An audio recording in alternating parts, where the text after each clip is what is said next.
Welcome back, team. Welcome the frick back. And happy Tuesday. We usually see you guys on Tuesdays. Just never this early, never at this hour. And I totally forgot to mention this until I saw your comment, Sean, on the community post. There is not going to be Dark Discourse tonight. I'm so sorry. I totally forgot to disclaim that. I keep forgetting. Because I'm still in streaming mode and it's Tuesday, so my brain just has forgotten that we're not doing Dark Discourse this evening. So I apologize. You're going to be with me all day, but then we're going to literally peace out right before we would normally go live to do Dark Discourse, because I'll be completely honest, we didn't have any ideas for this week, and we also have to go watch the U.S. men's national team probably lose. This is soccer / football for everybody else globally. They have a game literally this evening right at 5 p.m. Pacific time.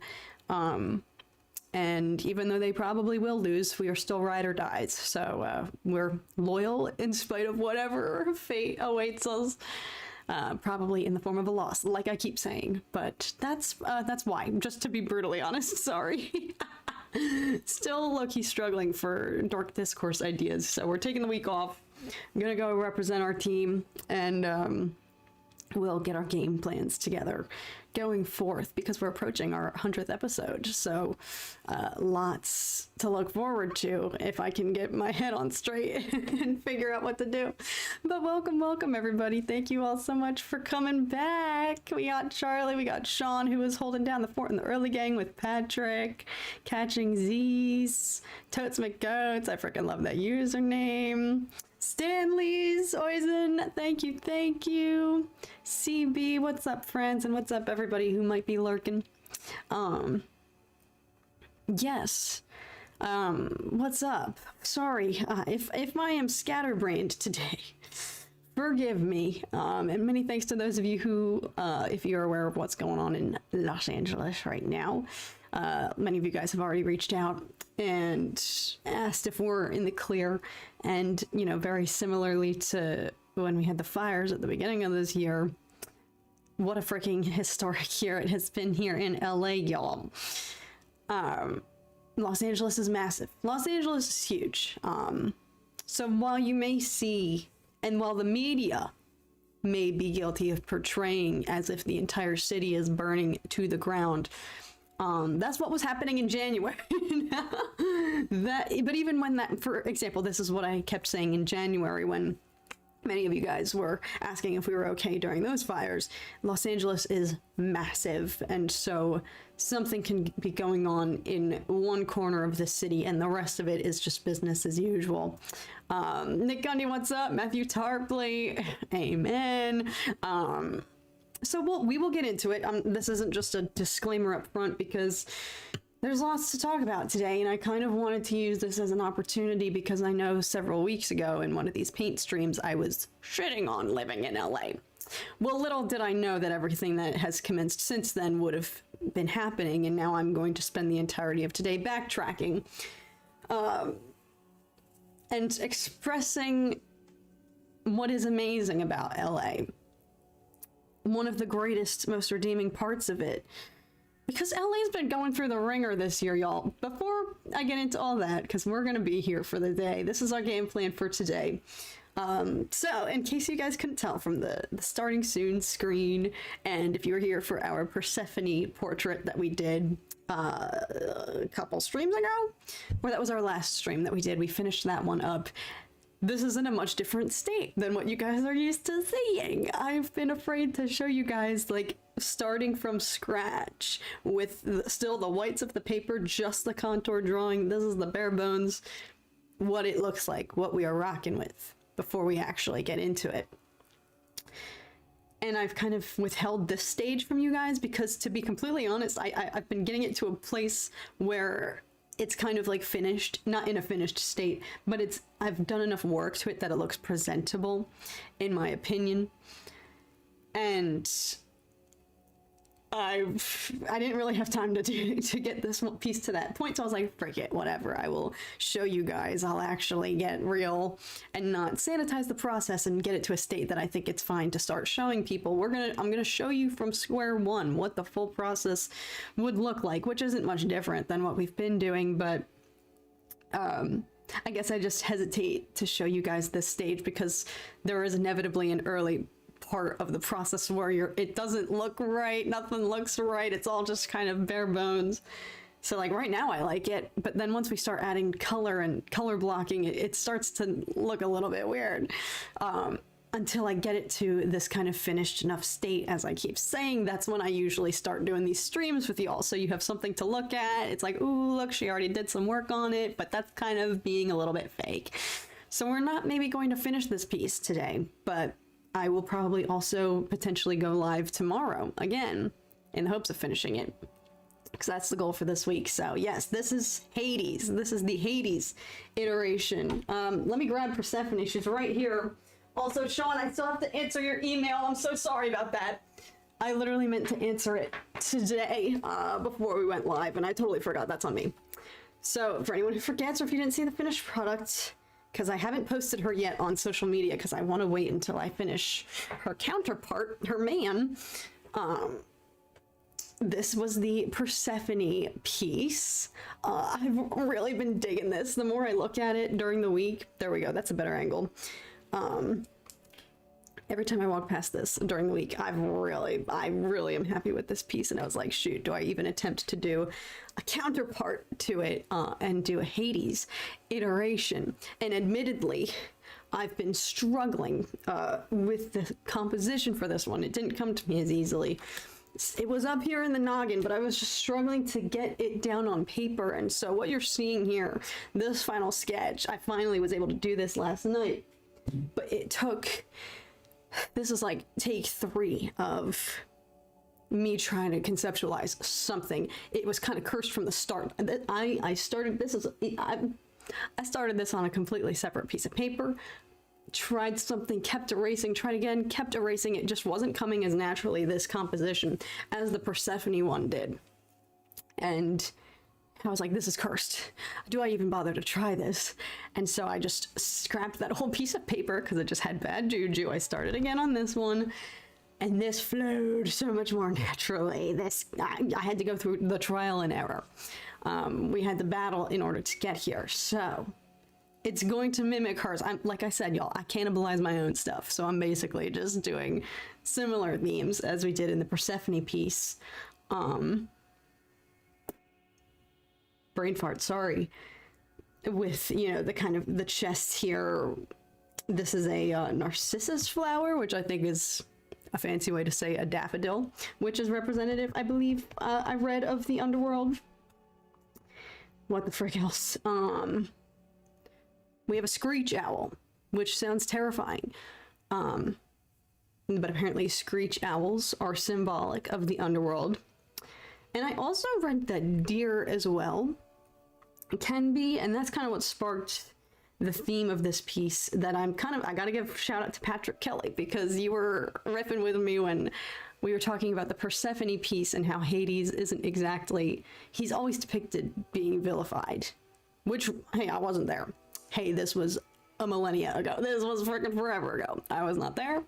I don't know what the frick happened, but it is often very portrayed, you know, Hades, the capture, the kidnapping of Persephone. It's portrayed very violently against her will. We discussed this. Yeah, he was like her uncle, so it's kind of a little bit of a Damon Rhaenyra situation going on, except if Damon had been banished to the underworld by his bro, by Viserys, which honestly kind of was. He was exiled from King's Landing. Viserys wanted nothing to do with him. So you know what, maybe. What's up, JT? Thanks for being here. So that's kind of the theme I wanted to rock with, kind of exploring Hades as, was he misunderstood? Listen, you'll never catch me defending a man. Like, let me backtrack that. This is not me trying to defend him and reframe him in a different light.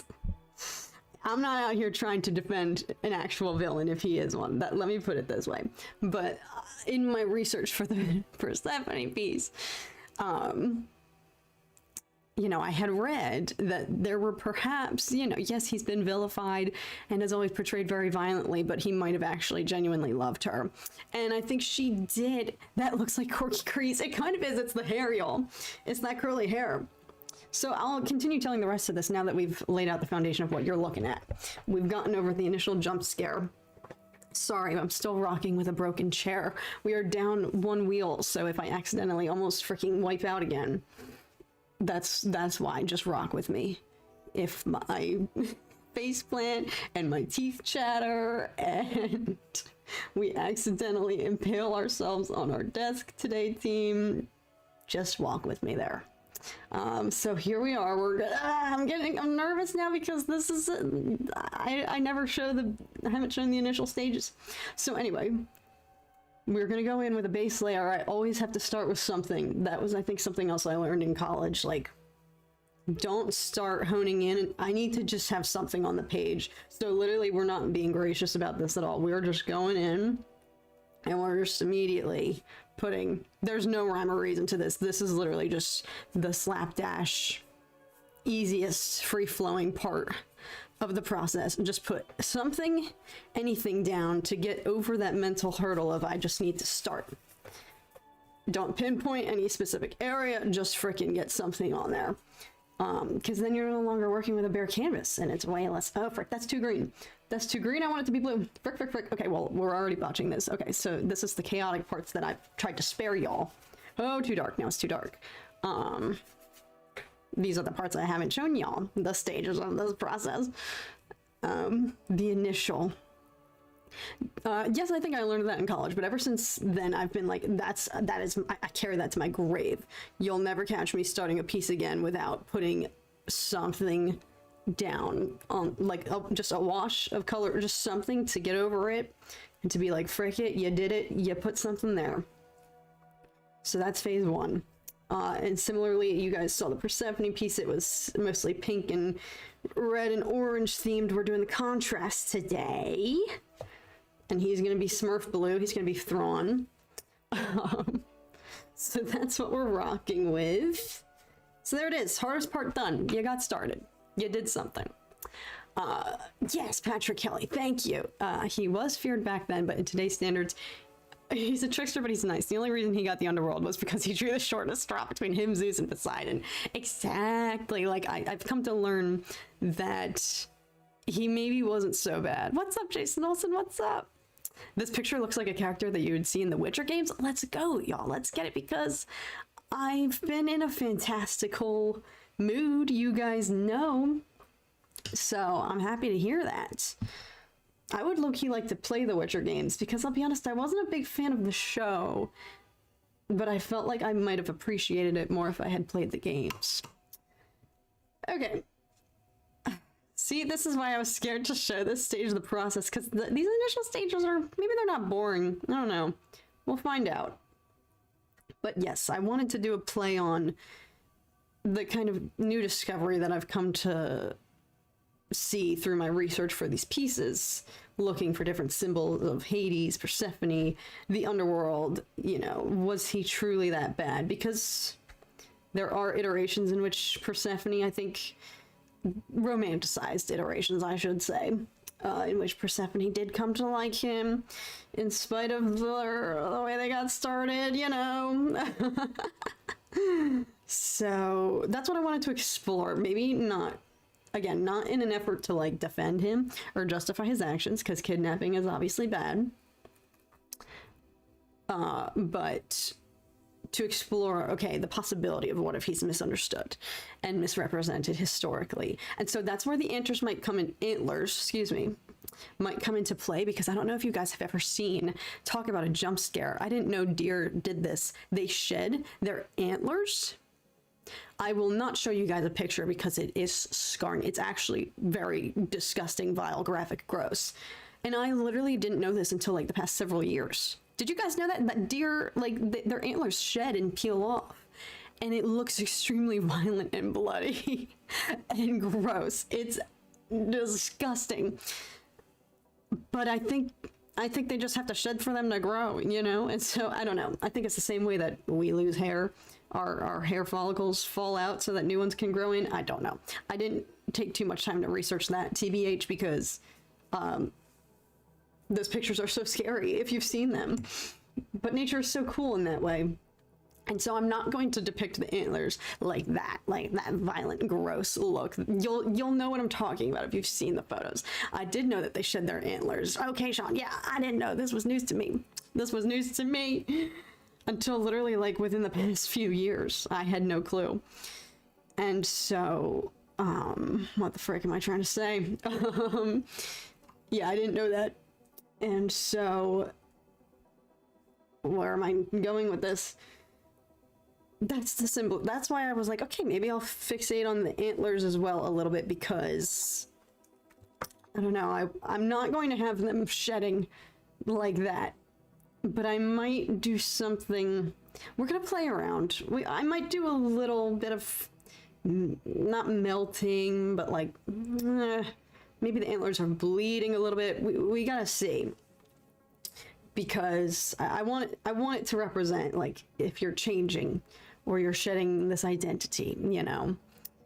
Ew, yeah, Jay, did you look up a photo? Yes, it's harrowing if you just looked it up, I'm sorry. But, so yeah, that's what I might play around with, but that might be a game time decision, because as you can see, there's gonna be a lot going on with the owl as well. So we'll just make that decision when we get there, you know? We'll just see what happens. We'll go where the wind takes us. So that's kind of what I wanted to explore with this piece, because, I don't know, I'm feeling charitable. Maybe Hades wasn't that. Like I said, we weren't there. We don't know. We'll never know. But that's actually crazy. I never considered the parallels, now that I'm thinking about it, between like Greek mythology and House of the Dragon. Fire and blood, literally. It's the same. It's like a very similar, because Hades and Zeus were bros, no? And Persephone was one of Zeus's million children. And therefore Hades equals her uncle, and they still got married anyway. It's literally Damon and Rhaenyra. Now listen, y'all know that I don't ship. I do not ship Damon and Rhaenyra. However, I like their depiction better in the book. Than in the show, no? Charlie says, I've been preaching for years about deers being evil. Catching Z says, yep, it's very strange. I saw a video of two moose, yeah, that had their antlers tangled. Ah, yes, and it gets all that gross. It's gross looking. So yeah, it's so violent and disgusting looking, but I guess it's just part of nature. It's the same way like snakes shed their skin.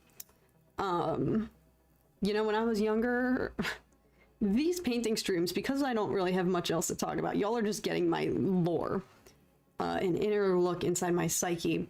But when I was younger, I had a phase where I really wanted to get a leopard gecko. It didn't happen, thanks to my mom, but she... No, I'm painting Barb as the villain here, but in reality, she saved me from myself, because there's no freaking way I would have actually properly been able to care for that animal. They require so much work. It is not like getting a fish, y'all. Getting a lizard, especially a leopard gecko, all of this is to say their tails fall off and then rejuvenate. Not sure why. I knew it one time in life when I was 8. I couldn't tell you now. But you had a leopard gecko when you were a kid? No way! Catching Z's. Oh my god, did the tail fall off? Did the tail fall off and did it freak you out? Tell us. Indulge me. What was it like? Was it as high maintenance as I'm making it out to be? Because that's not a caveat with all lizards, right? I think that's unique to them. Oh, Stanley's, thank you. The antlers grow for breeding season and then drop off. Interesting. Okay, that's actually kind of... Okay, so that it kind of doesn't fit in line with the theme that I was going for, but it's fine. I'm gonna fake it till I make it. But that could be fine too. Mating season, he's trying to capture Persephone, you know? It can have dual purpose here for the sake of our peace. But that's hilarious, catching Z's. Damon will always be my favorite character in the House of the Dragon timeline. Listen, y'all, I have a... Damon, Damon was also always one of my favorite, like, in the show, and then then it kind of wrote him going off his rocker.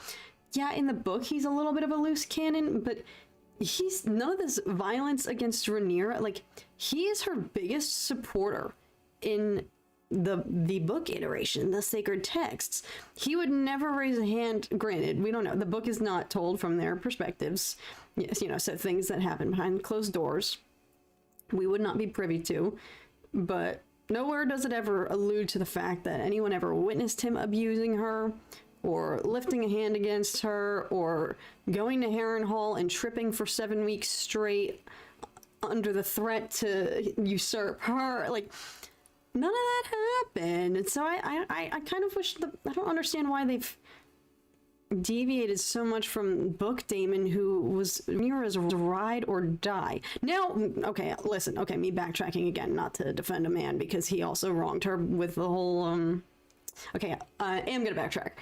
Nettles, all of that, whether they had a relationship or not. No, I don't think Nettles is gonna be part of the show. But yeah, okay, you could say, okay, he might have wronged her, yes, because he was unfaithful to her at times. But he never physically, unless I'm mistaken, in the book, abuses her. And so I like book Damon better, because he was ride or die. He never wavered for her. As soon as the throne was usurped, yeah, he was making crazy moves. Blood and cheese, you know, we all saw it. He was taking out little younglings. But it was all in her name. For the greater good. I also had 2 bearded dragons named Bowser and Yoshi. Goated. Goated names. Okay, so your gecko was pretty chill. I don't think the tail falls off unless it gets stressed or attacked. Mine never lost his tail. Oh, that's the whole reason my mom fearmongered me out of getting one. 'Cause she was like, listen, you're gonna be freaked out when the tail falls off.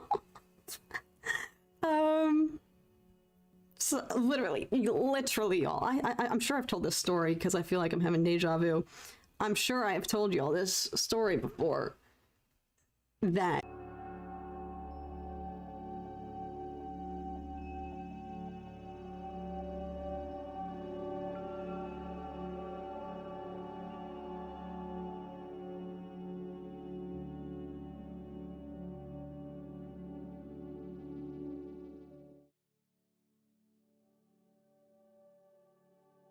oh my god, are we back? Are we back? Houston? Cat to Houston? Oh dear god, if y'all could hear my computer right now, she sounds like a rocket ship. Getting ready to launch. That's actually laughable that I titled this stream Painting Till We Feel Better About Life. And then life sabotaged us.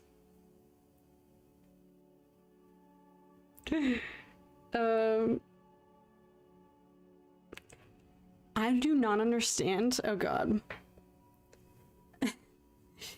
Yeah, I thought it was on my end. No, Nagundi, it was on mine. Alright, let's give her a second to breathe. Let's give her a second to recalibrate. To get her shiz together. Okay, hang on. Don't worry, I intentionally turned off the paint cam. I'm so scared, y'all, that it's gonna happen again. Because what just happened has never happened.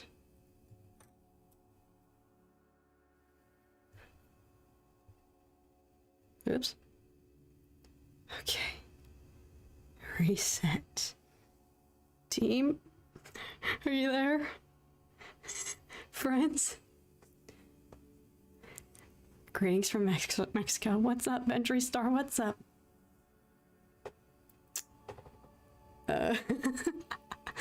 Frick it, let's paint. Let's try. Okay. Let me just explain what the frick just happened. Okay.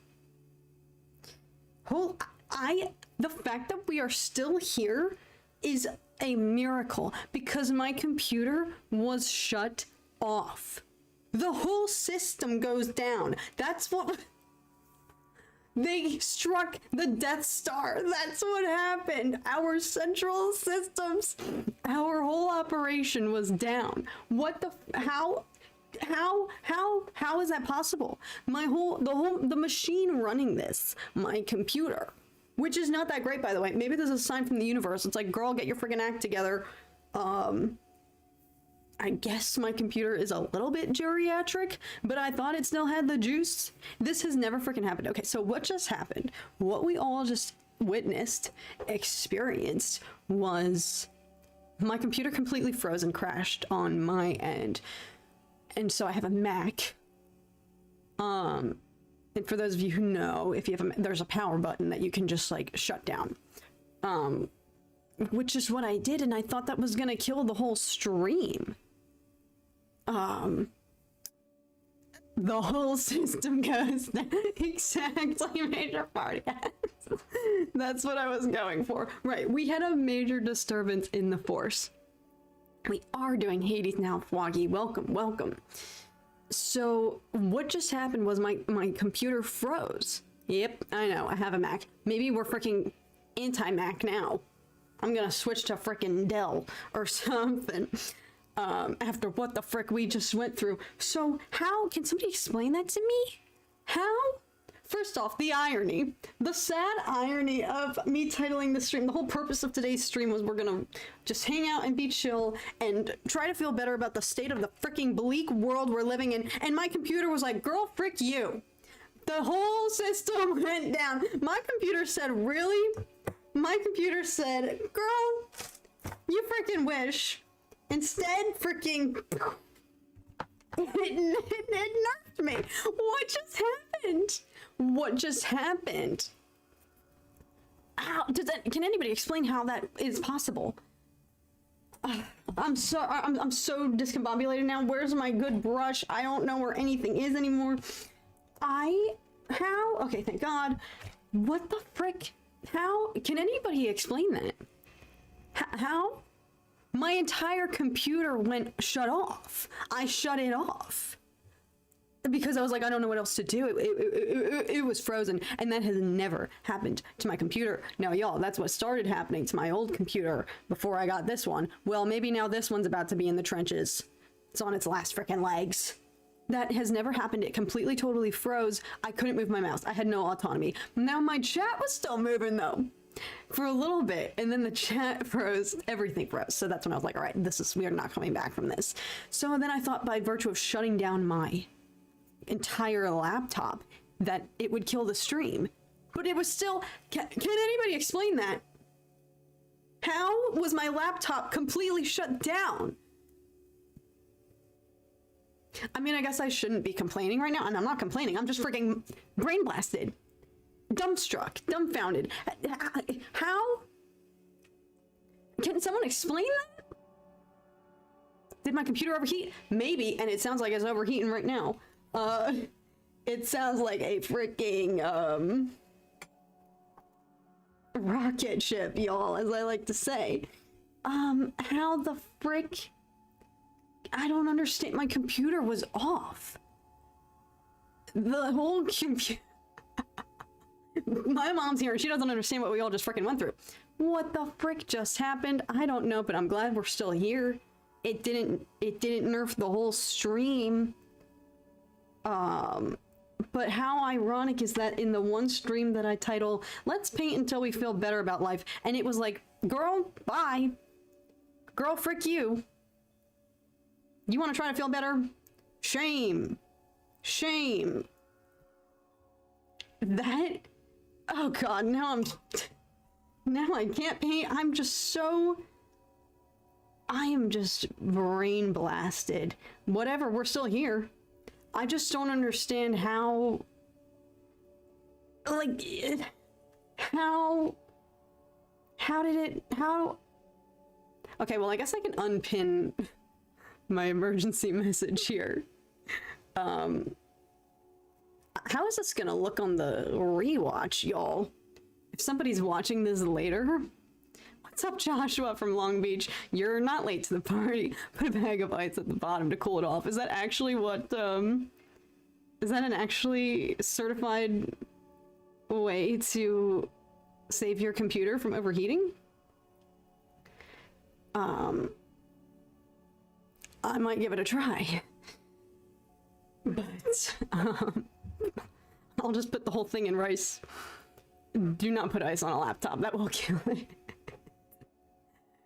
Yeah, well, we're still here in spite of the universe's best efforts. So we are gonna feel better about life, y'all. The fight goes on. The fight continues. We're here. That was crazy. Thank God that happened only 10 minutes in. Well, maybe that's the worst possible time. I'd rather be going for only 10 minutes.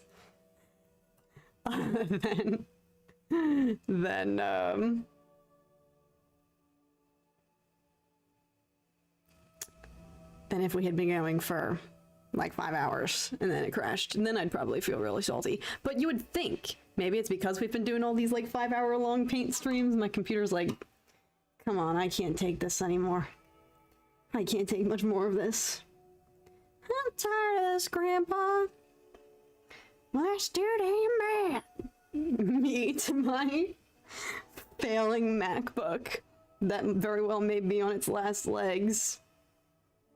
I'm trying, y'all, though. I'm trying to nurture it because I'm in that phase of life. This MacBook is from the tail end of my college career, when my parental units were still very graciously paying for all my electronics. So I don't know about the rest of y'all, but I'm in that phase of life where now it's like, okay, each new electronic I buy from here on out is on my dime.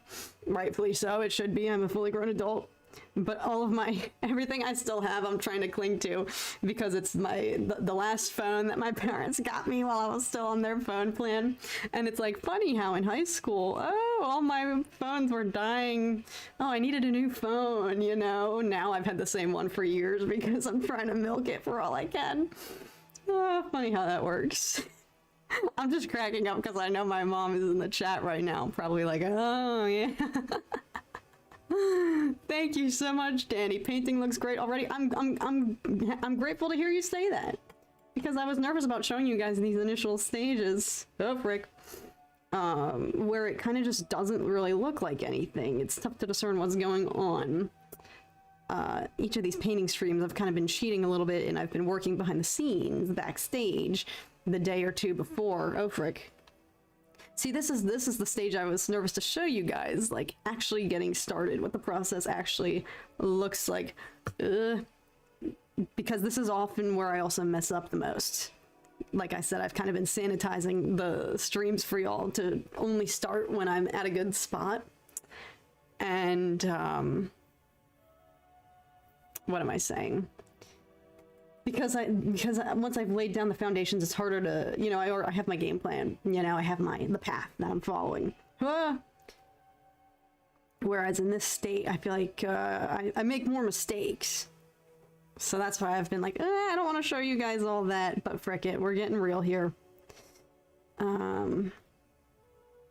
So all of this is to say, hopefully my computer cooperates, even though I guess I've been putting it through the ringer. I'm sorry. And this might be the sign from the universe. Maybe we'll feel better about life if we no longer have a MacBook. Maybe that's gonna be tough though, because unfortunately I'm Apple products to my core, y'all. And you know how it is, once you start using a certain interface and everything, I'm familiar with the Mac keyboard, the shortcuts, everything. I'd have to relearn, you know. We'll see. We'll cross that bridge when we get there.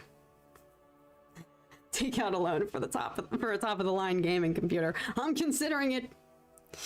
I'm currently watching this stream on a MacBook from 2013. If I unplug it, it will immediately shut off, literally catching Z's. That's like what we're rocking with here. Like my charger, it's so busted and old. Like I have to charge it at a certain angle, otherwise it won't charge anymore. Like we're running on bare bones on our last legs. So that's so freaking relatable. That's so freaking funny. I always wanted to see these initial stages to see how it begins. Okay, well I'm glad.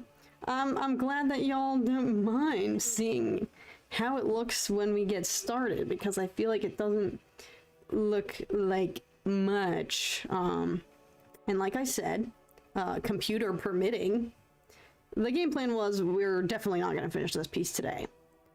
Maybe that's why I've also kind of tried to get them to a state where they're done enough,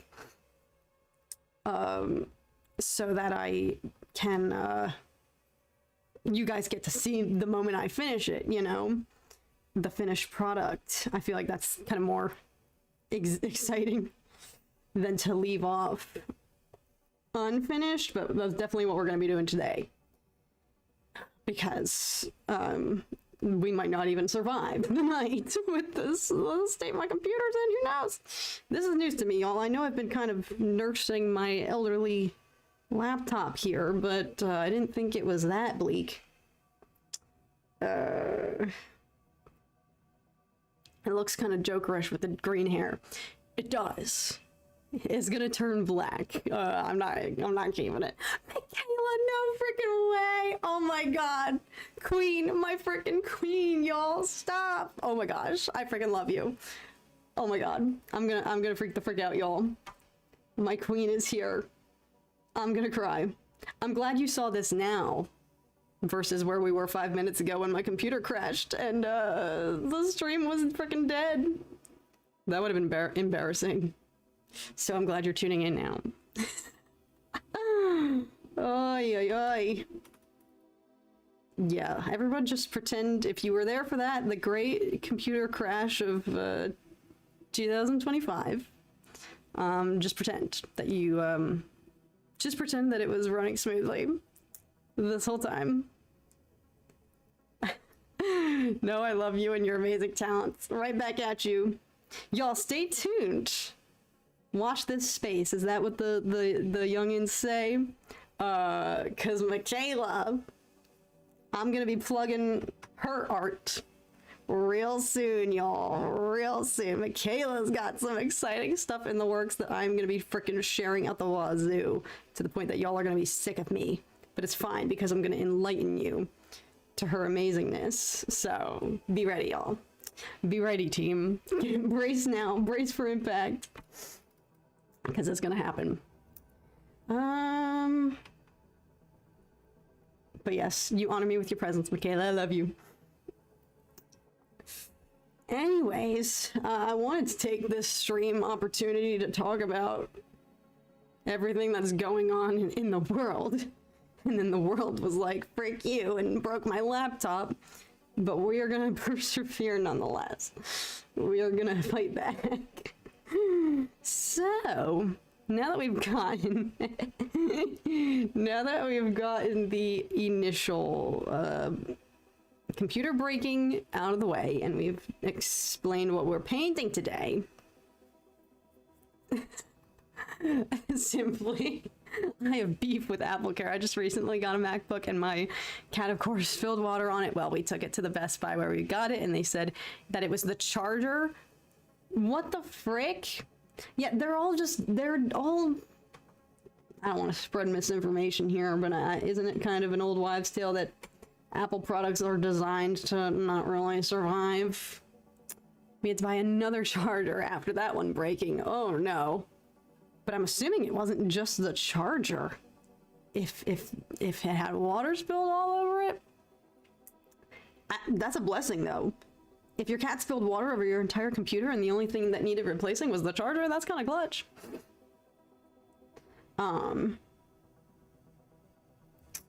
Yeah, maybe this is a sign. I'm sorry y'all had to witness that. That has never happened before, and now I'm gonna be on edge. Now I'm gonna be nervous. I'm hoping that was just like a weird fluke thing. I'm hoping. Because I genuinely had no idea what to do in that moment. Terrifying. And y'all, like, my life is on this computer. Like, if it were to crash entirely and... Oh, that's actually gonna make me sick. That's gonna make me sick to my stomach. Oh, frick. Let's not talk that into existence. I'm gonna backtrack and not elaborate on that. But... Anyway, let's distract ourselves with the other problems going on in the world, shall we? That was the whole purpose of today's stream, to go back to kind of what we were discussing at the beginning. So if you've been online, or if you've been in tune with the news, you'll know that there's a lot of shit's hitting the fan. Upload to the cloud just in case. Not a bad idea, Fred. I think I do have the cloud. I'm trying, though, to, like, get to a point in life where, like, right now that thought terrifies me. You can see how viscerally I'm like, oh my god, even just the thought of losing everything on my laptop, I'm, like, shuddering right now. He does look like Paul Atreides. Stanley's, oh my god. Let's get it.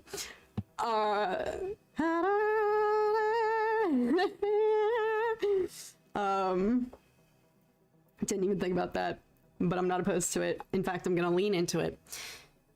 What the fuck was I saying? Oh, I'm trying to not, like, I'm shuddering currently at the thought of if I were to lose my computer, I would lose everything. If I ever were to lose you, I'd surely lose myself. That's how I feel. Me and my computer.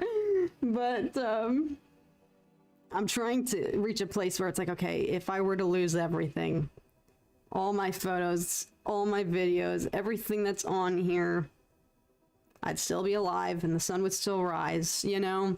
Because I'm trying to break out of this mindset in my life where I used to view everything as Armageddon. And that's not a good way to live, but I used to live like that for a very long time, for a few years.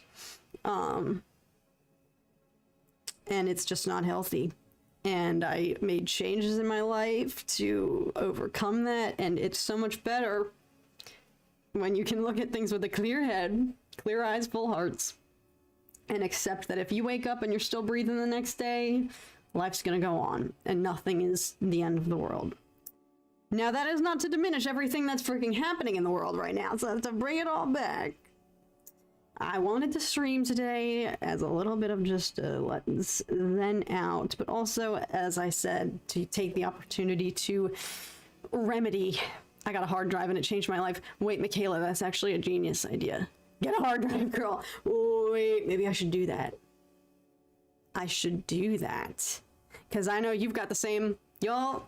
I keep hyping up Michaela's stuff, and we're going to be able to see it real soon and experience it.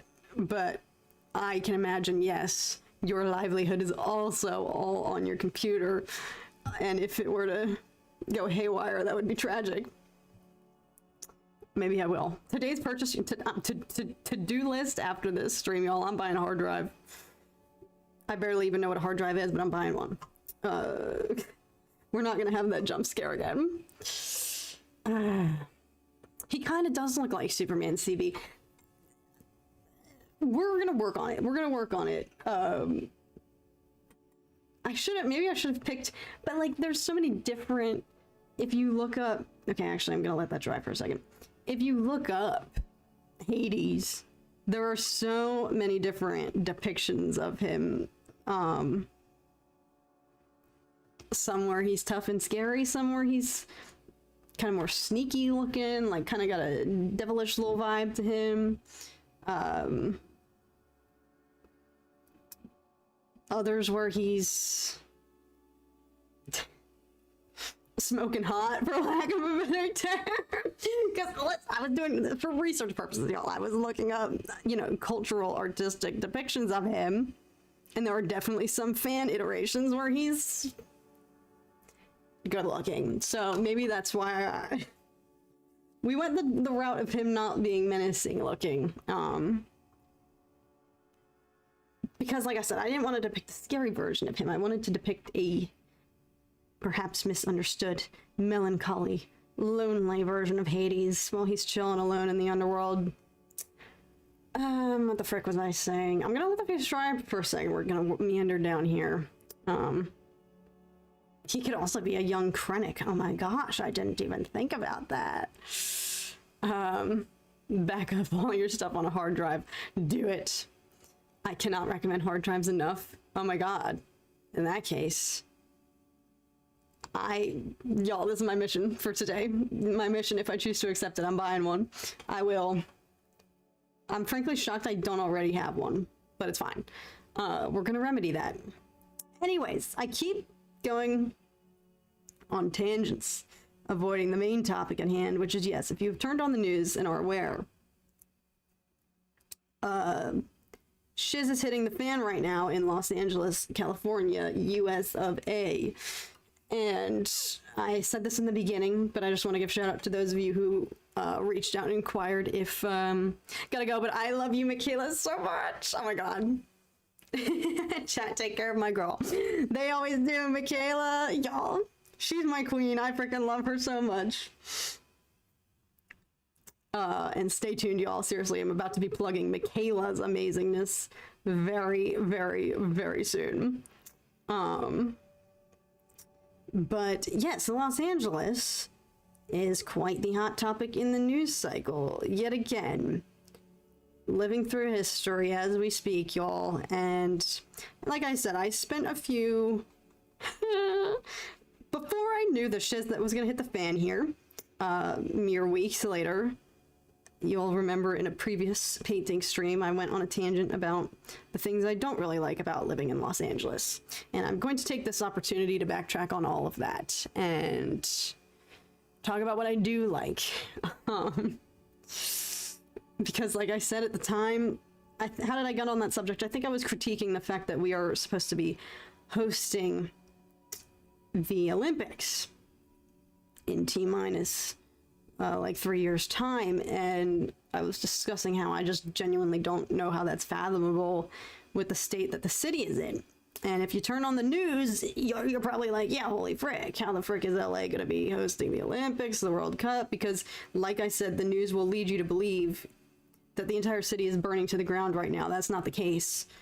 What you're seeing on the news is limited to a few pockets in downtown Los Angeles where I am not located. But I can see downtown from my residence, and it's not burning to the ground, unlike the news will have you believe. Crystal, what's up? Oh my gosh. Thank you so much for being here, and I hope you're doing well here in LA. In spite of everything that's freaking ensuing, I hope you're safe. So yeah, if you turn on the news, they'll have you believe that it's a zombie freaking wasteland down here. It's chaos. It needs to be... It's kind of crazy because what is it with this misinformation surrounding Los Angeles? Same with the fires that were happening at the beginning of this year, that there was the whole campaign to push the blame on our elected officials as if it was their fault.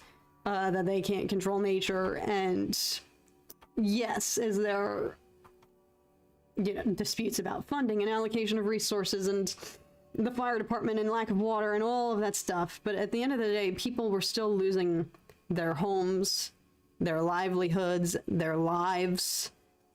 And it became still such a politicized issue with so much misinformation swirling online that other fire departments from different cities had to step in and intervene to literally express the square footage we are dealing with in LA. Physically, no fire department would have been capable of containing the fires that were ravaging at the time. It was an impossible task. And yet, everyone who doesn't freaking live here had some BS to say about it.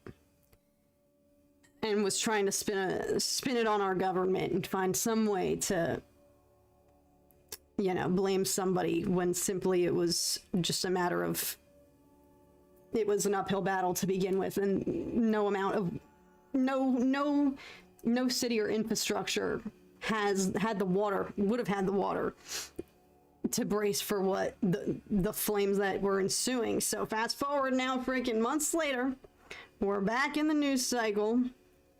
And so yes, everything you'll see on the news, what I'm trying to say is, if you turn on the news right now, depending on who you're watching, they'll be acting like, oh, LA's full of criminals and it's burning to the ground, and we need to cut it off now. I can tell you, I'm sitting in LA, looking out my window, and it is business as usual. The sun is shining, it is not burning to the ground. And in spite of what the news will have you believe, thank you, we are safe and we're in a quieter part of it. Oh, thank gosh, I'm happy to hear that. Chopper, what's up? Thanks for being here. Let's get it. It's officially a party. And yes, Sam Witwer, as Charlie said, he's been posting about it. Frick yes, and I, mad respect, because Sam Witwer will always use his platform. What's up, G-Blood2077? Thank you for being here. What's up, Ryan Riddle? And shout out to everybody. Yes, from here on out, I'm definitely, if I'm not as responsive, it's because I'm low-key in the zone, low-key ranting. And so it feels pretty bleak, not gonna lie. I didn't do a stream yesterday. I did paint yesterday, actually. Let me show you guys what I did, because I kind of want your opinions on it, too. Not enough people are connecting the dots between Andor and what's going on in LA. Preach, Samuel. Say it louder for the people in the back. Across 32. Oh my gosh, thank you so freaking much. What's up? I appreciate that. That's so generous of you. Thank you, thank you. I'm feeling so self-conscious because I just looked at the painting on the viewfinder, because right now, y'all, it really doesn't look like anything. That's why I've like spared you guys usually from these initial stages of the painting, because it just looks so, in my opinion, it's like, oh my god, I still have so much to do. Let me show you what I did yesterday, and maybe you guys can help me out. I didn't paint yesterday because I kind of just had a pit in my stomach all day because of what's been happening here, and just feeling kind of helpless and hopeless, frankly. But I need your opinions on this. Okay, quick intermission. Here's what I did yesterday. It's not finished. It's not finished. It's Young Boy Thrawn. Chop, it is! So we are doing Thrawn today. Here's what we did yesterday. I'm sorry, I'm trying to... There we go. Okay. Unfinished. Ignore this. This ghost lady, she was going to be my favorite part of the piece. She was supposed to be the best part. We were on the verge of greatness. We were this close. She's not done. And I don't know what to do about her. Because it's not executing the way I wanted it to. I'm going for... This was low-key inspired by Sleep Token, y'all. Listen to me. All roads lead back to Sleep Token. I don't know what to say. I've been emo. I've been in my freaking feels. I couldn't be in Germany for Rock 'em Ring or Rock 'em Park, y'all, and they debuted. Oh my god. Ugh. Sorry. Okay. But I can't even, that's how bleak things feel. I felt so freaking hopeless, and just being here in LA once again in the midst of crazy history, watching the city be targeted, and everybody else who doesn't freaking live here have some bullshit to say about it. Sorry. I'm probably gonna have expletives in today's stream. It's fine. Sorry. Anyway, inspired by Sleep Token. Half from the song I told you about, Chop, The Apparition, which is one of my favorite songs from them. Half from, though, my other favorite song that they debuted at Rock 'em Ring, Rock 'em Park. Look to Windward, which if you guys watched my Sleep Token album review of their latest, Even in Arcadia, that's the first track on that one, and I still need a banana bag to get that into my bloodstream. And so I wanted her to kind of look like this hot apparition, and she doesn't. I wanted her to look like ghostly, zombie, otherworldly, not human, kind of like a cross between Red Skull from Marvel and the hot dead girl in the Helena music video from My Chemical Romance. If you've seen that music video, you know what I'm talking about. Oh my god. Picture me as like an 11-year-old watching that music video. She was the epitome of beauty to me. Oh my god, I wanted to be a hot dead girl so much. This doesn't look like that. But this is what I was working on yesterday. Sorry that I didn't stream it. I kind of was just feeling in my feels, and then I started cooking, and then I was like, oh shit, should I? Pardon my French, sorry. I was like, oh shit, should I turn on the camera and film it? But then I was still just cooking. But then I don't like how she looks. She was supposed to be the best part. She's not finished. I'm open to suggestions if y'all could think of a way to make her look hotter. I don't know. She's not supposed to be hot though. She's supposed to be dead. The whole point is she's like the apparition, like from that song I was mentioning, and also, you know, the lyrics in Look to Windward, the best part of that song, the one-liner, will you halt this eclipse in me? So that's why there's this eclipse, and once again we have like the rib cage going on. And the whole purpose is he's still alive. She's obviously dead, still alive, but barely breathing, definitely dead. And she's like luring him. She's gonna free him, bring him to join the underworld with her. Why are all these pieces about death? What's wrong with me, all? Anyway, I'm open to suggestions for how I can fix that, because MCR forever, exactly, Crystal. Okay, thank God. Y'all know Helena. Let's get it. Y'all imagine being like 11 years old watching that video. I wanted to be her so bad. She's still the epitome of beauty to me, y'all. Like, oh my God, I want to be ghostly pale, pitch black hair, goth makeup. She's so hot. That also was swirling around in my psyche because I don't know if y'all saw, but I think one of the MCR members, or a photo surfaced this weekend of them with her, with the actress from the music video, and she was dressed like that. She was, oh my God, it was crazy. I like just core life memory for me. Sorry, I gotta reopen up all my links now. I closed out my reference images when our computer crashed. I lost everything. There we go. Okay. Anyways. So yes, so that's why I wasn't streaming yesterday, because I was working on that. I'm sorry, I should have streamed it because I freaking cooked and it's almost done. But yes, I'm finally attending a swear stream. Oh, Chop, I knew you'd be happy about that one. It's refreshing to hear somebody cuss as much as I do. Listen, y'all. I try not to. I'm trying. Oh my gosh, wait. Aubrey Plaza in Agatha All Along. I know what you're talking about, Catching Z's. I might actually go reference that, because she looks like that at one point, right? I have not watched Agatha All Along, but I have seen the photos of Aubrey Plaza looking like that, looking like a hot dead girl. So I'm gonna go. Thank you. That might have solved my problem, because I was just like, I need another reference image. I'm just winging it. I'm just doing this for my brain, and I don't like it. I needed a reference photo. I was struggling because I was, like I told y'all previously in some other paint streams, I usually have reference pictures because I can't paint from my brain. I just can't do it. And that was me trying to paint from my brain, and it was not working successfully. So maybe that's why I just didn't like it. But anyways, sorry that I didn't stream it, but I was just kind of in my feels yesterday. Honestly, just had a pit in my stomach about everything that's going on. So all of this is to say, I keep dodging the main point of what I want to discuss and talk about, which is, yes, if you were here for a few streams ago, I kind of was talking about everything I don't like about LA and how I can't believe we're going to be hosting the Olympics in a few years' time, because holy shnikes, it feels like we as a state, we still have so much to do to prepare for that. And now I'm going to backtrack and take back everything I said, and we're going to talk about what I do love about LA, because we have a lot of frickin' posers online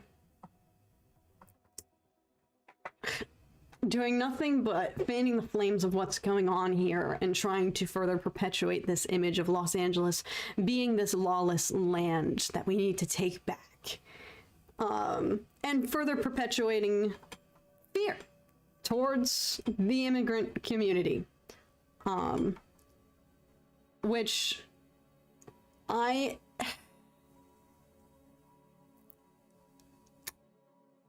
From here on out, just understand that my perspective of this is I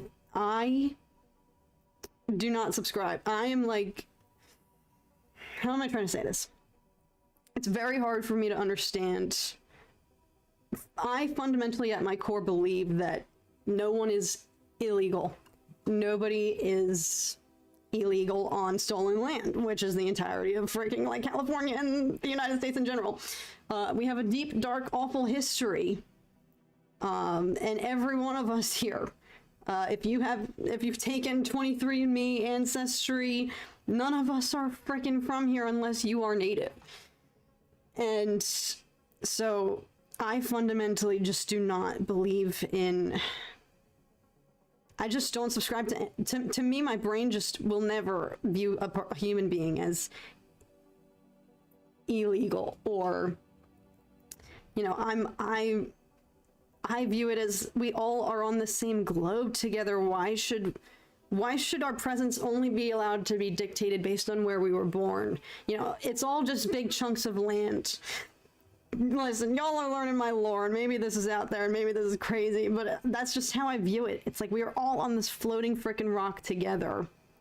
And what's happening right now in LA, many people are hijacking the situation to perpetuate the agenda and the fear surrounding, God forbid, people who are different from us or who weren't born here. And it's just very difficult to see people roasting this city, which I know I said I was doing. I know I was roasting LA and the things I don't like about it. And yeah, there's traffic, and yeah, it's freaking overpopulated. But you know what? For good freaking reason. For good freaking reason. Because of the diversity. Because there is a reason. Most of the people I have met here are transplants. I'm a transplant. I was raised on the East Coast. The only other places I have lived, besides Los Angeles, I moved here in 2020. Only other places I have lived are Philadelphia, Washington, D.C., briefly for a little bit, and I guess you could say New Jersey in the summertime, and that's it. So, you know, my worldview still is, I've not experienced much of the United States, but what I do know from the places I have lived is that LA is by far the most diverse out of all of those cities from my experience. Again, I was only in DC for a brief amount of time, and Philly is incredibly diverse. So I've been privileged my whole life to live in diverse places. So I view that as like a luxury. Like when I leave Los Angeles and go elsewhere, it freaks me the frick out. You know, not seeing the melting pot, the diversity, because I'm so accustomed to that. And it's, maybe this is also on my mind because I've realized I've taken it for granted because it's just so ingrained in this city. The fiber of our being here. But we recently were just at a family gathering, and we were in the South. And when we came back to LA, there was a woman who had been on our flight, and she was clearly from the South, and she was here for something. And, you know, we got on a freaking little bus that takes you to the taxi lot. From LAX so that you can get the frick out of there. And she was remarking on how she's never seen that many different people before. Just on that little bus, there's maybe 30 of us on there. And she said that I've never seen that many different people just in one place. And it made me stop and think, like, oh my gosh, that is how some people live, depending on where you live in the United States, or not even in the U.S., in other countries abroad too. And listen, I know our problems here are not, you know, not reserved to just the United States. This is unfortunately global as well, but obviously I'm speaking about it from the perspective of an American, and it just is pissing me off to see people perpetuating, taking this situation and painting Los Angeles as this land of criminals and oh my god, we need to take it back and make this right. No, the frick, you don't need to take it back. You need to friggin' get the frick out. That's just how I feel. That's how I feel. And that's why it's just felt very bleak and hopeless, because now more than ever, I think people have less shame sharing their prejudices. And I just feel like when I grew up as a kid, it wasn't like that. People were not, granted, we didn't have freaking rampant social media, but when I was a kid, I feel like racists were afraid to be publicly racist.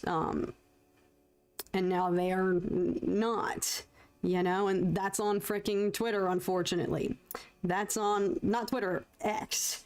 That's on, you know, zero regulations now surrounding freaking hate speech online and what has happened to the internet and this everything now going on in Los Angeles and everybody having an opinion about it. I know I've never talked about these things on my channel because I try to not get political, I guess, because I used to be so afraid of offending people. But that was when I was young and my channel was in its infancy, and I just feel like I've honestly missed opportunities to use my platform. Severe air quotes, because I know it is still small in the grand scheme of the internet. But I have regret, honestly, that I have not used my platform much in the past at all. Truly, honestly, like I feel severe shame. I'll get emotional if I keep thinking about it, but I know that there's things that I could have used my platform to not perpetuate my own agendas or anything like that, but to just, I don't know, encourage empathy when we need it most. And I just haven't, I've been afraid to do that because I've been afraid of retribution or offending people. But to me, this is not an issue that should, I don't think it should offend you to say that diversity is good, you know? Sorry, I'm going off. I'm gonna read the chat for a little bit.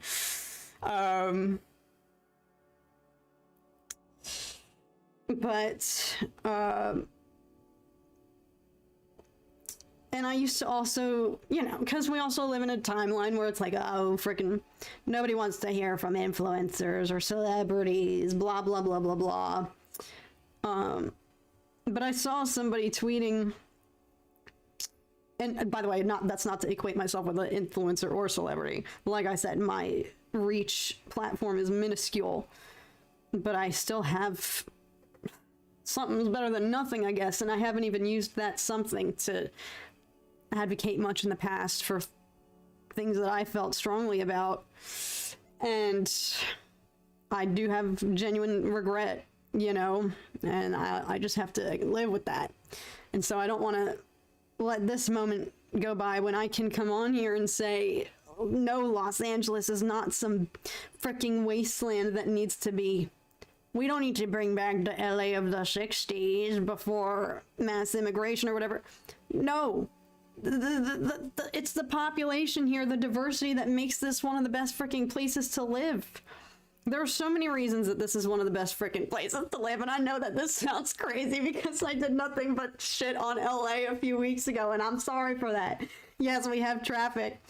Yes, we have problems. Yes, I don't know how the frick we're gonna host the Olympics in a few years, but by God, we're gonna figure it out. But I saw someone tweet, all this is to say, I saw someone tweet, like, all you LA transplants and influencers who moved here and aren't from here, you have some of the biggest platforms, you know, shame on you if you're not speaking up about this. And I was like, frick, that's so freaking true. And yeah, I'm only, for a long time, I haven't felt like I'm part of like the LA community because I'm a transplant and because I am East Coast ride or die at heart. And I know ever since I moved here, I know I'm going to eventually move back to the East Coast. So that's maybe why I never even let myself feel ingrained. as an LA girl, or let this become a huge part of my identity, because I always have ambitions to go back east. But now more than ever, more recently, I have felt like, frick yeah, I am an LA girl, whether I like it or not. And, you know, we've been living here for long enough that it does feel like a part of my identity now. And so I've just felt especially invigorated seeing all the freaking misinformation. You know, ever since I moved here, people have been saying, and I have been reading takes like, LA's dying. And yeah, has there been mass exodus out of LA going elsewhere, you know, to like Arizona and Texas? Yeah. Is it expensive as frick to live here? Yes. All of this that still can be the case. But, I think there is misinformation in the way of, like, LA is not dying by any means, and it is our diversity in the population and the community here that makes this one of the best freaking places. All right, I'm gonna read the chat for a hot second because I know I've been going off. Preach. Okay. Tyranny requires constant effort. Oppression is a mask of fear. Frickin' amen, chop. One world, one people. Exactly, Lord Insidious. We all share the same stone and sky. Frick yes. OMG, a Philly girl. We love to see it. Heck yeah, Crystal. I know. I sometimes forget. Because maybe I act too much like a freaking Valley girl these days. Detroit is surprisingly diverse too. Oh, that's amazing. Let's get it. I'm from New York, but I go to college outside of LA. Let's get it, Samuel. So you've gotten the best of both worlds as well. The two biggest urban metropolitan areas. Catching Disease says, I live in Toronto and have had friends of every creed and color my entire life.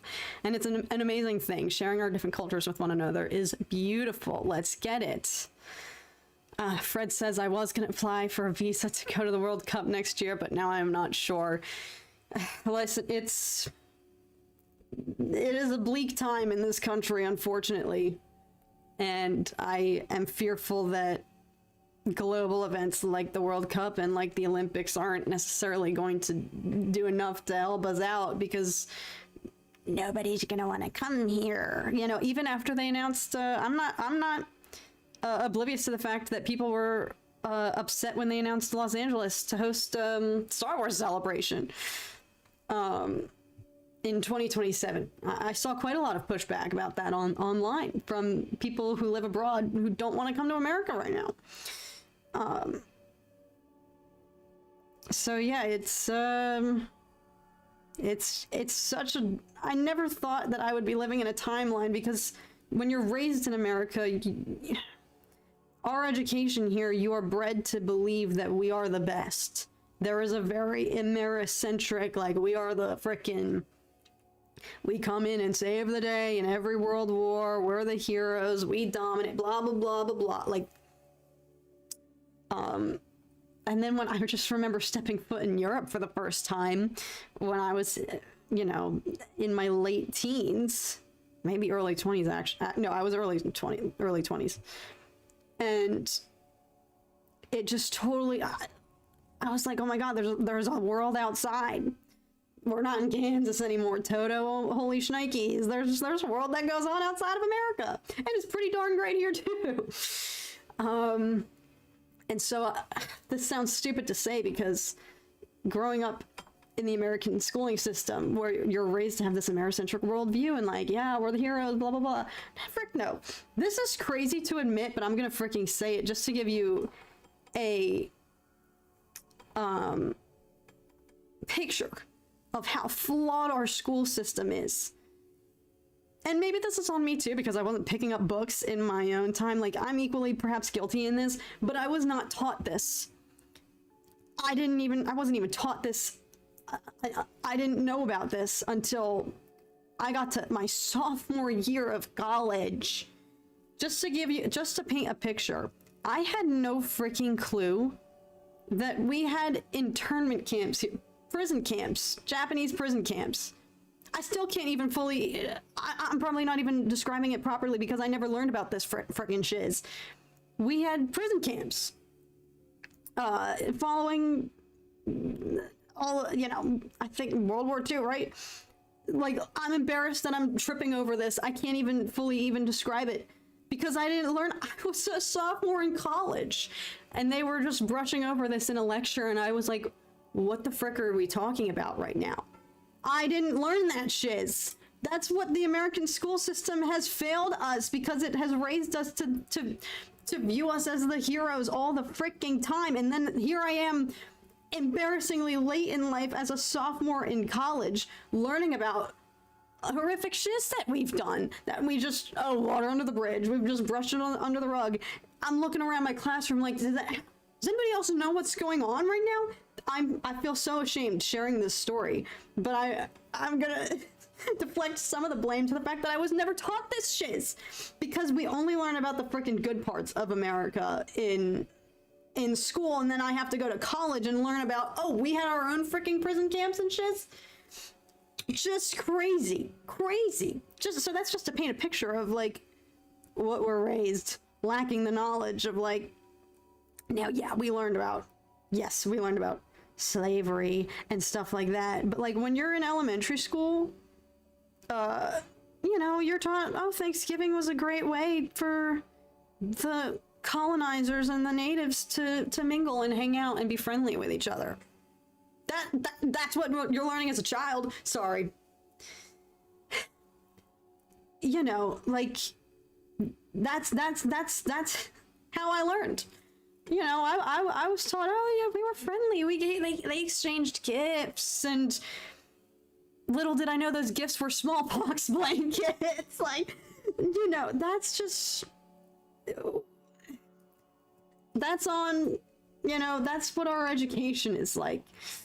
And then I have to go off and learn about all this other actual real shiz in college. So that's just to paint a picture of, I feel stupid as I'm about to say this, but never in my life growing up, did I think there would be a time where America was viewed this poorly. That sounds freaking ignorant to say, but that's because I was raised off of all of this, everything I just told you.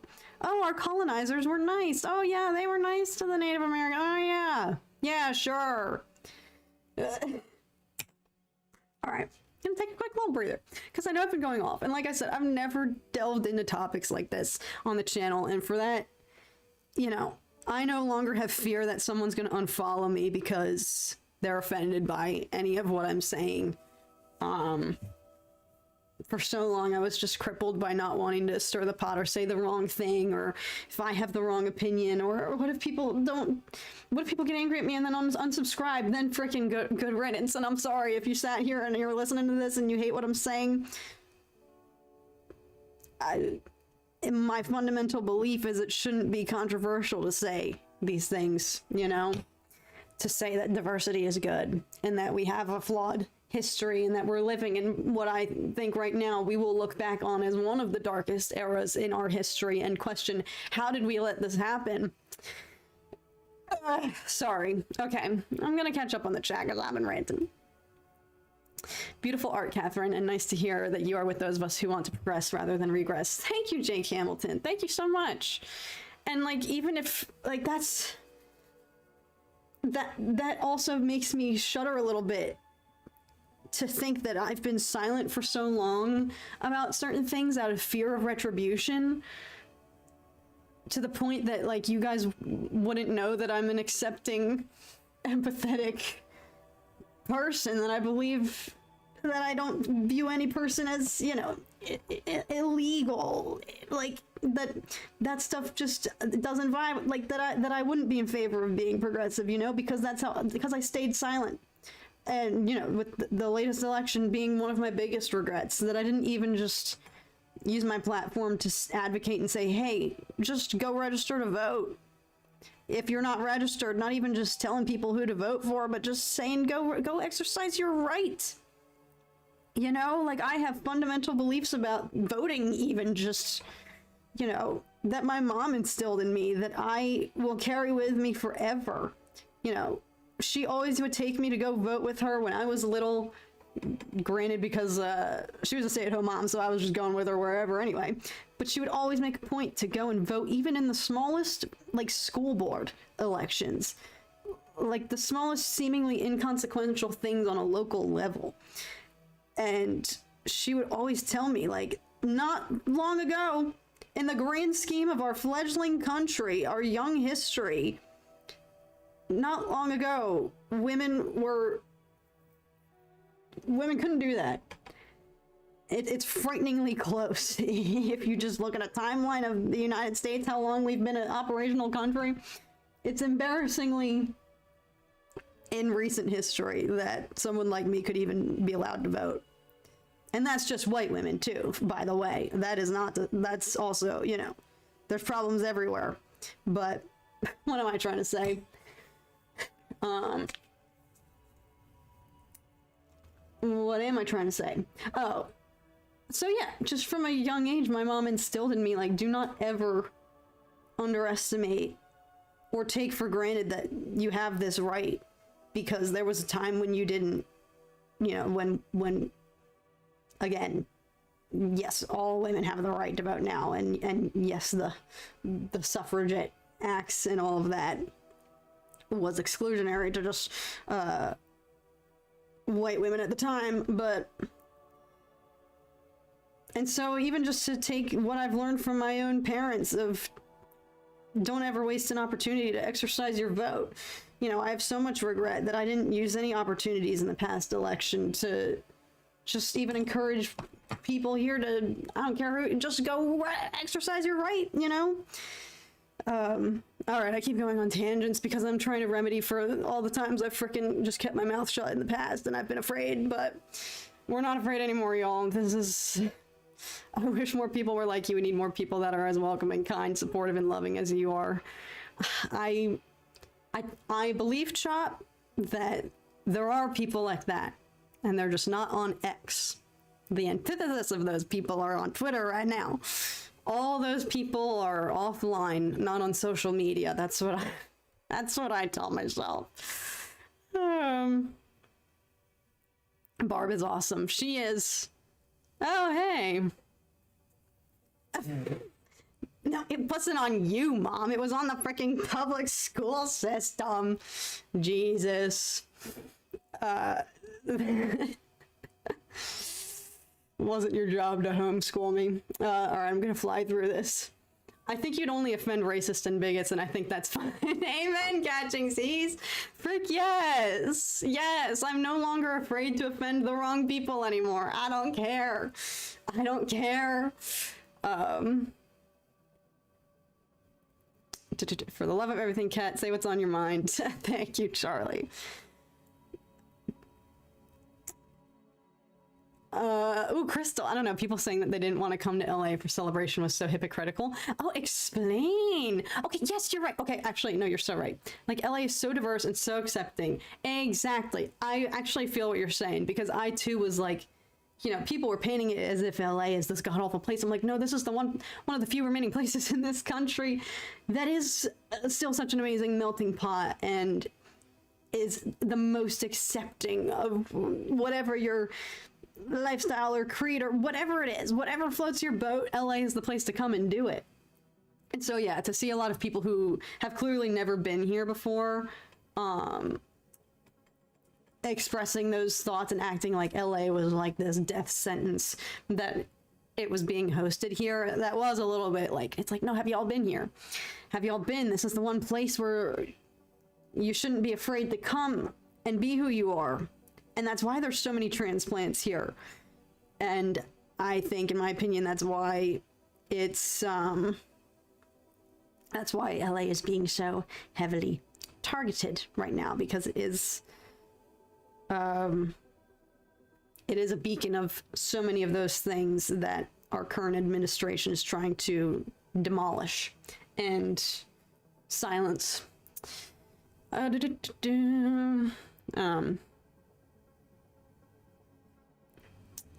What's up, Annabella? Thank you for being here. Sorry you caught me during all my freaking tangents. Yeah, after World War II, America was tripping. Yeah, y'all, this is not on my mom. My mom's out here taking the blame for this. No, this is on my failed freaking history classes in high school. What the frick? I couldn't even tell you what I was learning about, but I can tell you what I wasn't. Basic things that I should have known about U.S. history that I did not know. Maybe I did, and maybe they mention it in one little quick blurb of a paragraph. That's how it is in the U.S. school system. Oh, there might be in a whole page, a whole textbook of U.S. history, there might be one little sentence thrown in there about, oh yeah, by the way, we did this terrible god-awful shiz after the war. But it was fine. You know, it's under that. There's never a full-fledged dissection of our wrongdoings. It's a quick little afterthought in the midst of, but look at the rest of our heroics. So, loving these random hot takes, Kat. Listen, y'all. Listen. I've been unleashed. I just kind of can't take it anymore. Like I said, I feel ashamed that for so long I was like, well, just don't say anything. You don't want to, because what, I would lose subscribers? And if that's how I really felt, then that's shameful, and that's on me. And that's gonna make me sick to my stomach, because maybe, God forbid, I was so freaking crippled by fear of, oh my God, what if I say the wrong thing and somebody unfollows me?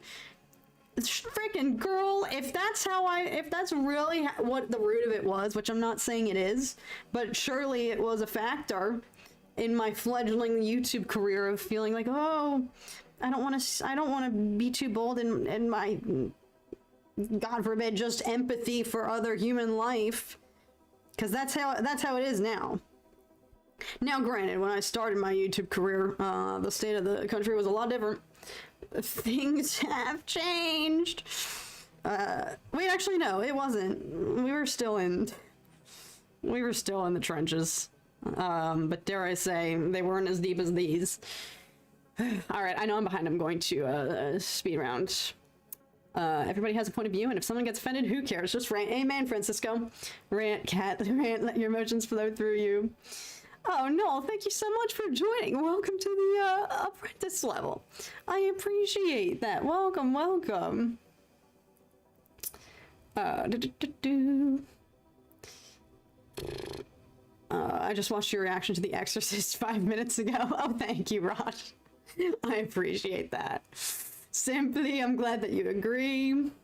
I hope things will be better for celebration in 2027. We're gonna see, y'all. LA is about to host a lot of shiz coming up.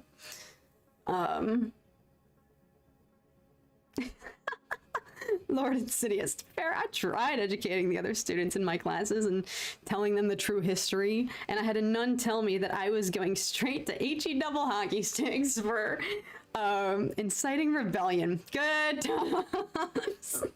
Literally, like, it's just, I feel like we're all products of failed schooling systems. And like I said, that's not on my parents.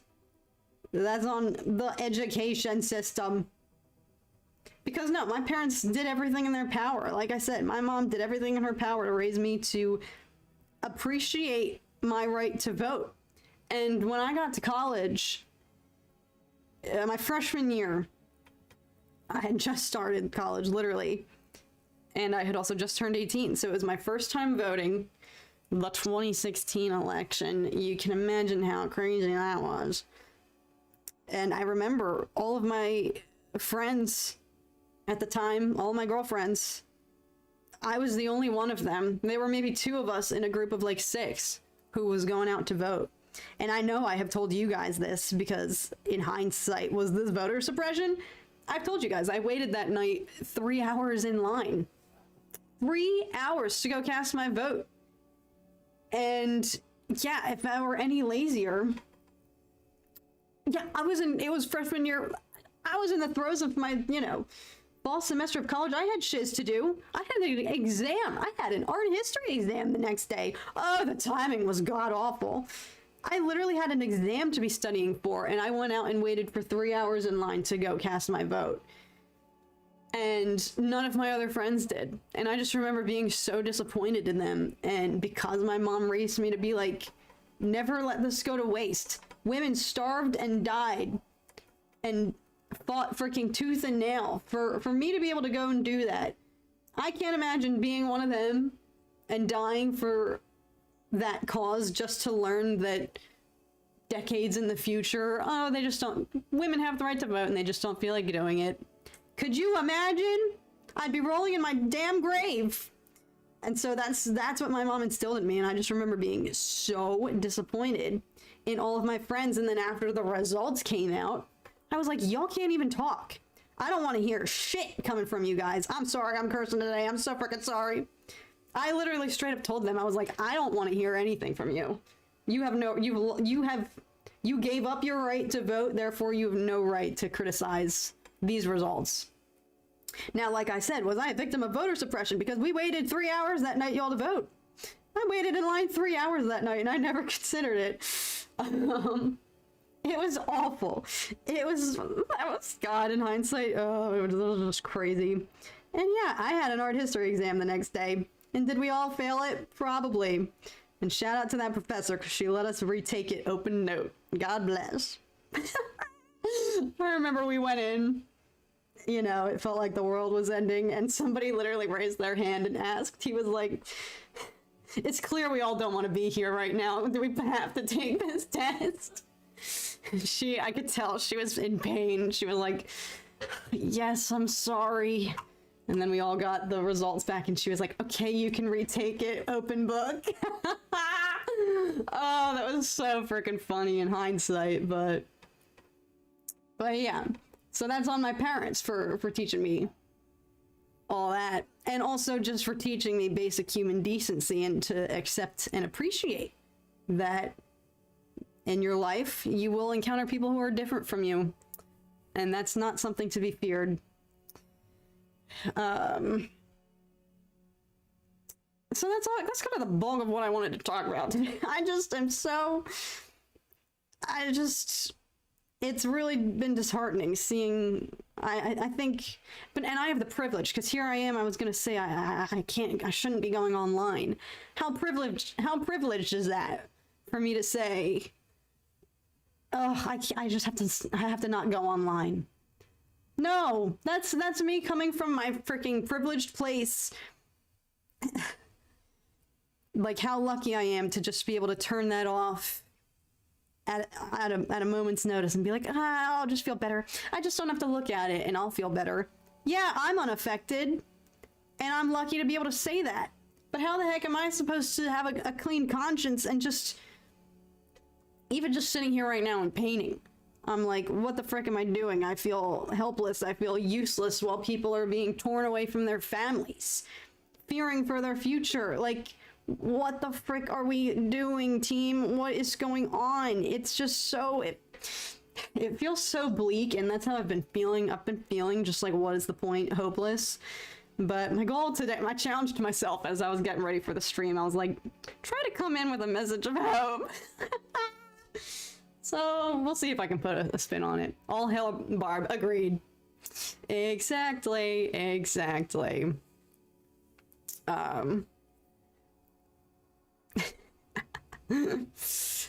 me see. Barb over dropping the 10 Commandments level bars. Exactly.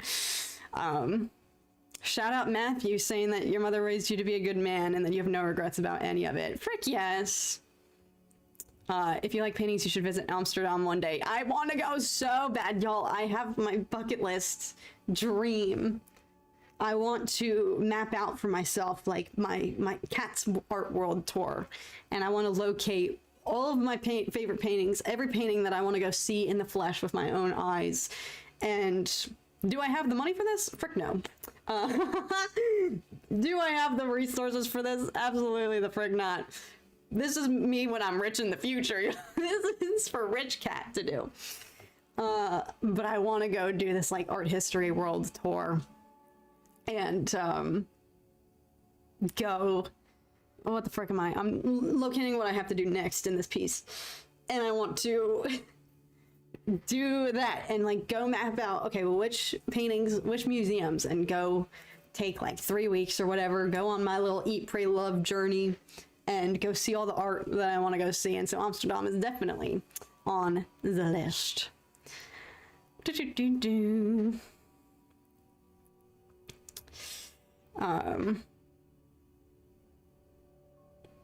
Oh god, sorry. I can't refresh fast enough. Waiting 3 hours to vote is insane. As a Brit, last month I walked into the polling station and voted for the first time in my life in less than 5 minutes. Oh, well, congrats! Let's get it, Post 99. Shout out, congratulations on voting for the first time. And I'm grateful that you were able to do it that quickly. Listen, that was in... Like I said, I always used to go with my mom whenever she would vote. And yeah, she would be able to do it very briefly. She also, you know, because I lived in a smaller town. And so I was in the thick of North Philly. Like, there was one polling place for a much more densely populated area. And you have a bunch of college students living there and the local community. So it was just this amalgamation of all these different groups of people for one little polling place that had 3 ballot thingies in there. And maybe one of them was even like broken. Like, it was just... Sorry, I'm looking back at my old piece. I'm like, what do I have to do next? It's just crazy. Like, it was just... That is not the case in the rest of America. But yeah, I didn't realize that at the time. But like I've been saying, y'all, I look back on that and I'm like, was that voter suppression? Because it's just absolute chaos. So, yes.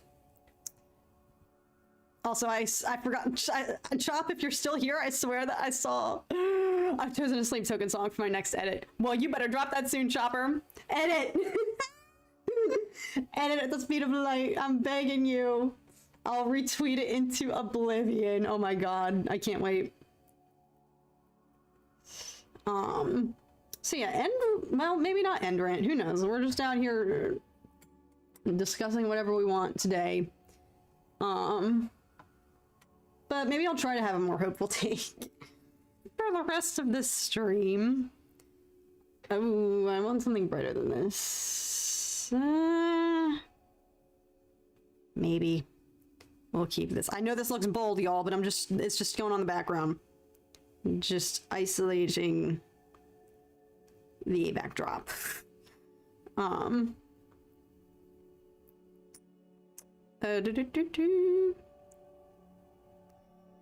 mean, what is there to have hope about?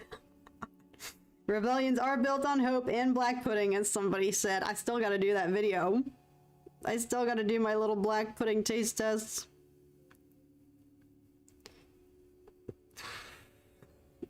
The edit is in pre-production. Okay. Alright. Sistine Chapel in Italy. Oh my god, the Sistine Chapel. I'm grateful that I was able to go.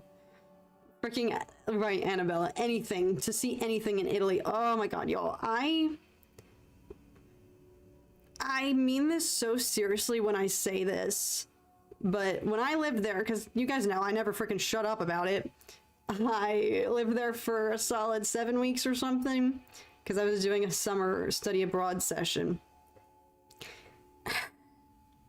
It was not only the best 7 weeks of my life because I was living in Italy and immersed in so much art and pasta and gelato. Like, I was spending money like it didn't exist, y'all. My mom's probably cackling to herself because I was freaking broke by the end of this trip.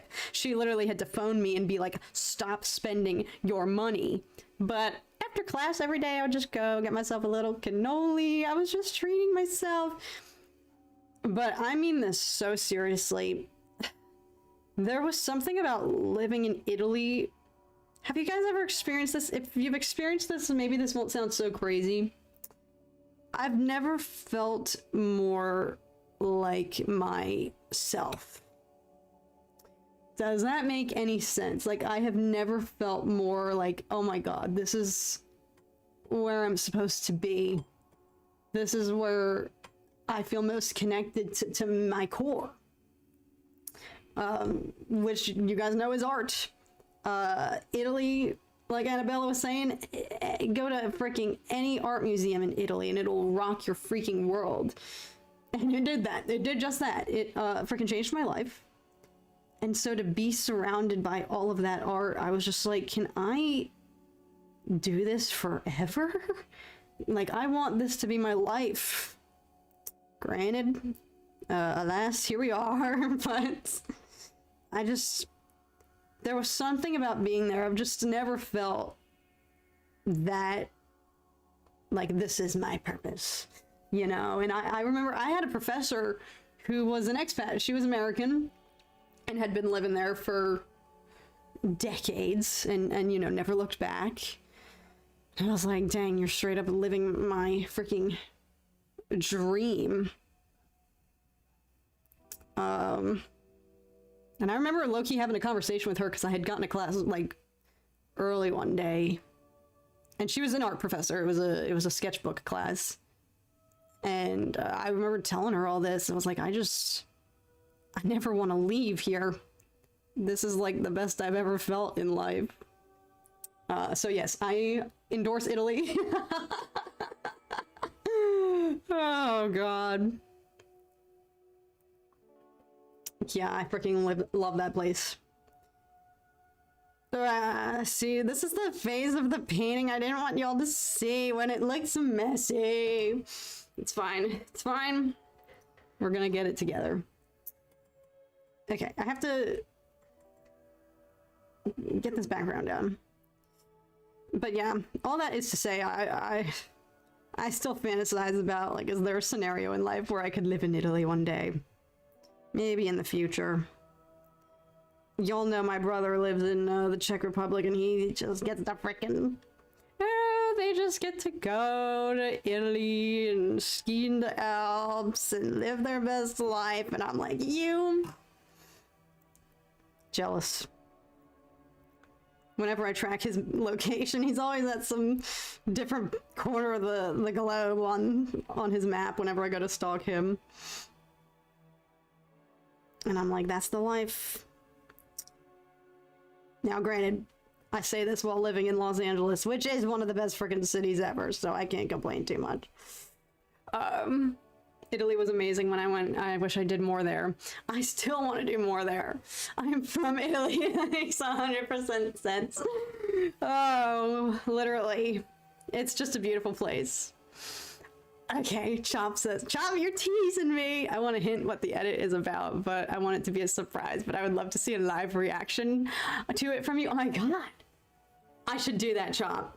I'll find a way. I'll literally record it and just send it to you. I will do that. You're already doing the Lord's work. I'll do it. I'll do it. I'm gonna send it to you. Or we'll just do it live. So we'll see. Oh my God, I can't freaking wait. Pizza, pasta, and ice cream. What else do you need? Exactly.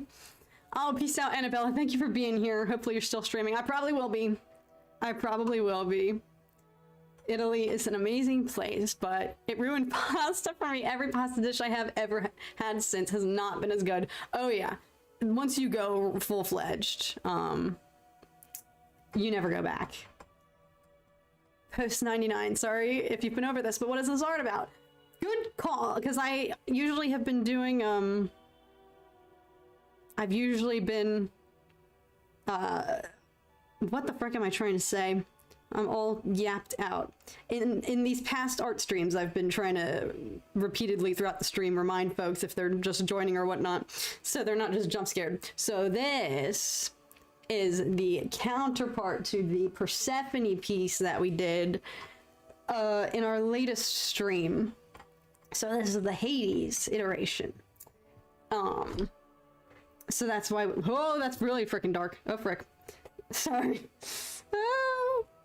Ooh, but I like that color actually a lot though. So this one is Hades, so that's why we've got some imagery that is symbolic with him, but as I was explaining earlier, I kind of wanted to do a different take because Hades is always so vilified and Yeah, that's the word I'm looking for. And like I said, I don't know. I wasn't there when he kidnapped Persephone, so maybe he was god-awful, but in my research for looking for, like, symbolism and imagery to use in these pieces, I came to learn that maybe he wasn't all that bad, and that he actually genuinely loved her, in spite of her being his niece. But back then, that was nothing to bat an eye about, clearly. So that's why I was like, I kind of want to do a different take and not... I don't know. I want to do a contemplative, is that a word? A pondering rendition of Hades, not necessarily depicting him super violent and harsh. That's kind of one of, maybe also subconsciously why I did the Persephone piece mostly red and orange hues. And, because I felt like that might be too harsh and playing into the stereotypes for him. But like I was saying, Hades in Hercules, the Disney movie, he's blue in that. He's like blue flames. But what am I saying? I'm losing track of my thought. I'm loving this blue for this backdrop. Sorry, that's why I'm like blanking out. I'm like, ooh, this is satisfying. So that's what I'm going for. So we have the imagery of the screech owl up here, which just sounds so terrifying. And I'm not looking forward to drawing that, y'all. So in the Persephone piece, if y'all will remember, we had Cerberus, the three-headed dog, who's usually associated with Hades. In a lot of the artistic renditions I saw of him, he was the one accompanied by Cerberus. So part of me was like, oh, maybe I should have done it the other way around, but I kind of liked the idea as if they were guarding over her, because she wasn't allowed to leave. I think she had like dual custody. I think she was able, like I was saying the other week, the other stream when we did Persephone, like she was able to leave. And that's when we would have like spring. You know, like her time in the underworld dictated whether it was winter or not, and then it would be like harvest, fertile land, springtime, crops. Like when she came back out, she came back to the surface. I don't know. I could be spreading mythological misinformation. Anyways, that's what we're doing. So the screech owl, though, like I was saying, we had Cerberus, the three-headed dog, in the Persephone piece, and I did that as just kind of, what am I saying? I didn't do it as full-fledged detail as we did her portrait. I kind of left it very, like, sketchy, and it turned into my favorite part of the piece, y'all. When I look at it, that's my favorite part, is the dogs in the background. And so that's what I want to do with the owl. I don't want it to be super detailed either. Like, just keep it contour sketches, but it's gonna be tough to draw all these feathers, y'all. I kind of underestimated it, but I had already conceived of the composition, so it's too late to turn back. You could do it on a live stream and mute the audio for the stream so you don't get copyright struck. Oh, true, Chop, true. We'll figure it out. We'll figure it out. I'll think of something. But yes, I would love for you to see my live reaction, because I wish you could have seen my reaction to the other edit that you did. I literally was crying. I was the stage of, because that was like your first edit, right? And you disclaimed it, I think, when you tweeted it. You were like, don't be too harsh on it. This is my first try. And I was like, okay, let's see what's going on. And then I was watching it, and just this gradual realization of, holy frick, it was so good. So I wish you could have seen that. So yes, we'll find a way so that you can see this next one, especially if my beloved Sleep Token are going to be in it. Like I said, y'all, though, it's so freaking everything in shambles here. I should be living my best life and celebrating, because they just had their debut of 2025. Their live debut, I should say, at Rockham. And I can't even fully... I was just kind of numb about it. I didn't even enjoy it, because I'm just like, ugh, shiz is hitting the fan over here. But also, y'all see their new masks? I know I was showing you guys Vessel's mask last week. Their new one's a little bit scary, not gonna lie. Life's scary in general, though, so why the frick not? Let Sleep Token jump in on the fear factor that is just being alive these days. But I am patiently waiting, Chop. I won't rush you. Can't rush perfection. But I already know it's gonna be perfect. I can't freaking wait. Alright. It's getting messy down there. I don't like what's going on down there. But I can remedy this because notice how he's losing his shoulders? Like, what's going on over here? We're gonna remedy that later, but I need to just let that dry. I need to stop fussing with that. Okay, what am I gonna do?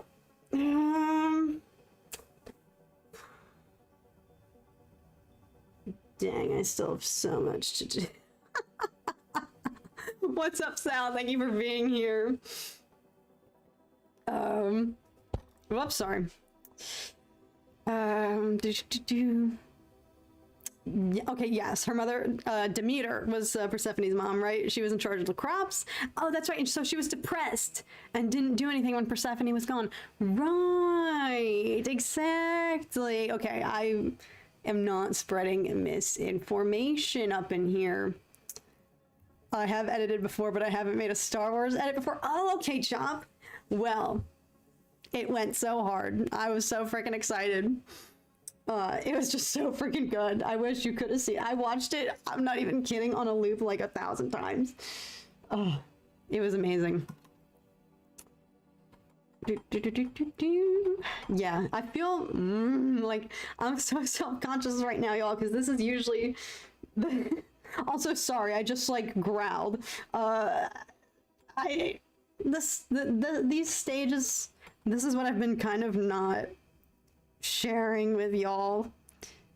These initial periods of just putting in color blocking and blending and just laying down the groundwork and shading. But if anything, perhaps maybe this is more riveting because you guys can see more transformation, you know, in some of the other pieces that we've done, because I've saved them for streaming purposes. I've saved them until they've been at a decent place that I deem worthy of showing. A presentable place, that's what I'm trying to say.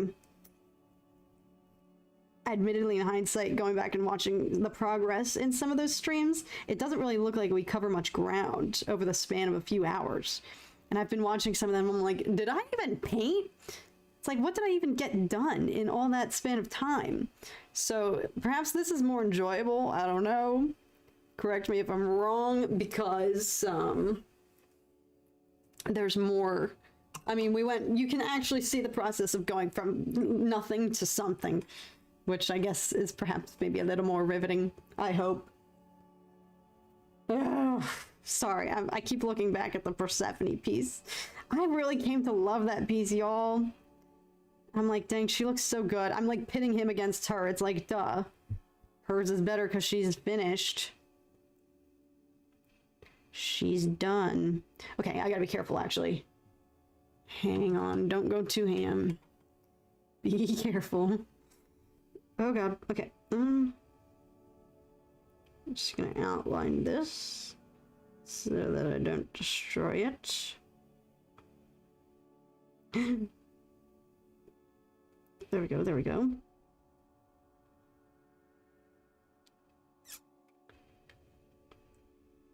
Okay, okay. Ew, okay. Bear with me, y'all. Just let me judge it. Just let me be unhappy with it for 2 seconds. Wait, what's going on there? Oh, yes, and I was gonna maybe have... Okay, so you know how we had the touches of... In the Persephone piece? I'll just bring it back up. She's right here. Can you see her? There we go. Ah, I gotta... She's too long. Okay, you know how we had Thrawn's hand down at the bottom? Thanks to the amazing suggestion from Floggy to paint the hand that's... Maybe if I do this, it's upside down. But the hand... Sorry, I'm banging over everything. It's a mess up here. The hand holding her pomegranate heart, that's meant to represent Hades.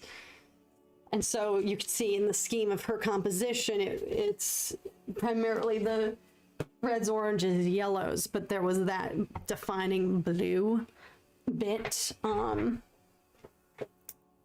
Oh, I hate that y'all are seeing this phase. I don't like it right now. It's fine, it's fine. Sorry. We're gonna mimic that.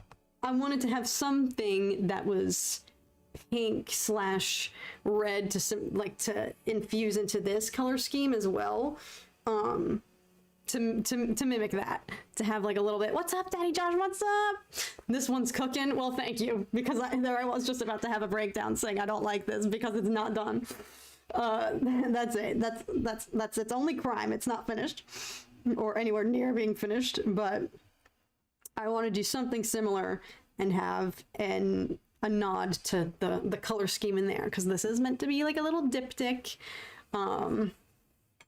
They're meant to be a pairing. And so, thanks to Fwoggy's amazing suggestion, we had the blue Thrawn hand in there, and I think it just fits so... It just changed the piece, y'all. It was genius. It was an incredible suggestion.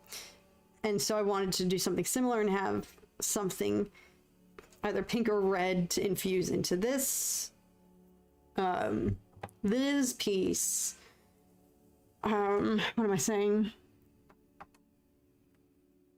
To show that there's some piece of like Persephone here for him. And so I was gonna maybe have this these petals are gonna be white, and I was maybe gonna have like some like blood droplets on them, maybe.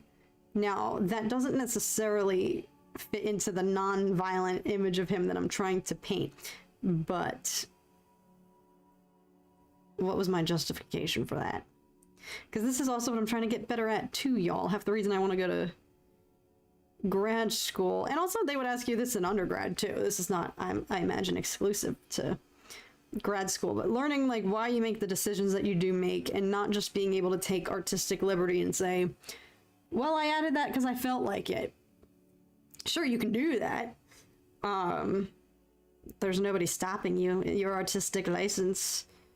You can do whatever you want.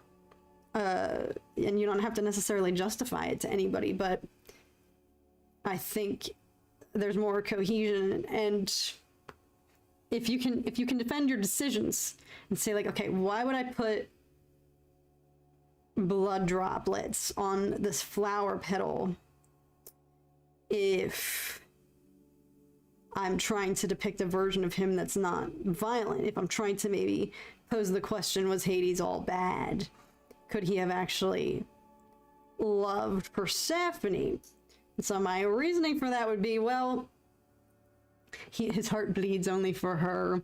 But that's when I also said, like, okay, throwback to earlier when we talked about the antlers, and when some of y'all had the jump scare, if you were looking up behind the scenes, that deer antlers shed and get all disgusting and vile and gross.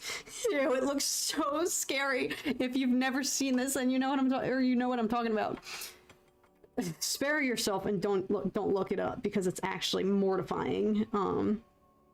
But as we learned, thanks to, I think it was the Stanleys, you chimed in and said that they shed for mating purposes. So that's why I think in order to have some hint of like the blood, the red of the Persephone color scheme in here, I might do a little of it trickling down the antlers as well, to kind of show that he's shedding his bad persona too, in a way. Like, I don't know, my brain's a little bit fried, so who knows. Maybe that makes sense, maybe not. And is anybody going to be, am I going to be bringing this in front of a jury? Is anyone going to be sitting here asking specifically why I chose to have bloody flower petals on here? Maybe. Maybe not.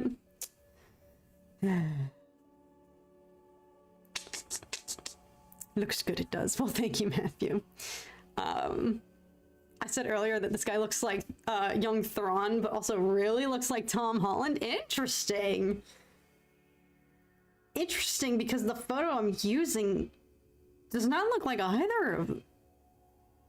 I'm curious. Interesting. Well, listen, I'm not opposed to him looking like either. I thought about Thrawn. I guess I can't do this, because you know how Persephone's eyes in the last piece, they were kind of I did something similar to the first piece that we did, which was they weren't entirely filled in. They were kind of still like voids. I don't know what I'm doing with his eyes yet, and I think I did have the thought like, ooh, should I do red eyes? But I didn't even consider that would look exactly like Thrawn, so perhaps not. Perhaps we should abstain from that.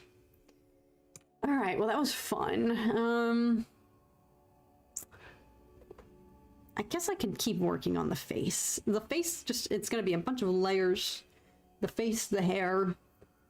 I'm probably gonna shave the Screech Owl for the end. Alright, what the frick's going on here? What I have to do first is remedy this in the background. Come on. You see what I'm saying, right? I don't mind the look of it over here, but over here, the behavior of the paint in the water, it doesn't look so Gucci. It's too dark, too dark, too dark. Oh. Okay, hang on. Trust. Jesus, take the wheel. Trust in the Force.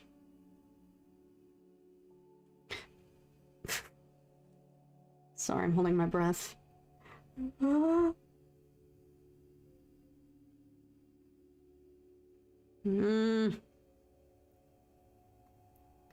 Work with me.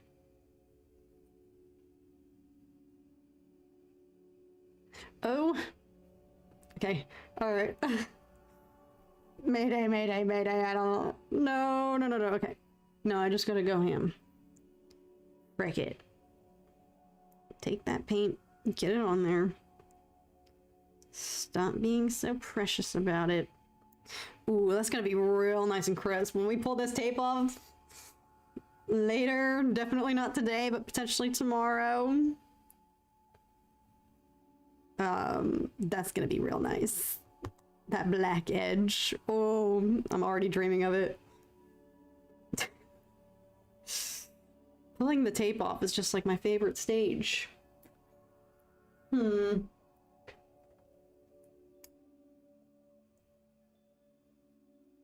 Okay. I need to remedy this though. This is not behaving well down here. Oh god.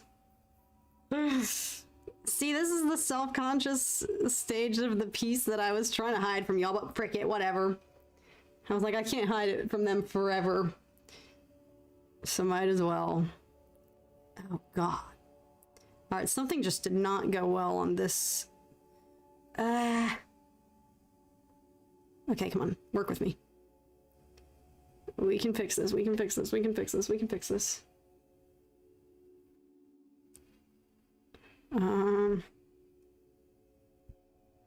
Hang on. Okay. Well, good news is, folks, our computer died and we're still going strong. I totally forgot about that. Pandemonia at the beginning of this stream. I still cannot believe how that survived. Oh god. See, what I'm doing right now is I'm tampering when I shouldn't be. I'm adding more. And I know I shouldn't. Oh. Okay, but I'm trying to... It's all in good faith. Listen, just trust, just trust. Okay. Hang on. Hold the phone. Okay.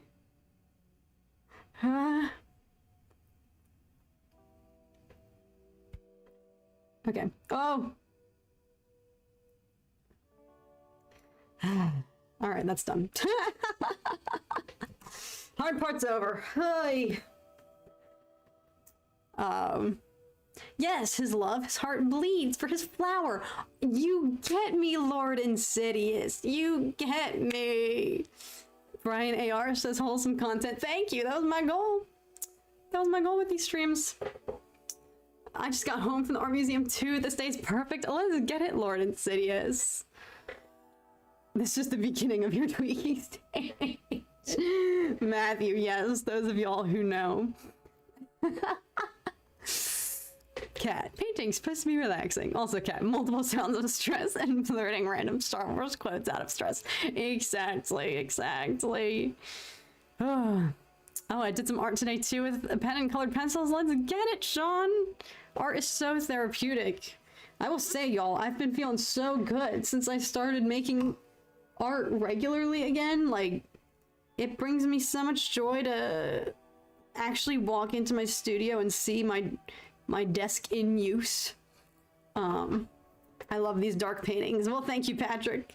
Because sadly, that's all I know how to do. I love dark, macabre art, y'all. And I know I've said this because it's like, okay, well, why? Sorry, I keep like my computer's not getting knocked around. Y'all know I'm a scaredy cat when you see my scaredy cat videos. So it's like, why am I so afraid of that stuff if somebody else is making it? But then I love to create dark paintings as well. Dark themes, dark undertones. It's oh, frick. Hang on, sorry, I just realized something I gotta fix. You just witnessed in real time me realizing something's off. There we go. Notice how those were totally asymmetric? They were. But yeah, it's just my favorite type of... I always loved that subject matter, like, in art history as well. Like, my favorite paintings weren't the happy ones. It was the darker stuff. Much better, much better. Don't worry, y'all. We're gonna touch up his shoulder line here, I swear. His,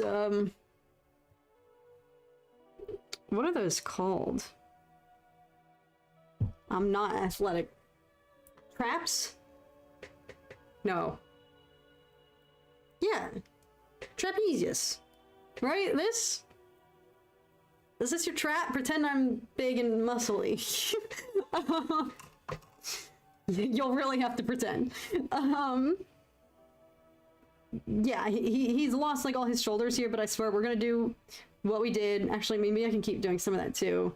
With the Persephone piece, we're gonna be doing all the layering of like the vines and the veins down here. We got a long ways to go. We have a long ride ahead of us.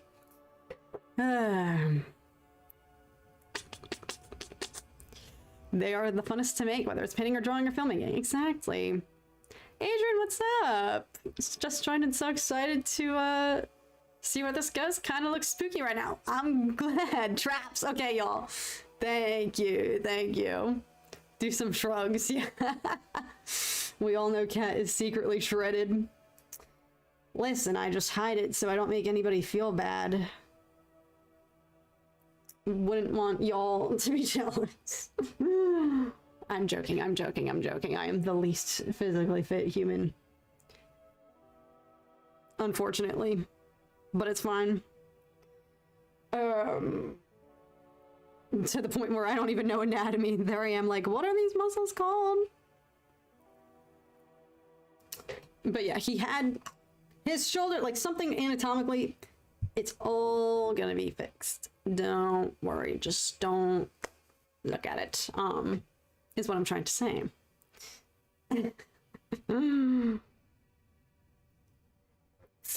Y'all, if I could actually secretly bench 450, you would never hear me shut up about it. I would be insufferable about it. Okay, where did my reference photo go? I keep accidentally hiding it. There he is. Okay. Okay, sorry, just getting readjusted. Okay. Yeah, unfortunately, y'all, phys ed was not my strongest. Phys ed was not my best work. And that's okay. Also, I've been reflecting on that, and that is crazy in hindsight. I don't know why it occurred to me the other day, just kind of randomly out of nowhere. But why the frick was it publicly acceptable? And maybe if you went to a bougier school, you might have had remedies for this. Because I feel like I remember watching like high school media when I was younger, and they would hit the showers after gym. They would be able to take a full-fledged shower after their phys ed class. Wasn't allowed to do that. We didn't have that at my school.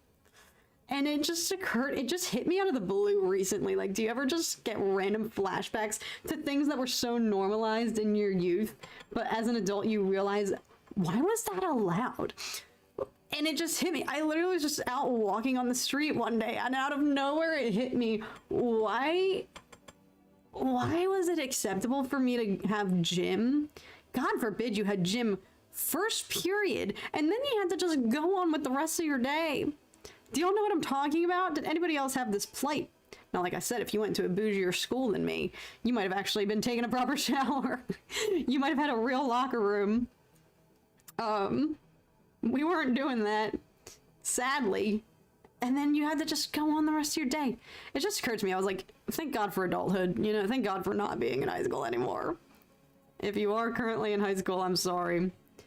But also enjoy it, because shiz gets real fast.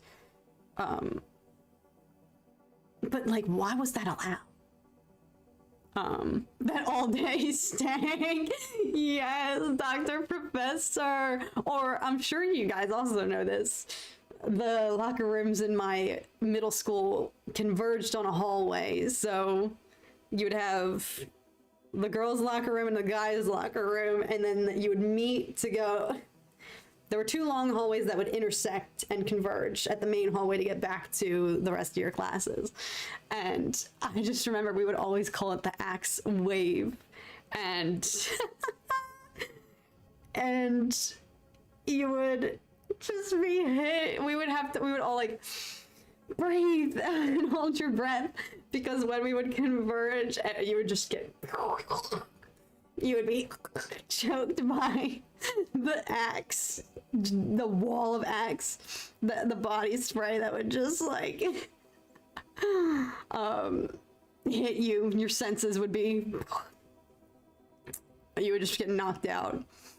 Oh my God, I don't miss anything about. Oh, those were not the glory days by any means. You guys had showers in a locker room, but you didn't have the time for the showers. Right, sometimes we'd have 5 minutes if we were lucky. God forbid we want to, like, do our hair again. No, it's over. Your whole look is sabotage for the rest of the day. Oh God, I don't miss that. It's that Superman. It kind of looks like him, but I swear it's not. And I don't know how to undo it now. It's okay if it looks like him. Somebody said Paul Atreides earlier. Chop thinks it could be Thrawn. It could be Tom Holland. Who knows? You know what it is? It's this. It's this. But the male model I'm looking at, the reference photo I'm using, he's got this. He's got the curly Q. Yeah, it's just random things like that will occur to me randomly out of nowhere. These memories, these flashbacks to these harrowing core memories from middle school or high school, and then I'm like, I just have a brief moment of like, thank God. Thank the good Lord I'm not there anymore. For reasons like that. The only time that we could shower after gym was after going in the excessively chlorine pool. Otherwise, it was marinade. Oh God, Axe was the worst. That Axe wave got me wheezing. Exactly. Worse than the Axe body spray was the kid who refused to use any deodorant. Right? Like, choose your battle. Choose your choose your fighter. The Axe wave or the no deodorant. The Axe, in fact, didn't forget. Oh God. God, I'm glad we all had a universal experience. Whew. God, I don't miss that. I don't miss that one bit. That was just crazy. Like, how is that acceptable? That's not healthy. Maybe it's because, oh my God, I know exactly what it is. In LA now, it's getting hot out, y'all. It's summertime, it's getting hot. And so, one thing about LA, and I walk everywhere. I don't have a car, so I walk everywhere I go, which I love. It's fine. It's great. That's how I get my stamina. But one thing about LA is that you'll leave your place and it'll feel beautiful. You'll be like, oh, this is really nice. Depending how long you're out, which usually I go out in like the early morning towards the afternoon. I try to go before the heat wave would set in. But what usually happens is you leave your house initially and you're like, oh, this is perfect. It's lovely. Feels like a beautiful spring day. And then that sun hits the peak in the sky, and by the time you get home, you're like, ugh, you're melting. So that's usually how it goes. And that's what it was. I was like, oh my God, I need to go home and freaking get in the shower. And then I was like, oh my God, that is bizarre that there was a time in my life when I would be out here, especially if you had gym outside. Oh God, Jesus. Holy shnikes, the poor souls. I just remember if you got your schedule and you had gym first period in the morning or your first class, that was a curse. You were done. It was over. So, Ryan, I'm cracking up. How did we get on this subject? What is this? I was just yapping about justice for LA and eradicating prejudice from our country, and now we're talking about X. What a day. That's why these paint streams go ham. Because we just talk about anything and everything. But yeah, that's what jogged. And I was like, why did that visceral memory just occur to me again? And it's like, oh yeah, because adulthood's great because I don't have to go outside and have gym. If I go outside and sweat, I can come home and remedy that.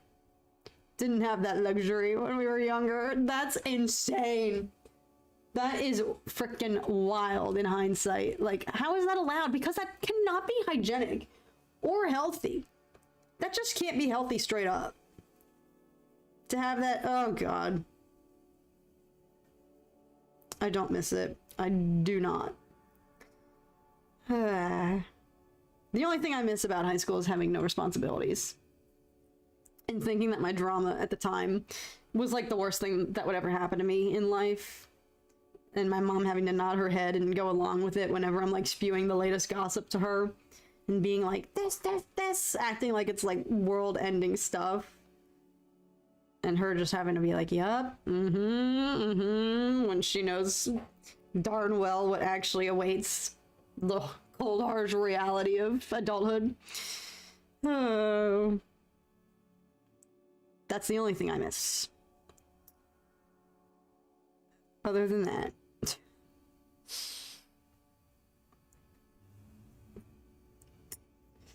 Has anyone watched the Andor Season 2 Honest trailer? Oh, I saw that and I didn't watch it. Ooh, Sam Winkler asks, which Andor character do you resonate with the most? Oh. Holy frick, good question. Resonate with. I'm gonna differentiate resonate and assume like who do I relate to the most versus who's my favorite. Resonate and favorite are two different things. Correct? So I'm gonna go with who do I resonate with the most? God dang, I've never thought about it. Because they're all so much more hardcore than me.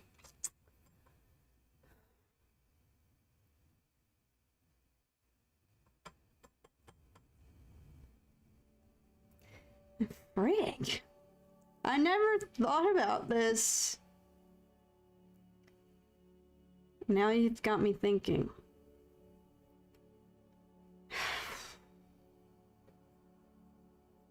Who the frick? Sorry, I'm just...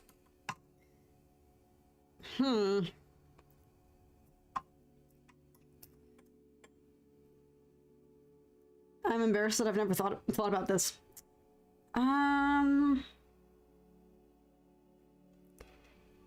Like, everyone who comes up initially is too heroic. Like, I'm not brave, y'all.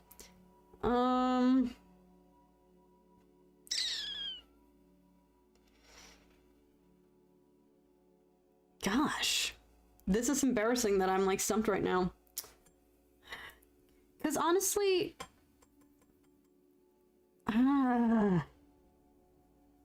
this is so tough.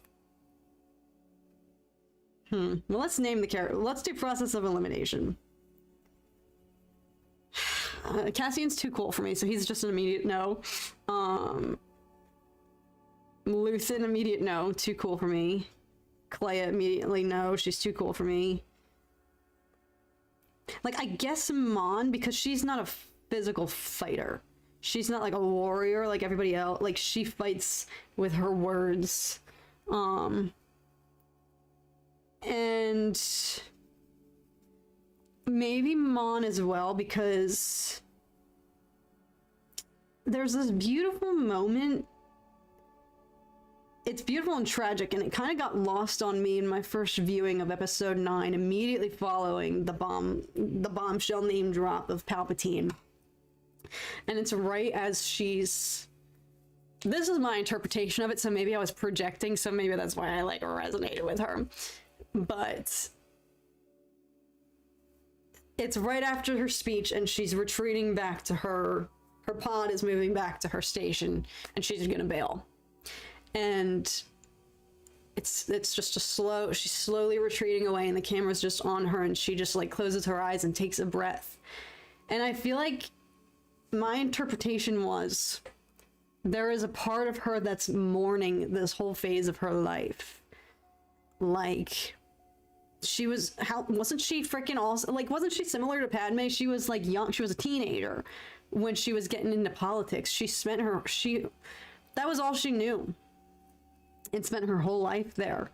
And so as much as it had pained her, I'm sure, to see how far the Senate has fallen, and that it no longer was the beacon serving justice, serving democracy that it once was, you know, it no longer served its original purpose. And it had totally been, you know, diminished. They were all just basically puppets for obviously Palpatine. Like, it's no secret. So there's a beautiful moment, and like I said, I didn't catch it, but I feel like in that moment she is kind of just taking a quick second to just close her eyes and feel pain and grief of what she's losing in her life, because this was her life. You know, it was the biggest piece of her life. It was her life's purpose and mission. It's all she knew. And in spite of how corrupt it had become, she still might miss it. You know, like, she's still letting part of her identity go in that moment, as everyone's heckling her, like howling at her, and she knows that she might freaking die as soon as she steps foot and leaves to try to make her break for it. But she just has that 1 second, it's so brief to herself, where she just closes her eyes as she's leaving. And to me, I felt like that is her saying goodbye to like a piece of herself. And I don't know why, like, again, maybe I'm projecting because I can resonate with that, like saying goodbye to things in life that don't serve you anymore, but you know you still are going to miss it. And even though, I don't know, your experience might be tainted, like, you're still fond of it in a way, you know? Like, I think a great symbolism for that is the girl in the very first episode of season 2 with Cassian. She's saying to him, like, it's gonna sound crazy, but I actually enjoy my life here. Like, she's in the system. She's obviously working for that Imperial station, but she's risking it all. Like, you know, she's trying to get out and remedy that. And, you know, she's saying to him, like, I know it's crazy, but I have friends here. I like my life here. Like, I think maybe that's why I'm choosing Mon, because, again, I could be projecting. And I loved that moment, and that's how I interpreted it on my second time around watching. Like, oh my god, she just dunked on everybody here and started a fire and is willingly, you know, igniting this, blowing this place up from the inside out. But a part of her will always maybe love and mourn that piece of her life being in the Senate. And so I just, whether that is actually true or not, that resonated with me. So maybe I still don't fully resonate with Mon as a character, because she's still more of a boss than I am. They all are. But I loved that moment because I think I know what that's like to say goodbye to things, release things that no longer serve you, but still be able to look back on it with fondness and know that it maybe wasn't all that bad. I don't know. Do you feel better about life yet, asks Tom? I think we do. I think we do, because we went from talking about our world's problems to Axe body spray being our biggest problem. So, maybe. Or Edie, y'all. Frick, I forgot the most basic answer. I'm Edie. Because I'm short. Blood pudding Harambe exposed. Oh god, Axe body spray. These streams are always hilarious. I'm so glad I found your channel. I'm so glad too, Catching Z's. You've been here while it's been exciting. Oh god. Oh my god. I'm sorry, I'm just cackling about all the Axe memory lanes. Rogue One does hit different after Andor Ryan. It's crazy. Sometimes I think I'm Luthen, but I'm really, in reality, I'm Cyril. Hey, Fred! At least you got awareness. And that's okay, because Luthen probably, or excuse me, Cyril probably saw himself as a similar figure as Luthen, you know? Like, fighting the good fight. Cyril genuinely believed he was doing that. K2 for me, because he's sassy and constantly annoyed. Lord Insidious says Cassian, the moment he killed that informant to secure his escape. I knew, that's me. Oh my goodness.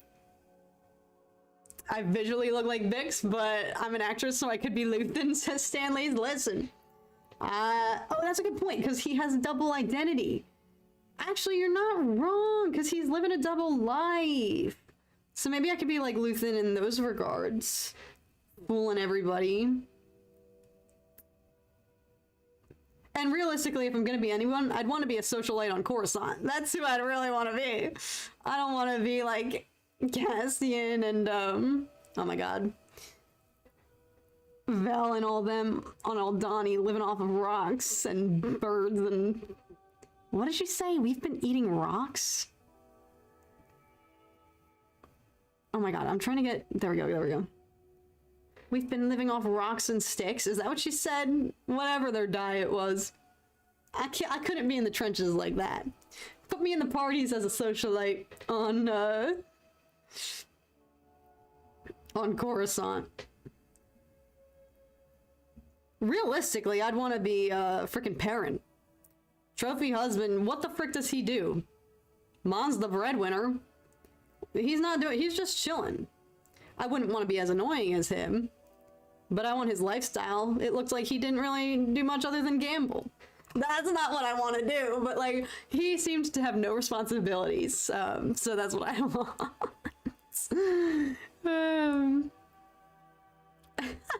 Dr. Professor. I'll say I'm Cyril's boss from season 1. No need to work too hard. Let's just make it through the day. Exactly. That's unfortunately kind of my motto as well. Like, clock in, clock out, do what you gotta do. That is why it hit profoundly when she was telling her daughter Leda that she could do or be whatever she wanted to be. Mon didn't want Leda to have that kind of life that she had. Exactly, Matthew. Poor Leda. What's her life looking like? What's up, Wickety Split?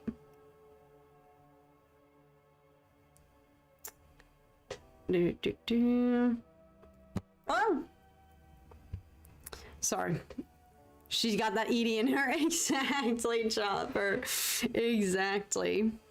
Rocks are a good source of protein, no? If you were a socialite on Coruscant, would you go to that fish opera that was in Revenge of the Sith? Abso-freaking-lutely. Oh my god, sorry y'all, that's my chair squeaking, I swear. Am I doing any movie reactions? I know y'all that I've been slacking in the YouTube arena, because we've only been working on the paint streams as of late. I am gonna get back to it. I want to do next. Like I said, I've been saying Fit Forever, and I'm sorry, I have to finish Legend of Korra. But in terms of movie reactions, I need to get back into Scaredy Cat, because I'm kind of craving it, because I think I dipped off a little bit. I told you guys my real life was looking like Scaredy Cat for a little bit. I didn't want to add fuel to the fire. You know, Scaredy Cat's kind of great because if I'm stressed, it helps distract me from that, and it reminds me that it could always be worse.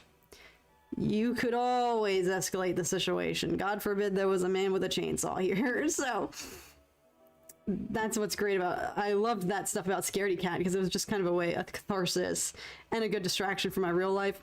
But my real life was getting so bleak earlier this year that I was like, I can't do that. I shouldn't be doing this. I can't add fuel to the fire. And so I took a bit of a breather, but I want to get back into them because yes, things are still bleak. But in terms of my personal life, things are much better. That's what kind of sucks. The world's falling apart just in time that I got my life back on track. I got my head back in the game. And so now I need something scary to remind myself that it could be worse still. So what I want to do is 28 days later, I want to do that franchise because I want to go see the new one that I think looks pretty good. But also Cillian Murphy. Need I say more? I'll take my dose of Tommy Shelby any chance I can get. So the fact that I haven't already seen those movies, I low-key didn't even know what they were when I saw the initial announcements for like the new ones in the franchise, the new one coming out. Now granted, is that about to join the long list of franchises getting remakes and decades later sequels that shouldn't be happening? I don't know because I've never watched the franchise, so that's what I want to do next. And then I might just start honestly stockpiling now. Little insider scoop, y'all. My members know this because y'all, we were doing the watch parties for these Reactober reactions in like August at one point, I think. Because I was like, I need to start banking them up and stockpiling them. Otherwise, I'm never going to be able to accomplish the goal. I think we watched 10 movies that month. If I had only just done that in October, I would not have been able to achieve that. So I started filming those in like August and September, actually. So I might do 28 days and then 28 weeks in the lead up for 28 years later as a long overdue Scaredy Cat installment.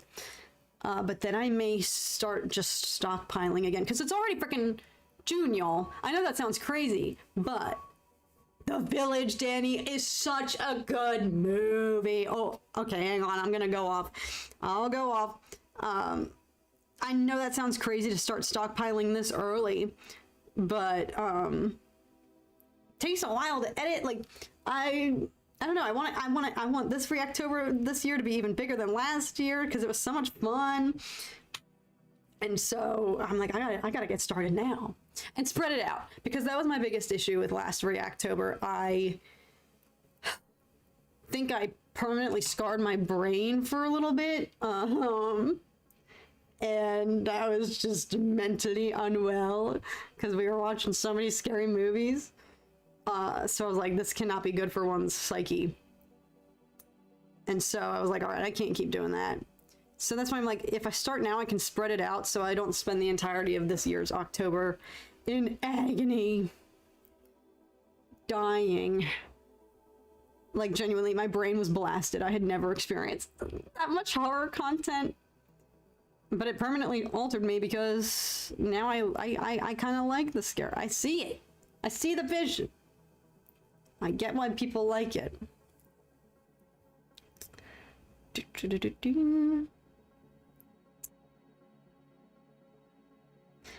21 Gun, bringing back old deep wounds, deep cut. It's crazy that you were mentioned on the Howard Stern show.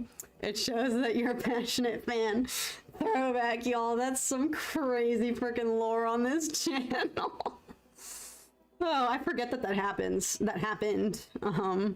Like as if that happens every week. Oh yeah. That I was actually reminiscing about that because I remember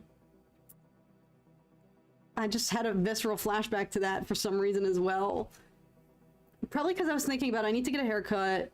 Or not, I don't need to get a haircut, but y'all, I don't know what to do. I'm kind of in the stage of life where I want to keep experimenting with my hair, but I've decided I can't chop it off like I've been contemplating, because I think a lot of you guys would riot.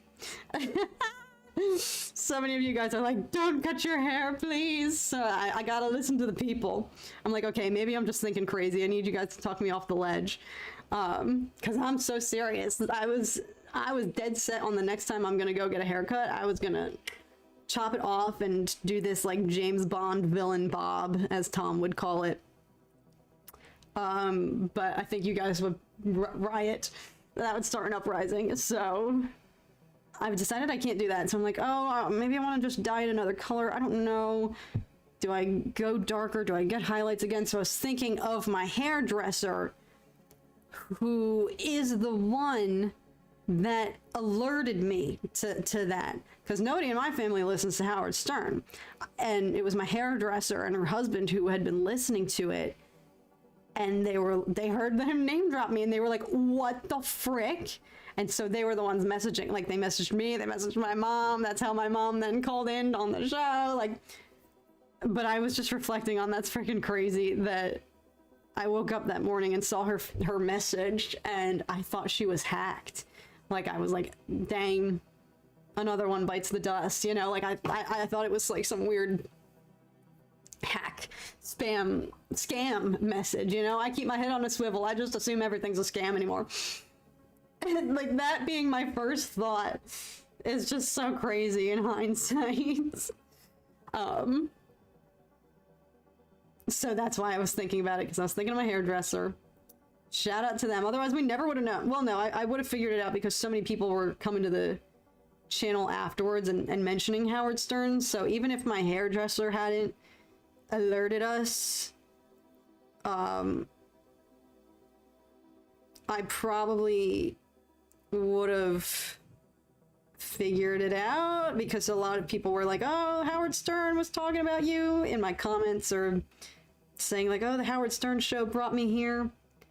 So thank God she did. Thank God I found out from somebody I knew. Oh, and I woke up from like 10 missed calls from my mom that morning. That's right. So thank God I found out from like my family and friends, people I knew, because otherwise that would have been such a jump scare. Could you all imagine if I just woke up and nobody knew? I had no idea what was going on. My family had no idea what was going on. And I just was reading my comments that day like, holy frick, Howard Stern was talking about me? Oh, that would have been scary. That would have been scary. Oh, God, I forget about that a lot. What a crazy time. Don't let us be the boss of your hair.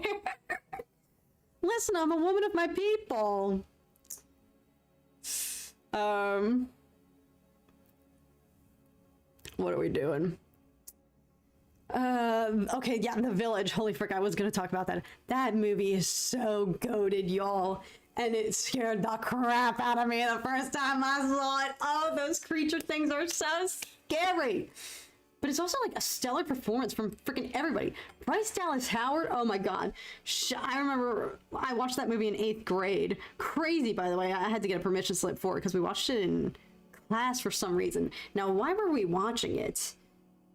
I totally forget why we were watching that in 8th grade. But I'm not going to question it because it freaking changed my life. Oh my God, Bryce Dallas Howard. I remember watching and being like, she's the most beautiful person I've ever seen. Adrian Brody, Joaquin Phoenix, that cast is goated. Oh, what a good movie. And it's so freaking scary. But it's also cool because wasn't it filmed, being a Philly person? I think it was filmed in like the greater Philadelphia area. Because it's M. Night Shyamalan, right? And he does a lot of stuff, actually, in Philly and around. Not the Avatar movie, I'm going to presume, but... Oh, Alien Earth. Stanley's right. I got to finish, like, the Alien franchise. Franchise? Jesus. Franchise. I got to do that.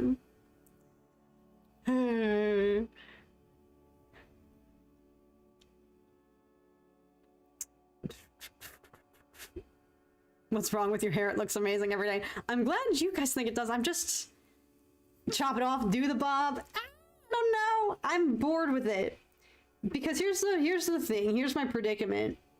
I have come to realize I've come out of the fog. And you'll know this if I'm sure you guys thought this in a lot of my old videos too, and I was just blind to it. I couldn't see it, but I had long hair blindness. My hair used to be down to here. Y'all, why the frick did I think that looked good? And as I have explained to you guys, I'm Edie. I am 5 freaking foot. I'm a hobbit. So my mom always used to tell me, she would be like, you look like Cousin It. Cousin It from the Addams Family, who's just that little short stump of just all hair. Now I get it, because that is like, I dwarfed myself for so many years thinking this long hair looked good on me, and it didn't. And now I'm like, shoot, because I was never experimentational with my hair. And I went to art school. You know, the whole point of this is I've spent the whole majority of my early life never being adventurous or doing anything cool with my hair. And now I'm in a phase of like, oh my God, I can do whatever I want to my hair, and now I want to do everything I never did when I was younger. What I was gonna say was, even in art school, where everybody got radicalized, y'all, like, we all came in, well, I started art school and left still looking, I'm gonna say normal, for lack of a better way to put it. But so many people, you know, we all started coming in like little youngins out of high school, and gradually everybody would get more tattoos and bleach their eyebrows and get piercings and do crazy stuff to their hair. Like, so many people that I started school with looked like different human beings at the beginning of our freshman year versus the end, because you're in art school. Everybody's artistic and cool and is expressing themselves. And I just never did any of that. I walked into school looking the same way I did when I left. Like, I didn't get adventurous at all with my expression or style. I went to school every day wearing sweatpants. Granted, because I was like, why am I going to try to dress cool? I'm getting paint on everything. So now I'm like, frick, I've come out of the fog. And I'm like, all that time wasted, I could have been doing something cool with my hair. I never would have been cool enough to bleach my eyebrows, but darn does it look cool. I knew so many people who did that, and I would not be able to pull it off. But I don't have any tattoos. I don't have like anything that would actually make me stand out as like, whoa, she's an artsy person. Nothing about my outward appearance, I think, suggests that. So that's why I was like, now I'm in this phase where I'm like out of the hair blindness. I'm like, holy frick, I'm never gonna do that again. I'm never gonna have all that freaking long hair just weighing me down. I can be free. I can do whatever I want. Let me chop it off. So that's why I'm like, I'm feeling experimentational, or like, let me dye it. Let me go blonde. Let me dye it jet black. Let me dye it Daenerys Targaryen platinum white. Like, I just want to try everything and make up for lost time, which is arguably the more acceptable time of your life, when you could have been, you know, when you're in art school, you know, like, the stakes are low and you're not trying to get a job or anything. And so you can be free and be whatever you want to be and look however you want to look, and it doesn't freaking matter, because everybody else there is going to look like that, you know. Granted, you can do whatever you want in the real world as well, but I think it's higher stakes, less acceptable, maybe. Or maybe not. Granted, I'm in LA. I'm saying that living in LA, this is the most expressive place. You can wear whatever the frick you want and nobody's gonna bat an eye. Nobody will bat an eye here, so why would I care? But... so no, maybe I won't chop my hair off, because I know I've been thinking about it, but I think I would regret it. Hey, nothing wrong with getting a buzz cut every now and then, says Dr. Professor. Or the Bob Ross perm Stanley is not a bad idea. Could I pull off the Targaryen blonde, Patrick? I would cry. I would... listen, I always told myself, I was like, once in my life I'm gonna try it. No, I'm not. I'm too much of a wuss for that, but I wish I was cool enough. I wish. Oh, that's too dark. Too much. Too much too soon. I know it seems, by the way, like we're kind of just repeating a lot of the same stages to y'all. But one thing I learned from the Persephone piece was it was just a bunch of layering, which is why this was all the stuff that I was doing off cam. So by the time we started streaming, it looked like I had actually done something, you know? I was sparing you guys from these initial stages where it kind of just is a little bit repetitive, but a lot of that piece I learned was just like building up, doing small, gradual layers of different color and whatnot. And perhaps I'm also just stalling because I don't want to do that freaking owl. Maybe we'll do... I haven't actually touched the antlers at all. So let me put the face on pause. But I'm going to do what I did with the owl. I'm going to do the same thing that I did with the Cerberus from Persephone. I'm saving that for the end. I'm saving that for last. Which maybe I shouldn't this time around because I'm less excited for the owl, the screech owl, than I was for the cute little Dobermans. The cute little Dobermans that are the evil three-headed guard dog of the underworld, but... Okay, I'm gonna let that simmer.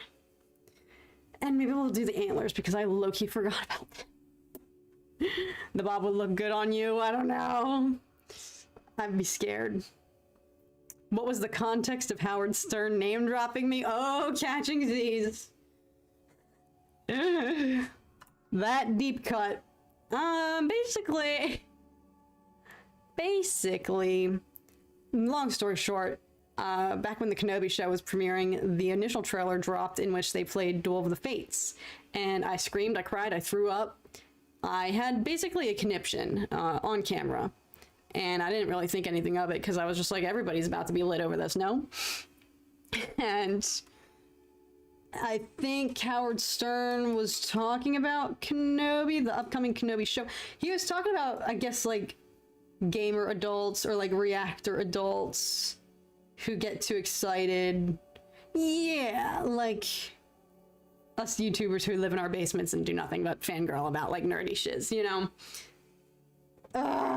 This looks so bad on camera, y'all. I swear. Alright, I'm letting the face dry and then I'm gonna go back to it. So he had come across somehow him or someone, oh, that's too dark.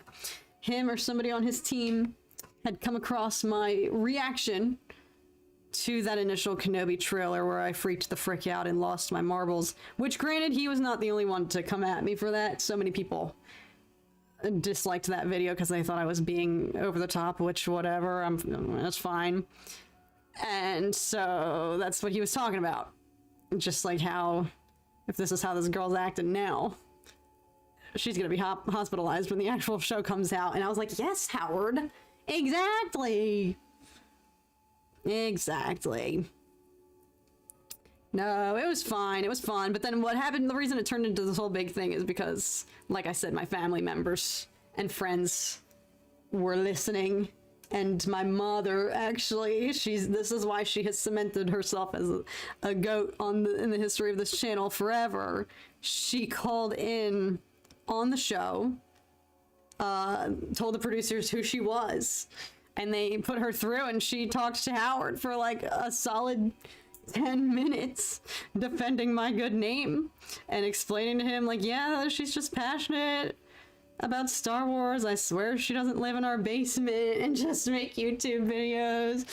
And what was so funny is that after I then posted my reaction to me reacting to Howard Stern, reacting to me, reacting to the Kenobi trailer, the inception of it all.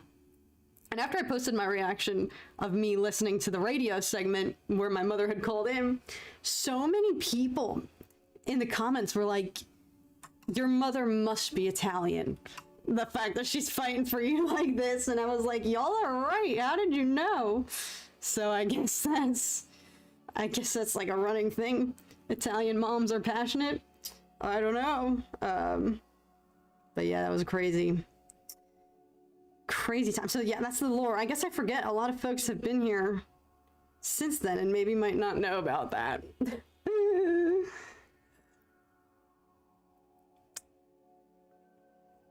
Be adventurous. No regrets. No, no regrets. No regrets. When did I hit my peak height? Asks Steady Josh. Probably high school. I probably tapped out after that. Because that's the thing. I was always short. It was never like, oh, Catherine's significantly taller than everyone, but then she stopped growing, you know? Because I know that happens to people. They'll shoot up and then... I decided I didn't like doing the antlers, so I'm not doing them right now. That happens, right? A lot of people peak at 5 feet, or like they'll hit 5 feet while everyone else is still growing, and then they just stop. That's not what happened. I was just always short.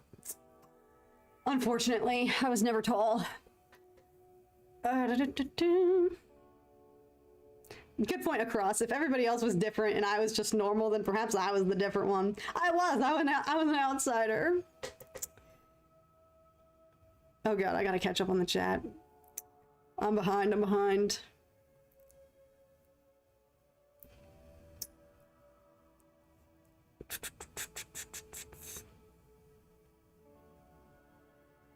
Dang, Lord Insidious. I had long, curly, straight hair, but I cut it and dyed it platinum. So it works. It's an option. You're inspiring me. Owl next to the flower. It's coming along great. Thank you, Danny. I think I'm kind of just stalling. I need to keep working on the portrait still, I think. I don't know. Or actually the flower too. Maybe if I do that, that'll make me feel better. I feel like I've accomplished some more. I still have so much work to do on the face. That's a good point, Patrick. If I was ever to try the Targaryen blonde, I should get a wig beforehand. Before I send it. What's up, Bird Church? Chop, you didn't know about my Howard Stern lore? Oh, me and my bestie Howard go way back. It was so funny, because at the time, Tom was like, you should really, like, capitalize on this, and, yeah, like, you should tweet about this, you should tweet at Howard, you should tweet at Star Wars, like, make a bigger deal out of this. But admittedly, I was a little embarrassed, because I was getting roasted toasted, like a marshmallow. I was like, surely... And listen, I had not watched much of Howard Stern's content before, but I knew that it probably wasn't a good sign if he was name-dropping me. I was like, oh, dear God. This can't be good. And it surely wasn't until my mom stepped in and saved the day. So that's why I didn't make it a bigger deal than it was. I barely even almost posted that reaction video listening to the segment. Because I was like, shoot, what if this actually really hurts my feelings? But no, I was glad that I did, because I was like, everything they're saying is fair. Yeah, I'm passionate about Star Wars. Okay, y'all, walk with me here. I know he's about to look like an alien right now, but walk with me. And I didn't disagree with anything that they were saying. I thought it was funny, so it turned out better than I thought it was going to be. And like I said, my mom called in and defended my good name when I couldn't, because like this all happened on the East Coast, right? Isn't his show it's on East Coast time. So all this was happening and I was just sleeping peacefully. So then I woke up and it's like this whole day had happened before I was during my slumber. And so I just never made a bigger deal out of it after that. We did the little reaction and I'm glad we did. And then now it's just become our inside joke. But we've upgraded, y'all, because now we got Tony Gilroy watching our videos. Oh, God. All right, let me do a quick chat catch-up while I let some things dry. This looks so great on camera. It's my boy Hades. Well, thank you, Lord Insidious. I'm glad you think it looks great, because I'm not vibing with it right now. Break. Sorry, I just realized how much I'm not vibing with it.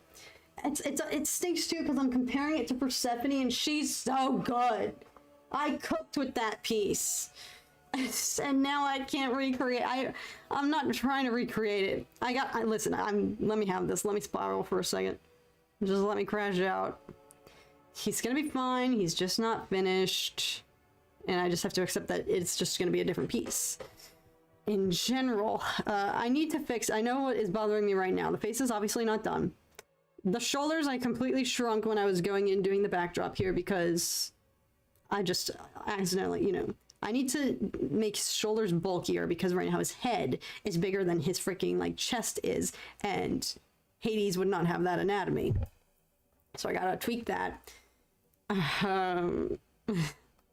We're gonna be fine. We're gonna be okay. I just let me crash out for a hot second. Okay. But I'm grateful that you guys think it looks good. I'm the worst person. I'm literally the worst type of person because you'll give me a compliment and I'll be like, no, here's why that's wrong. Like, that annoys the frick out of me when other people do that. So I apologize because that's literally the behavior that I'm exhibiting. You guys are being so nice and hyping me up and you're like, this looks sick. And I'm like, no, it's awful. I'm so annoying. I'm sorry. Oh, God. I see nothing wrong with this piece. Thank you, Chop. It looks good, though. Well, thank you. Listen, again, I'm also self-conscious, perhaps because this is the stages of the piece that I don't normally show you guys, when it's kind of bare bones and it's still in development and I don't know whether I like it or not. And we still have a long ride ahead of us. We still have a long ways to go. So I have to just be patient with it and myself, because it's not fair, because I keep looking down. If you see me looking at the ground, it's because I have the Persephone piece down there and I'm just looking at her like my guardian angel, like, where did I go wrong? What am I doing with this one? And that's not fair. That's not fair to me. That's not fair to Hades. So, I gotta get out of that. I gotta get out of that. Am I self-taught? The hair looks so realistic. Well, thank you. I wouldn't say I'm self-taught, but I've always been a lover of art, and portraiture and figures and hair are always my favorite part. So if I pay more attention, if I'm playing favorites towards the figure most of the time, which I usually am, and the hair, as you can see, is like the one finished part of this piece. That's why, because it's my favorite part to do. So thank you. I'm glad that you like it. I'm taking a quick little mini break though, because don't worry, we're not going anywhere. I just gotta catch up on the chat. Close my eyes. Actually, let me stand up and look at it from... Okay, yeah, that's definitely the problem. Sorry. Big head, little shoulders. It shouldn't be that way. His shoulders, realistically... Don't worry, we're covering this up. But he should be more swollen than this. I just have to put this here visually for myself. Calm down. I'm not leaving it like this, I swear. I'm just putting it here as a guideline.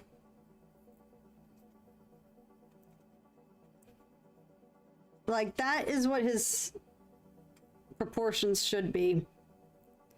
Hades is hitting the gym. Now, it could also be messing with my eye because the photo I'm using, the guy's like a little bit slumped.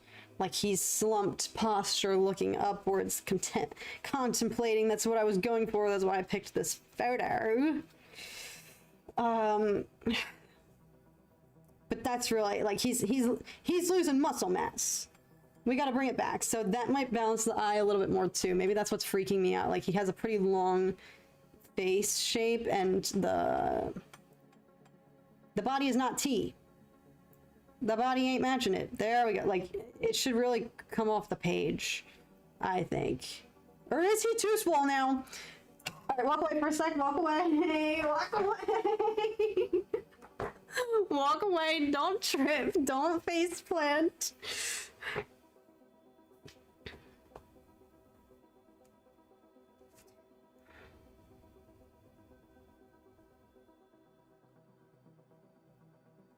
No, I think it's fine. It's just visually, it's messing because, listen, I'm not leaving it like that. I'm going to paint over this. I'm going to paint over this, so calm down, everybody. Just calm down. Trust in the force. Okay, I'm kind of going a little bit crazy here. It's fine. Let me crash out. Just let me crash out. We have to crash out in order to fix.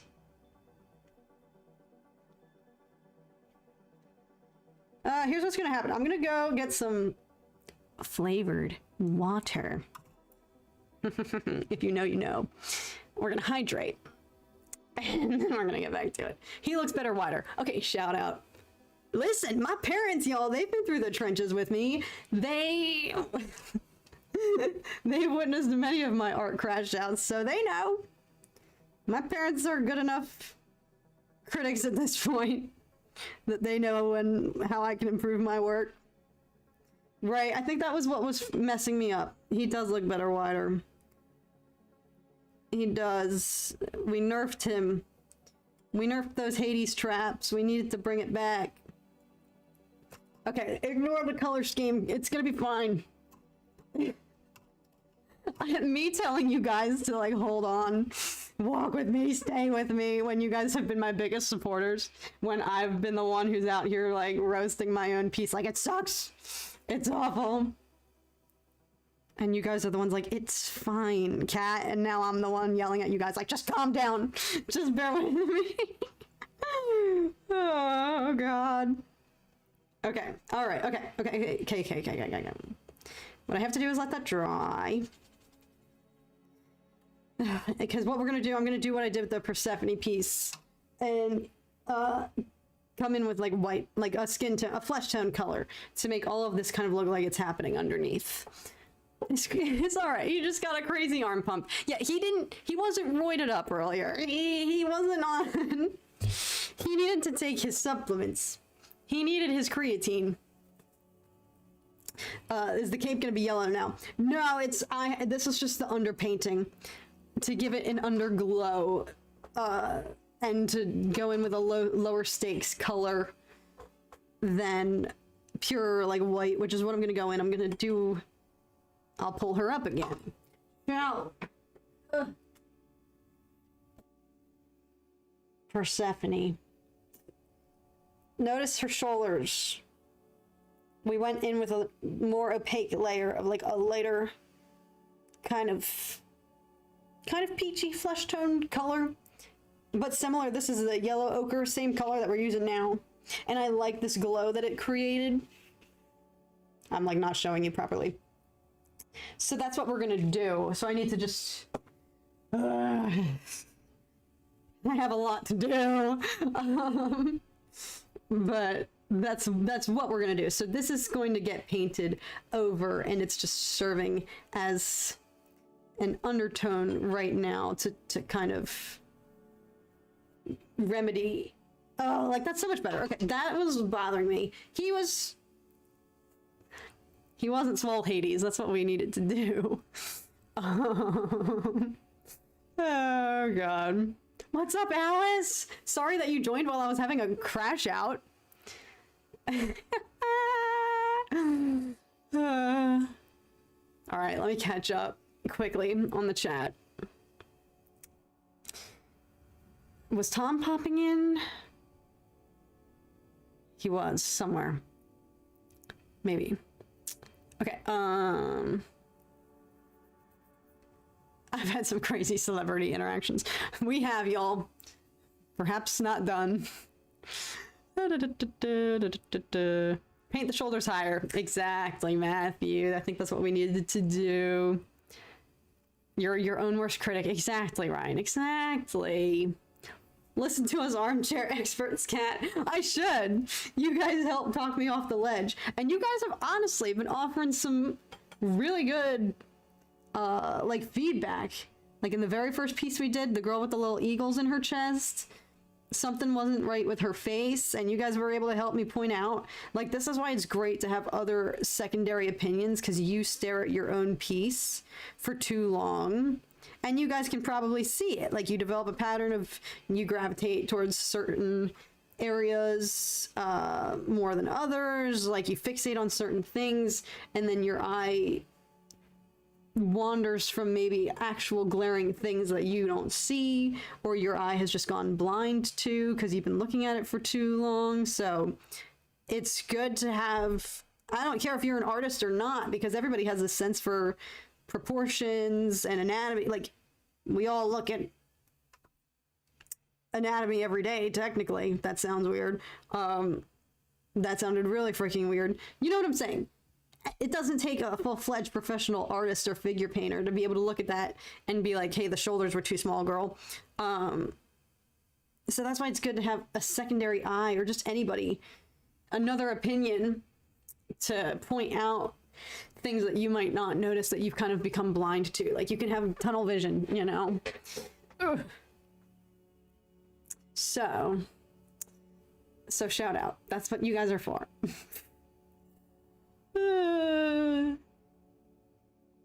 I do pencil portraits. I'm scared to touch any other colors yet, Danny. Listen, I know what you're saying. I was explaining to everybody in a previous stream that when I was in my freshman year at art school, they robbed us of color. We weren't allowed to use it for our first year. So everything we made was just in black and white.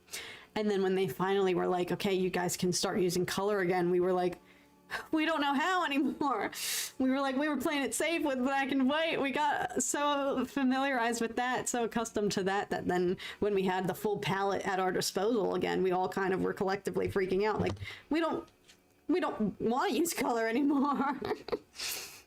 And honestly, I think that carried with me, because you guys can see I use limited palettes on like all of my pieces. Like, I don't do overly crazy saturated work in my own stuff. So I think honestly they inadvertently nerfed my color skills, or just my preference for color, because I enjoyed doing the black and white so much, less you have to worry about. So I just kept that up going forward. I was like, well, who says I don't have to stop doing black and white? So I feel you. That is relatable.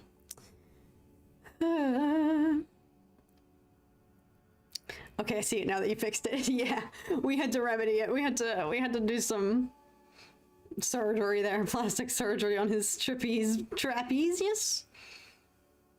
Oh, the flavored water. That's right. I said I was gonna go get some and I didn't. Maybe we will. Now it looks like he pumped some iron. Exactly. All right, y'all saw the vision, right? So that crash out wasn't for nothing. You guys were probably like, what is she doing?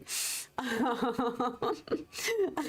was literally just like going ham, completely altering the piece. You guys were probably like, she's self-sabotaging. No, I had to just, we had to perform some surgery.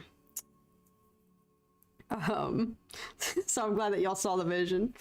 I probably looked really crazy doing all that. I swear it served a purpose.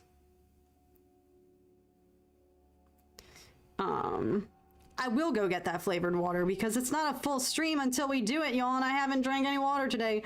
So, quick BRB. In case you're looking for an update, we're still going to be going. My game plan is to go until 4:30 p.m. Pacific time.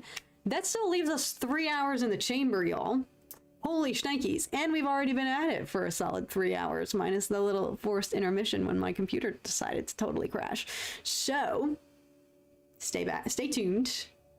Just to give you an idea, y'all are also looking at, I'm getting self-conscious because you're looking at it from a different angle. There's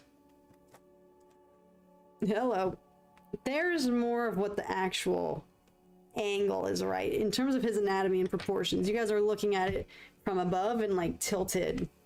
I don't really know how to remedy that, so it's just the angle, unfortunately, that y'all have to look at it as. So if you guys think it looks good from a distorted point of view, then we're really in the clear. So let me BRB, let me go hydrate. I'm literally gonna be like 30 seconds. Oh frick, unless I forgot to fill my Brita. But no, Tom was the last one to use the Brita and he actually fills it up. I'm the worst offender. So BRB, quick break, quick flavored water break, and we will be right back.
Just had to grab myself a quick point.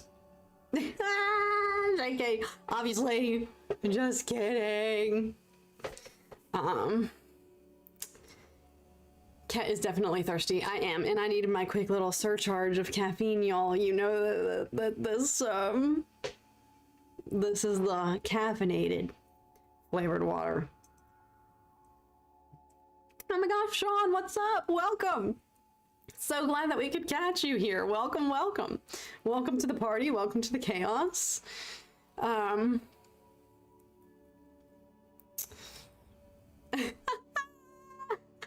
Lord Insidious. Yeah, unfortunately, that's my flaw. That's my one character flaw. I never refill the Brita. Sorry.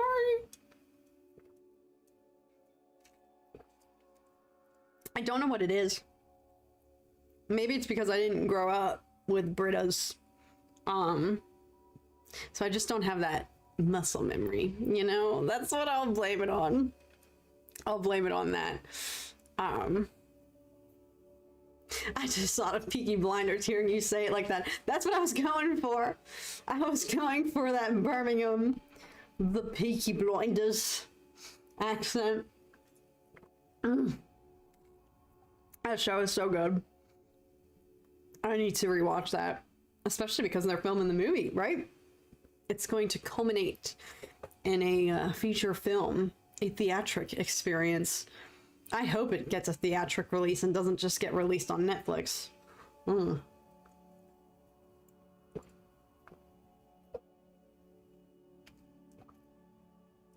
right, y'all know what this means. Brace. Brace for impact, because we went with the caffeinated one again.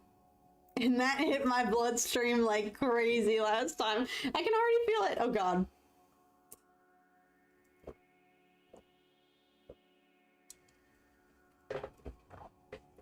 Oh, let's get back. Let's get back to it. Now that we are locked and loaded and hydrated.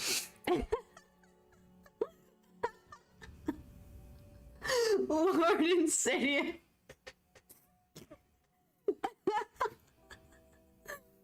No. Oh my god. It's always good painting if the beer is involved. Exactly. I'm not even gonna fight it anymore, y'all. For some of you, it's evening, right? My East Coasters. It's about to be 5 p.m. It's 5 p.m. somewhere. It is. Get after it, folks. Crack a cold one open. It's been a long week and it is only freaking Tuesday, y'all.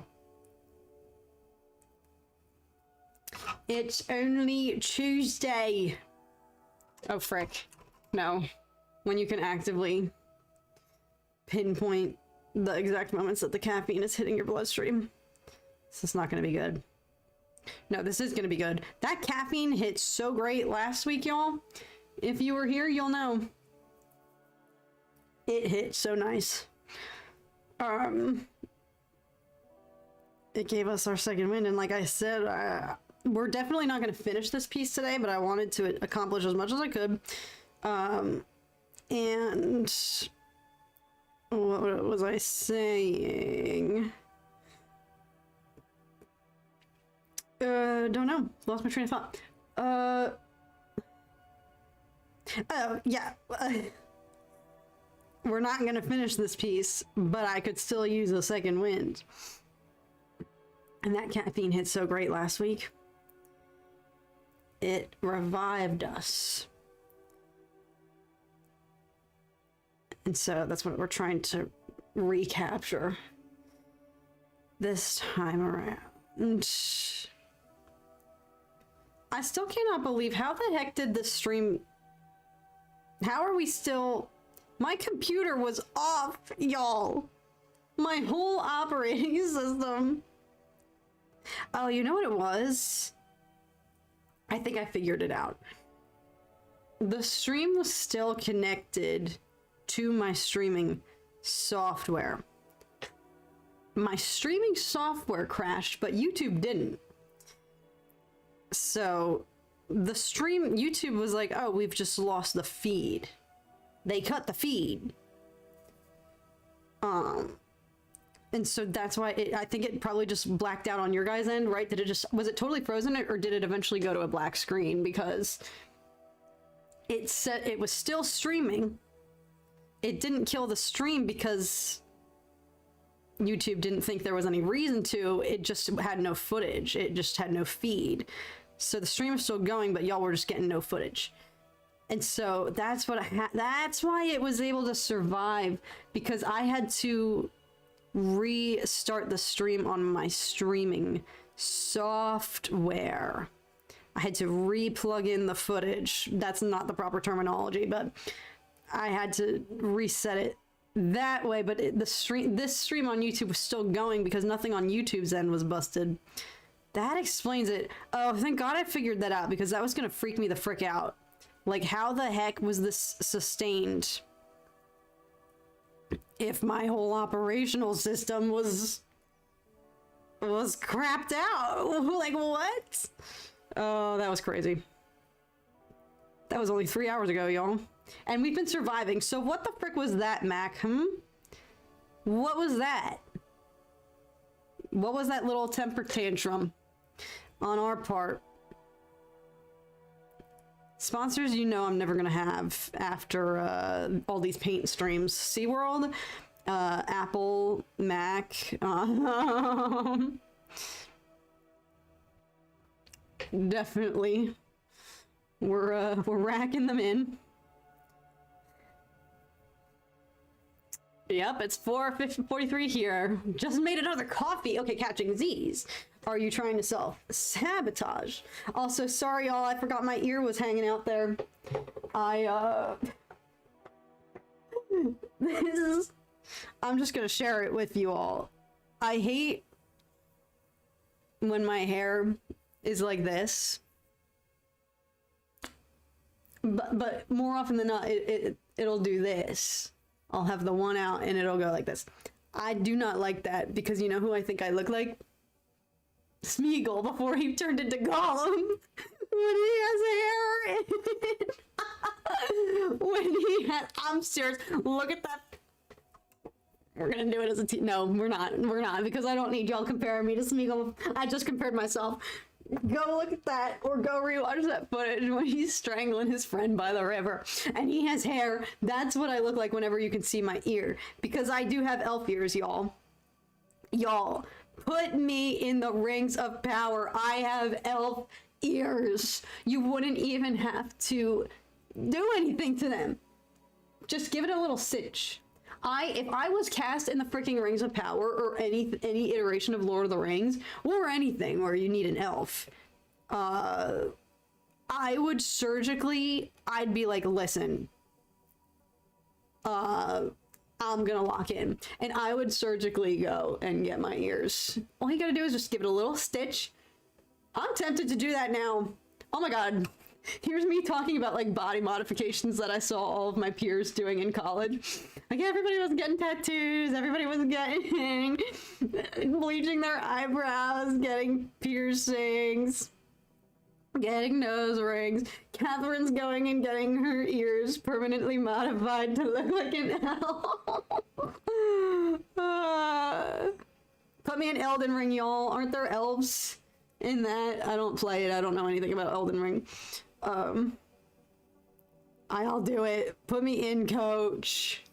I will surgically. I'm sure people have done that. Just like you can go and get your teeth shaved down into fangs. Why not? No.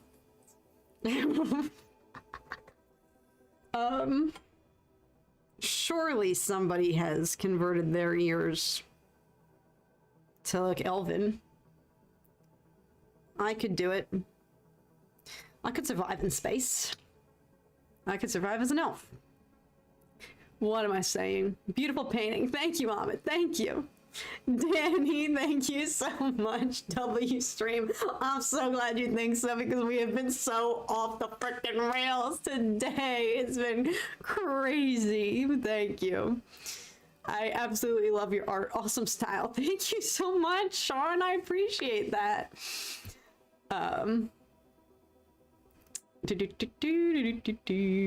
Where are we? Where are we? Ever thought of like a pottery painting stream? That would be fun, Golf Mike.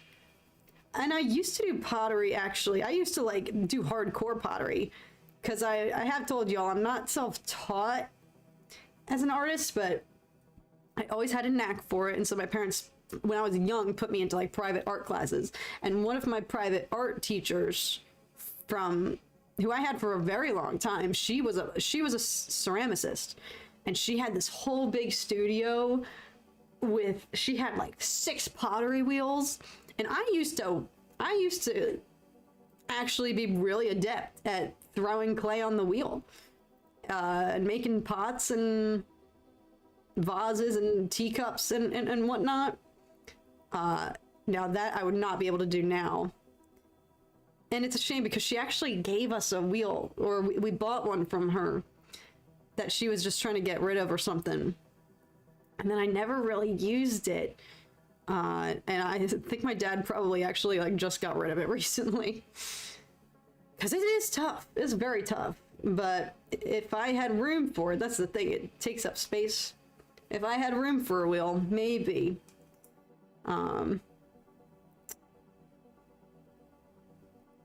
Okay, I'm feeling so much better about this. Sorry, y'all. We had to go through the trenches to get here.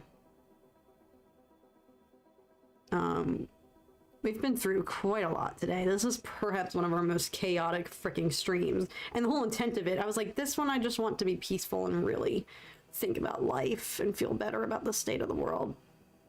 And we've done the opposite. We've done everything but channel our inner peace. It's fine. So thank you again, Danny. I'm really glad that you think this is a W stream. You do not look like Smeagol. Alice, this is why you're my queen. The one here. Oh, God. Why don't I read comments? I'm sorry, Amit, I'm sorry. I'm going off the rails. Yeah, y'all agree. I look like Smeagol in the beginning of... when my hair is like that. When my hair does this, and do a side by side. Do a side by side. I look like him in the beginning of Return of the King.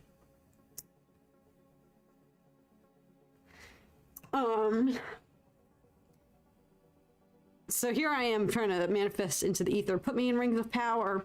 You know, what they're really gonna do is put me in the Smeagol movie.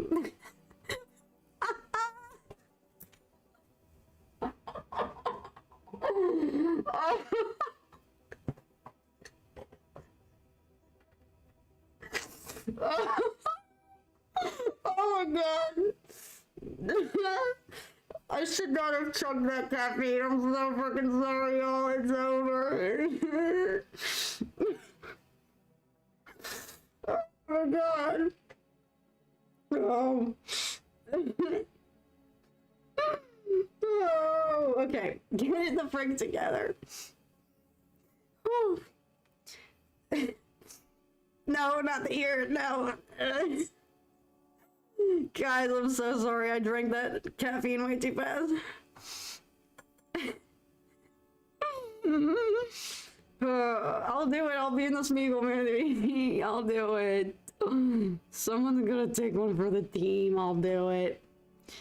I'm so dead serious, though. I know I look like him when my hair is like that, and it's fine.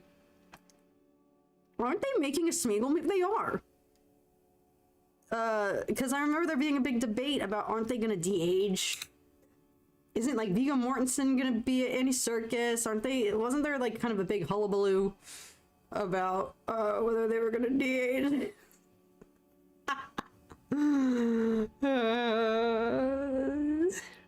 My god, that caffeine hit so bad. It did. R.I.P. y'all. R.I.P. That caffeine turned to rocket fuel. It did. Y'all, it's over. Put that ear away.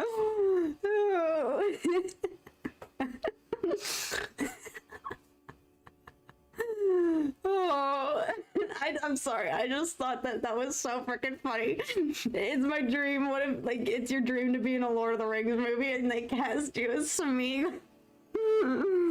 Oh, I'll do it. No, have y'all seen, and I know I have talked about this on my channel. What is it? It is the old animated Hobbit film from like the frickin' 70s. Somebody fact check me there. I could be wrong. And in it, Smeagol is like amphibian. Like he's like the scary ass frickin' frog thing. And if you've seen it, you know what I'm talking about. If you haven't seen it, go look it up and fact check me on what year that came out. Oh, that was effing nightmare fuel, y'all. Have you seen that? Do you know what I'm talking about? It's crazy. What am I doing? What am I doing? What am I doing? Okay. If look up like animated Hobbit movie. It's literally called The Hobbit. I swear it's gotta be from like the 70s or something. And the Smeagol thing in that is horrific. He's so effing scary, and his voice is all groggly and scary. He sounds like a chain smoker. Oh. He's terrifying. I've had this idea for so long, y'all, to do a video focused on why were these childhood movies so scary. That could be part of an interesting longer commentary, like research video, honestly, because I do think there's a conversation to be had there. Like, why were the films that I was watching as a kid why was I allowed to watch these things? Granted, a lot of these are from like the 70s or 80s or whatnot, like Dark Crystal, The Labyrinth.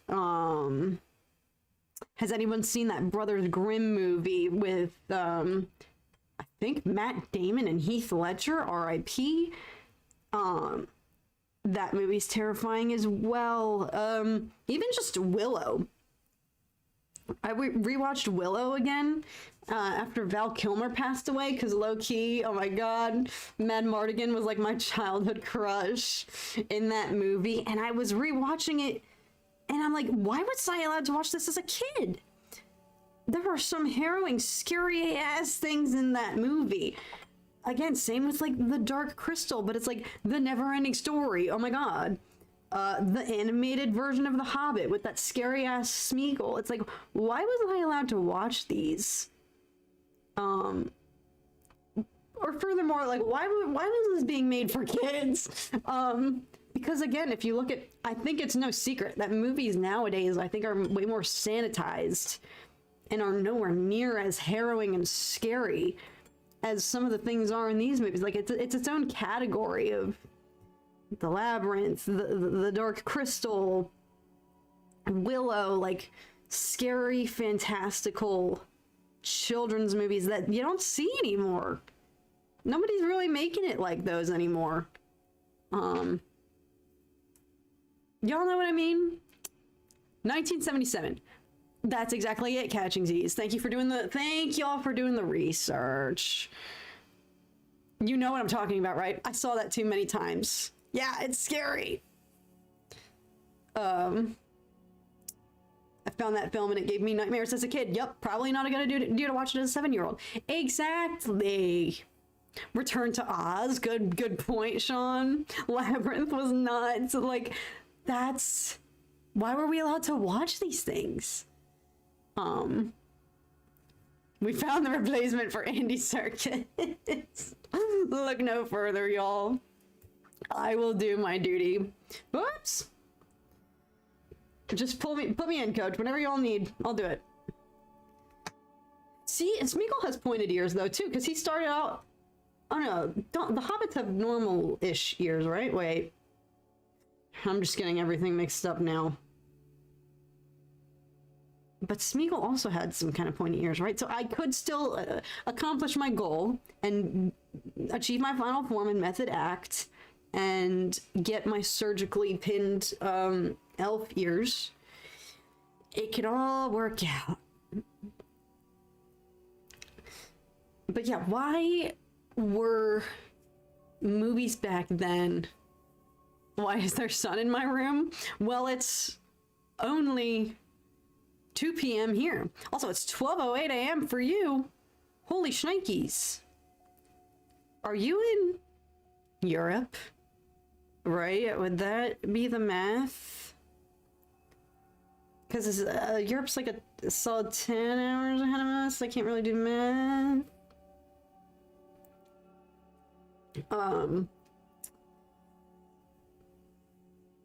But yeah, I just looked up the image of Smeagol from Return of the King and almost spat my coffee. I see what you mean. Exactly. Catching scenes.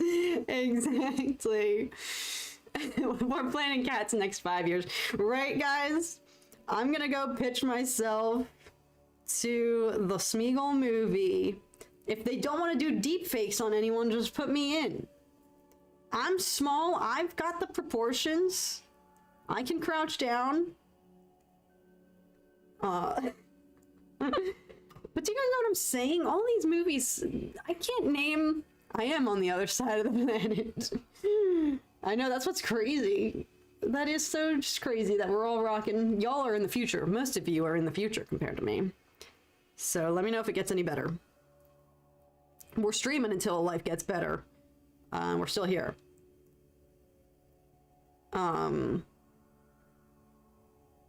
What the frick was I saying? But right, I can't be the only one who was like haunted and scarred, and I can't name a modern movie anymore. Maybe Coraline? When's the next horror movie reaction? We were just talking about this whole, I gotta do one soon. I think I want to do 28 Days Later, and I'll probably do it very soon. Stay tuned. But then we might be stockpiling. I do have to finish the Alien franchise though, because I think I want to react to the Alien show that's coming out in August on Hulu, correct? So I've got to lock in with Alien again. I got to get back to it.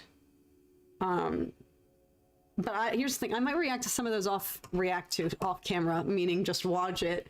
I don't know if I'm gonna necessarily watch the rest of the franchise. I did film actually forever ago, y'all. I just kind of never edited it because life got crazy. I actually did film my follow-up reaction to Alien Covenant, the sequel to Prometheus, and I haven't edited it. So I still have to do that and maybe then watch the rest of the original series of films with Sigourney Weaver, whether I do it reaction style or not, or just watch it casually. And I do want to film a reaction to Romulus because that looks so good. So I guess we have to do all of this before August 12th, right? Isn't that when you guys said the series is coming out? So we got to get our head in the game. We have a lot on the docket. But then fear not, because at the rate that time's passing, it's going to be October again, and we're going to be putting ourselves through the ringer once more with Reactober. We're doing it. We're bringing her back.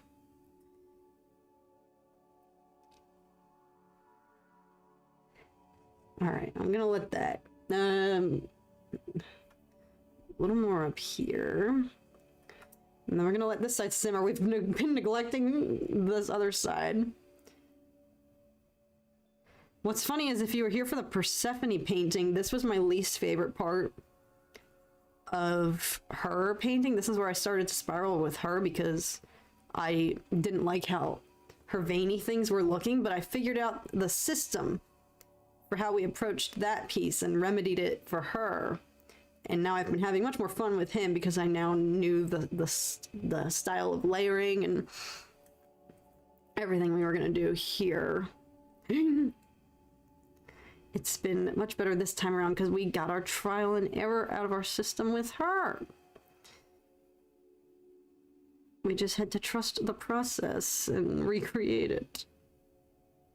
All right.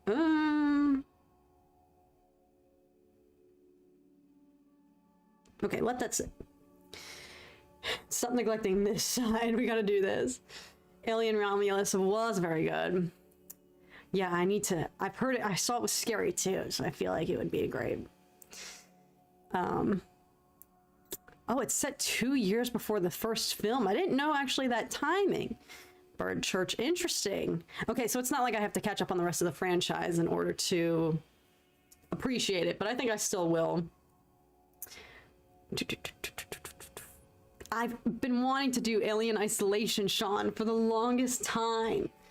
I just still haven't been doing much video game content because they're still actively trying to resolve the video game performer contracts with SAG-AFTRA and a lot of the big gaming studios.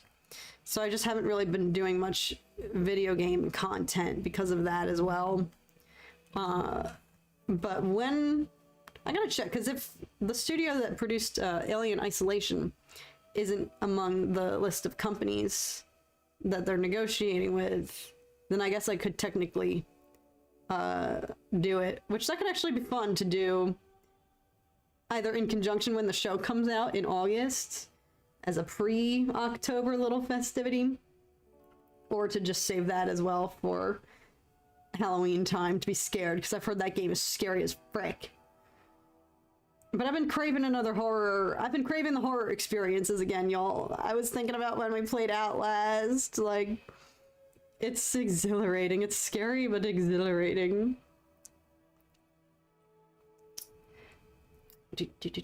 Okay, his shoulders look so much better.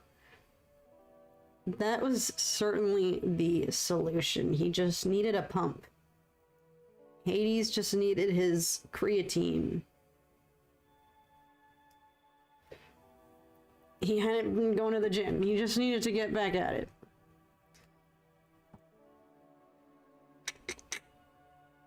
And that's on us. Sorry, Hades. Sorry, I originally drew you very weak. But we fixed it. We fixed it. Just joined the Discord. This community is great. Shout out. I'm the worst offender of neglecting my Discord. I'm so sorry about that, team. But this community is really great. Alien is so amazing. I know, I have to finish it. The whole Alien franchise can technically be a Halloween season watch. Actually, that's a good point, Matthew. That is a good point. So maybe I'll... Maybe I won't rush it then if the show is a prequel. I didn't know where in the timeline... Alien Earth, correct? That's the name of the show? I didn't know where in the timeline it fell. Also, funny how I said I'm gonna stop working on this side and stop neglecting the other side, and then I came right back over here. Crawling back to you, I just, I'm just having fun here. I suggest that because I watched a friend of mine play that on their stream. Yeah, I've heard it's like scary as frick. October's my favorite month, and Halloween's my favorite holiday, but oddly enough, I don't really care for horror movies. Interesting, Chop. I'm with you there pre-last year, when I finally did Trial by Fire and watched more horror movies than I've ever... Oh, frick. More horror movies than I've ever watched in my life. And I finally came to appreciate them. But I love the vibes of October as well. And I have a whole newfound appreciation for fall in general, like September, October, ever since I moved to LA, because I always used to be a summer girl, y'all. Like summertime, I'm born in the summertime. I used to live for summer, you know, yeah, because it's my birthday, but I used to love, you know, the beach, not having school. Like summertime used to always be superior to me. And then I moved to LA and learned, oh, it's hot as frick here in the summer. But I never used to understand, because people used to always be like, oh, I love fall, like I can't wait for fall. And I never used to understand the hype, because I just always associate fall with like the return to school, the end of fun, you know? Now it's different and more enjoyable. I enjoy it more now that I don't have to go to school. And And I have a newfound appreciation because, like I said, the summertime in LA, the vibes are immaculate, but it's hot as frick. And it has only gotten hotter and longer here. Since I've been living here, like when I first moved here 5 years ago, like we had a clear, distinct summer and it was over. By the time September rolled around, like you could relax a little bit because it wasn't going to be 1,000 freaking degrees, and you could actually step outside and not freaking be sweltering. Now it is like 100 degrees here until October. It was not that way when I first moved here. So it's just crazy how even in the span of just 5 or so years, it can totally change. And so that is part of the reason why now I'm a newfound fan of the fall, because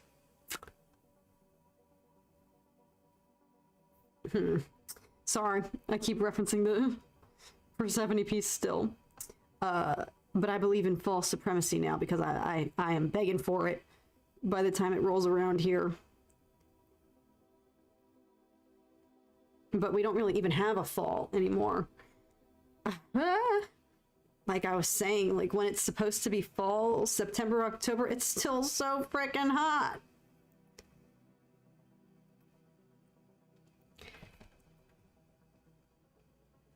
Our fall kind of, I guess, happens in like December. But even then, it's still warm. I'm gonna grab another hit of caffeine real quick and BRB. I feel it seeping out of me. I need another hit.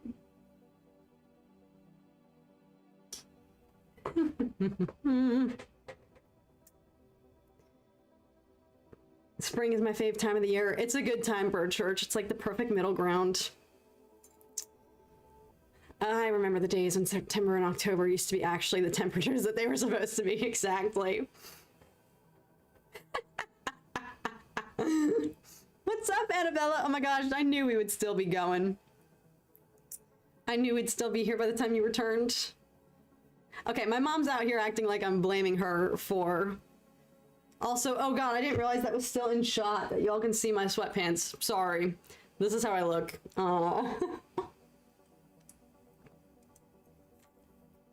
What was I saying? No, I'm not blaming my mom for watching all these scary movies as a kid. If anything, it cultured me, it toughened me up, because like I said, kids' movies now, they were classics. Labyrinth, Neverending Story, Crystal Skull. These are all must-watch films. And so I'm not complaining that I was watching them, but they were just really freaky. Sweatpants is what we were supposed to wear at home. True, I'm putting mine on now. Amen, Annabella. I guess it's because you guys never see me from the waist down. So y'all don't even know I have legs. Y'all don't know I exist. Beyond just here up. So whenever you guys see me in my full form, I feel weird for some reason, because it's like they never see my full hobbit body.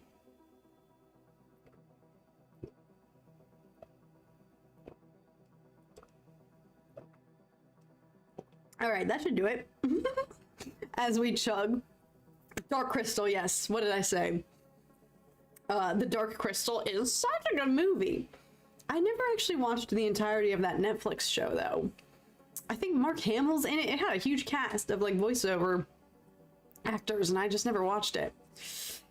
Okay, Lord Insidious is beating us all. Your first movie ever was Pulp Fiction?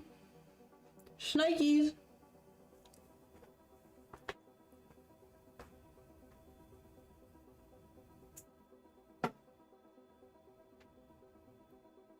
All right, now that we've mostly depleted our caffeine reserves, let's get back.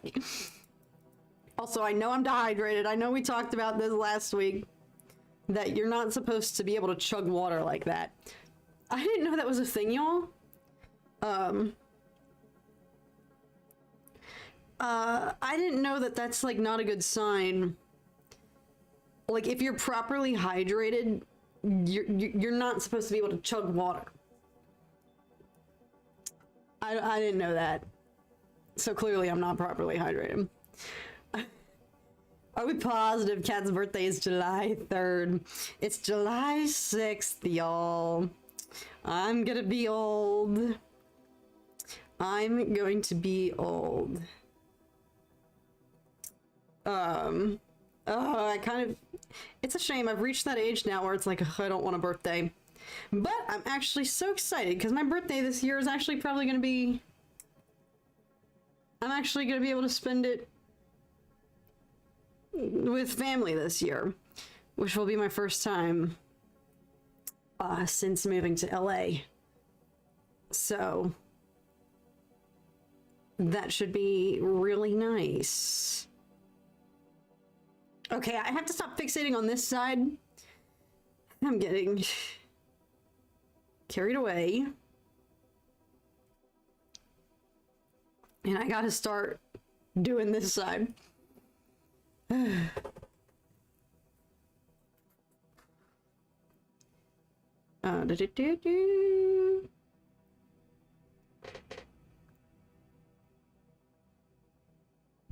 Okay, sorry. Ooh.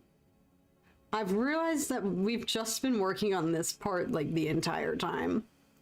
But like I said, it's because I had a game plan this time. When we were doing this on Persephone, I kind of was winging it and I didn't like it.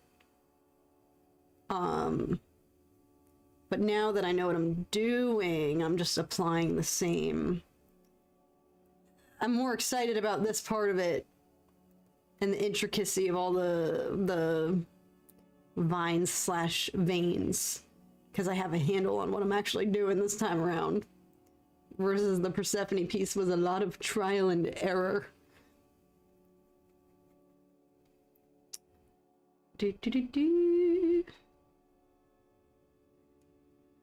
Why do I feel like this side came together so much better?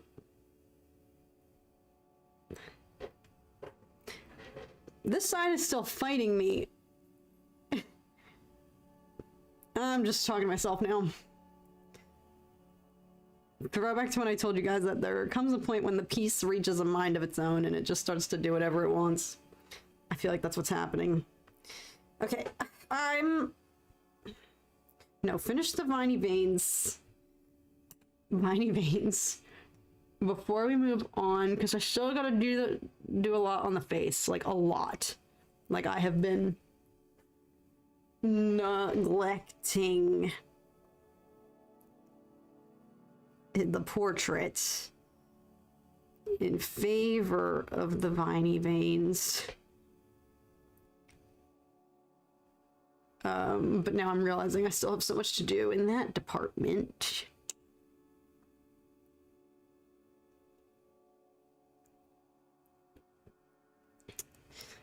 Noting that for no specific reason. Oh goodness. I stopped counting birthdays when I was 15. I'm getting there, Annabella. I already forget how old I am sometimes because my brain refuses to believe it. No, we have to reframe aging, y'all. It's a privilege to get old.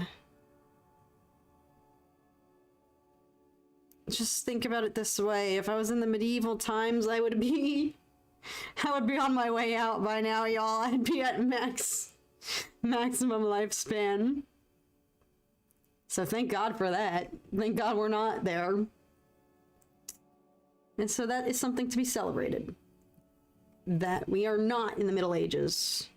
We can live past 30 and not die, not be at our peak lifespan.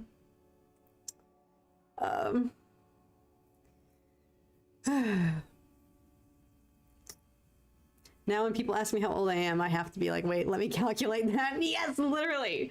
My brain just forgets. Alice loves the eyebrows. Well, thank you, Queen. Now I have something planned for Kat's birthday. Oh, Trop. You really don't have to. You don't have to. You sneakster. It's in your character, I guess. You sneaky droid, you.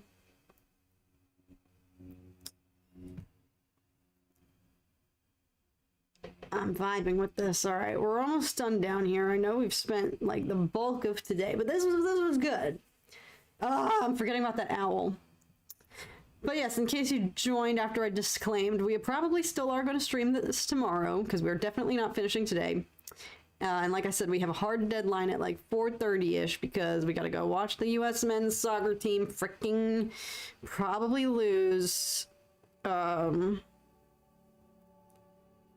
And I sound like the worst supporter. I'm actually so pessimistic. It's a shame because I told y'all I won't go on another freaking hour-long tangent about sports like we did last time because I definitely lost some of y'all. But it's a shame because soccer has become my favorite sport. I know everything about every player on our soccer team. Like, I know the stats. I've never been in the trenches this much with any other sport. Now, don't get me wrong. Go Birds and go Phillies. But there's also something like, it's high stakes rooting for like your national team, you know? And the World Cup is like the biggest freaking sporting event in the world. So, I'm just very entrenched in the drama of our soccer team right now, and we're failing. We are not doing well. So forgive me for sounding pessimistic, but I am. So anyway, yes, so we are definitely not going to finish this bad boy today. The game plan is to finish him tomorrow. But we actually got quite a good amount. Like I said, we're still here. Danny, oh, thank you so much. Heading off for the night. Yeah, I can't believe you're still here. If you're in the UK, that's crazy. It was a pleasure to watch. We'll see you in the next stream. Hopefully you can see my sketches in the Discord. Oh, I will go check them out. Oh, thank you so much for bringing that to my attention. Oh my God, I would love to go and see them. Thank you so much. And this will give me a good reason to tune into the Discord. Thank you so much, Danny, for being here. And you have been so kind this whole stream. I appreciate it, and thank you for being here as long as you have been in the UK. It's freaking so late for you. Oh my God. Definitely go and rest up, and we'll maybe see you tomorrow. Appreciate it. Welcome back, Nick Gundy. Let's get it, and shout out for Holy Frank being a member for 40 freaking months. Holy shnikes. Pounds, mate. I love learning about where you guys are from. Like, for those of you who are in the UK, and I know that you're from the UK, I like start to read all your messages now. It's football, by the way. I know, I'm sorry. I'm sorry. I start to read your messages in a British accent. So... Sorry, I'm just cracking up about that. Yes, it's football. I know. I'm sorry. Forgive me. This is just another instance of Americans trying to reinvent things, and it's not going well. And like I said, at the rate we're playing, we are in no position right now to rename that sport. We are about to get grouped out of the World Cup. It's gonna be ugly. If Tom were here right now, he'd be furious because he has way more hope than I do, but I have realistic expectations, and at the rate we are playing right now, we are not playing like winners, y'all. It's gonna be embarrassing. Okay. I'm gonna stop at this and do something about the face because I want to feel confident about that.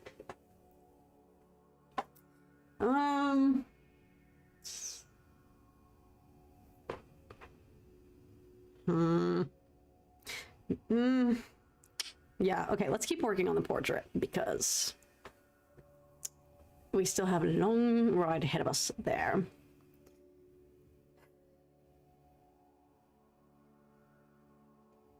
Oh my gosh, that's right, Italy. I think that was the last World Cup, Annabella, that Italy didn't even qualify. That's crazy. No, we aren't changing the name of the World Cup yet, Alice. I wouldn't put it past the leaders of our freaking country. Who knows? At this rate, I don't even know if the World Cup's still gonna be here, y'all. No, the World Cup hasn't changed. Just soccer. Americans calling it soccer instead of football. The proper term that freaking everybody else uses. Same as, you know, Fahrenheit versus Celsius. Inches versus meters, feet, kilometers, miles. What the frick is a kilometer? You know, that whole kind of American stance on everything. Like, we take pride in being like, what's a kilometer? When really, that's, if anything, a hindrance to us, because now we don't understand anything whenever we go anywhere else in the world. Like, I can't convert distances, temperature.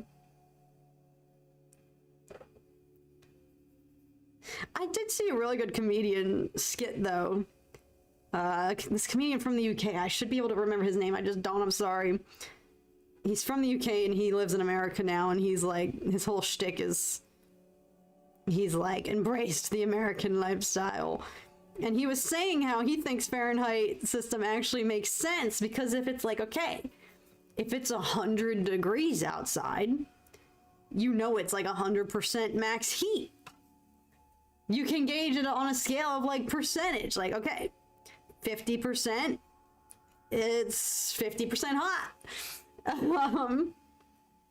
And he says it like anything over 100%, then it's too hot. So I think he did a good job of pandering to his American audience members in embracing the Fahrenheit system. But when he put it that way, I never thought about it that way. It makes sense. Celsius, how are you guys calculating that in your heads? I guess you don't have to calculate it, because you know, if you hear 30 Celsius, that's really freaking hot, right? I think that's my only knowledge of the Celsius system, right? Back me up, help. Translate, y'all. 30 degrees Celsius is like, that's heat. That's getting spicy. Help. Someone smarter from abroad, help. Although it's nighttime, all the UK European folk are probably gone by now. No. Or wait, what do you guys use in Australia, Alice? Do you guys use the Celsius system? I thought we measured everything in parsecs. Exactly, Chop. We're using space terms. It's 28 Celsius, but Celsius makes sense to me as a Canadian. If it's 0 freezing, anything below is below freezing. Tyler, thank you. I'm out here acting like the dumbest American right now. Listen, y'all know I appreciate other cultures. I went on a whole rant earlier about how I've never felt more alive than I was when I was living in Italy. I say every other freaking week that I want to live in freaking London, UK, so freaking bad. Y'all, oh my god, I want to be there. I freaking love London so much. Genuinely, it's a disease. It's a problem. I want to go back so bad. No, I'm not gonna have any blood pudding while I'm there. Oh, but it was just so fun. Granted, that was probably like like I probably have the experience about London the way other people might have the experience if they come to like New York City and they're like, oh my god, I love New York, it's amazing, I want to live here. And locals are probably like, no, you do not. That's probably what is going on with me in London. Because yeah, you're gonna love a city and be obsessed with a country if you only go and experience the best parts of it. It's like, okay, yeah, come talk to me when you go to like this random little small town in the middle of nowhere and see how much you actually like it. Or come talk to me when you have to pay the rent there, because y'all are having a housing crisis, are you not? In London, from what I hear, it's crazy. And also, y'all don't have air conditioning. Let's talk about that. Let us talk about that, because holy shnikes, oh my goodness gracious. Okay, all right, here I am. Listen, I'm not gonna retract or backtrack on anything I said. I love Italy. I would freaking live there in a heartbeat. I still have convinced myself that maybe one day I will. I freaking love London. I think you guys have a little bit more air conditioning going on in the UK, correct? But Italy, why? Why? Explain it to me. Explain it. Because I know y'all still have a lot of your older infrastructure. Now listen. I understand that there are trade-offs. All right, you guys might not have air conditioning, but you have some of the most glorious, beautiful, thousands, millions, centuries old architecture, castles, beautiful buildings, history that we don't have here. We don't have that in America. Oldest things we've got are from 1700s. You know what I'm saying? We're not rocking with much in the historic department. And I say this, I was like you guys know, like I've been saying, I'm from Philadelphia, which arguably is one of the most historically infused cities in America. Is like the birthplace of our country, where we signed the Declaration of Independence, you know? So I say that still. Like I'm from a city that arguably has some of the most historic buildings, and even then we're not rocking with much, but we still have air conditioning. How? Okay, I could also just not be speaking, I'm only speaking from experience, so I might not be speaking perfectly accurately, but when we were in Rome, we didn't have much. We didn't really have air conditioning in our Airbnb where we were, and holy shnikes, there was this African heat wave that came through. I remember it was like historic. Everyone there was freaking out. Y'all, it was crazy. We experienced everything in Rome. We had an earthquake when we were there. It was so much fun. It was so funny. So much fun, I say, as an earthquake. Well, can you tell I live in California now? It's like, oh, I'm actually deadly afraid of earthquakes, y'all. So like living in LA, not fabulous. We got mush for fault lines out here. But that was like one of the first earthquakes I ever actually experienced. I think it was. No, it was one of the first. It wasn't the actual first. But why? Explain that. The AC is open window. Here's the other thing though, Annabella. You guys rock open windows and no screens. Y'all don't have screens on your windows. So you're just letting the flies, you're letting nature in. You're letting the nature in. And I remember that's how we had to do it in Rome when we were there. And I was just so terrified the whole time because we were on the top floor of the building that we were staying in, and there were freaking seagulls always hovering around. I was like, they're gonna fly in. They're gonna get in here, but we are gonna die if we don't open this window. Oh my God, throwback. So yeah, can you explain that? Wait, Alpha, that's so funny. I just moved to the US and I'm having a hell of a time getting used to the nonstop AC indoors. It's so cold to me. That's actually very fair. It is cold, like everywhere.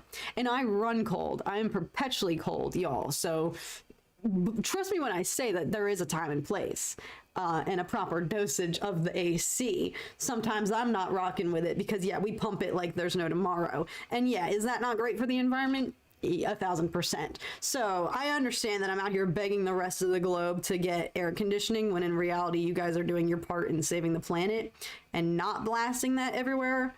Whereas in America, you have to bring a jacket everywhere you go because you'll be cold indoors, depending on the time of year.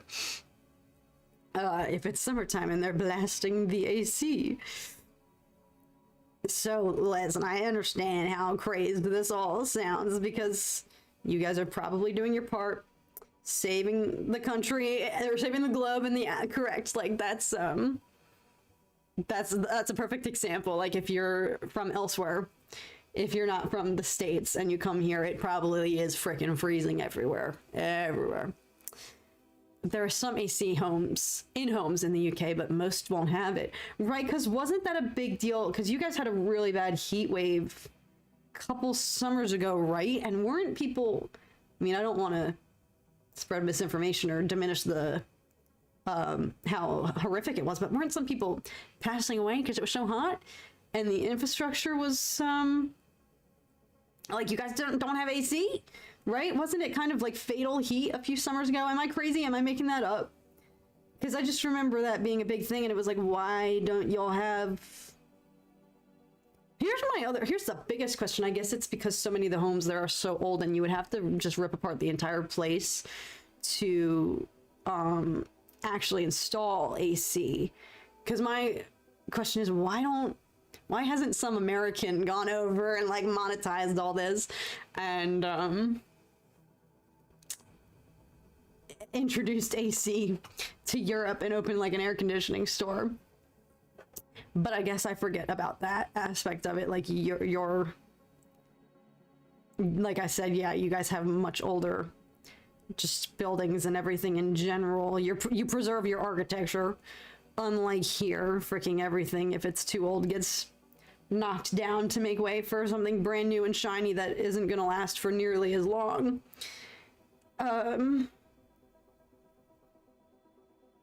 But yeah, that was just, oh, I would love to live in Italy, but holy shnikes, that African heat wave, y'all. Oh god, it was so hot. And here's the other thing too, because I remember it was going to be one of my first times ever out of the country, and I really was self-conscious about, like, I don't want to look like a helpless American. Like, I'm going to be living here. I want to know the language. So I told y'all, like, I took a semester of Italian before I went out. Like, I want to be as equipped as possible to the point that I blend in. Like, I don't want anyone questioning whether I belong here or not. Like, I want to trick people into thinking I'm a local. And so I did all this research as well on the Italian culture of fashion and like how people dress. And just also to make sure that I packed appropriately and respectfully, because different cultures, different vibes, you know. And I learned in the process of researching that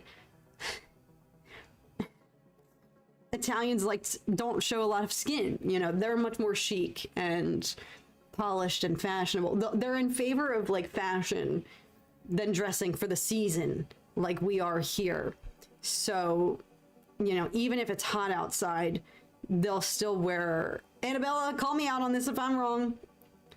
But what I read and what I observed is that people will still have full-fledged like leather coats and jeans and scarves even if it's like 90 degrees out.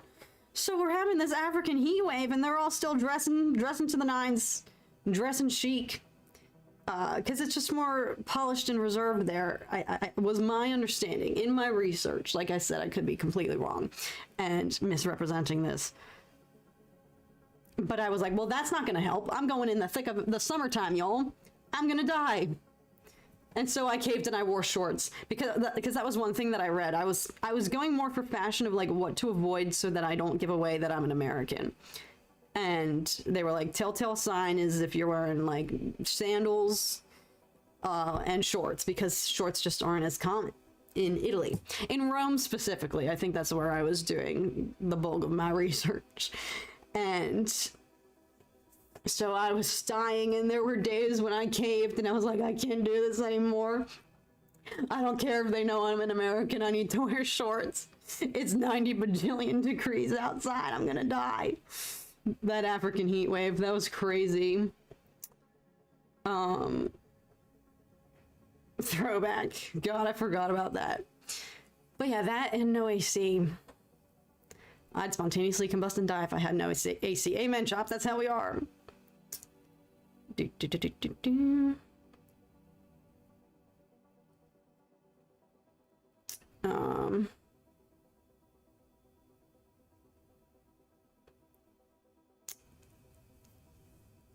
Italians are built different. They are. Oh no, don't tell me the stream cut out again. Are we still here? What's up, Alex? Thank you for joining. Okay, it's fixed. Phew. I had a heart attack. Could you imagine if I'd gone on that whole rant and we crashed again, y'all? That would have stunk. Miraculously, knock wood, thank the Lord. the universe didn't nerf us again and crash my computer. Shorts are definitely not common. Okay, so I'm not spitting false information here. The painting looks awesome. Thank you, Alex. Thank you.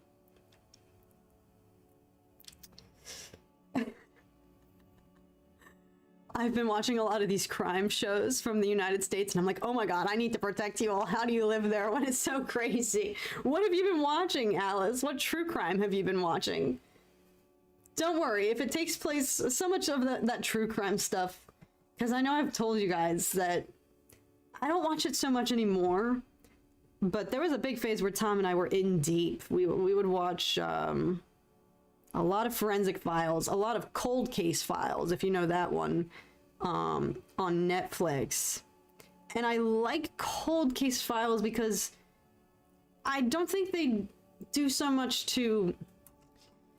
I admit this obviously with unease, because I know that the debate around the ethics of true crime as a genre for entertainment purposes is heavily debated, rightfully so, because that's people's literal lives, and so why is it being turned into entertainment, you know?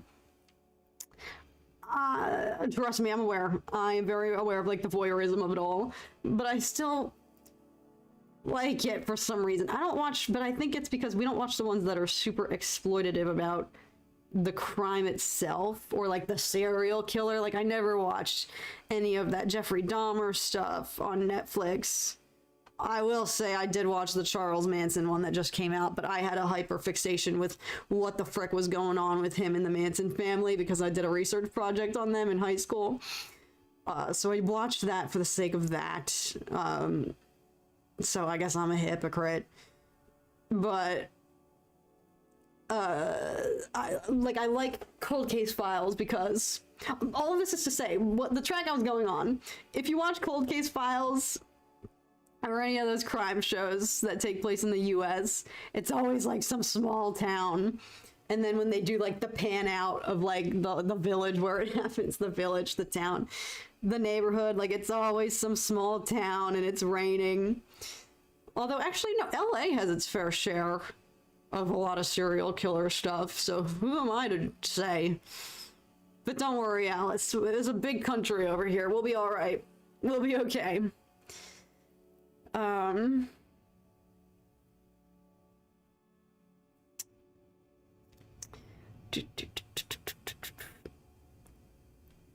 Ooh, Chop, biggest thing on my bucket list is to visit New Zealand. Oh my god, and go to Hobbiton, literally. Oh, Amber, my sister, did that, y'all. I'm so freaking jealous. She lived the dream and she went. And her photos looked so amazing. The mountains there are just crazy. So I'm with you there, Chop. I'm with you.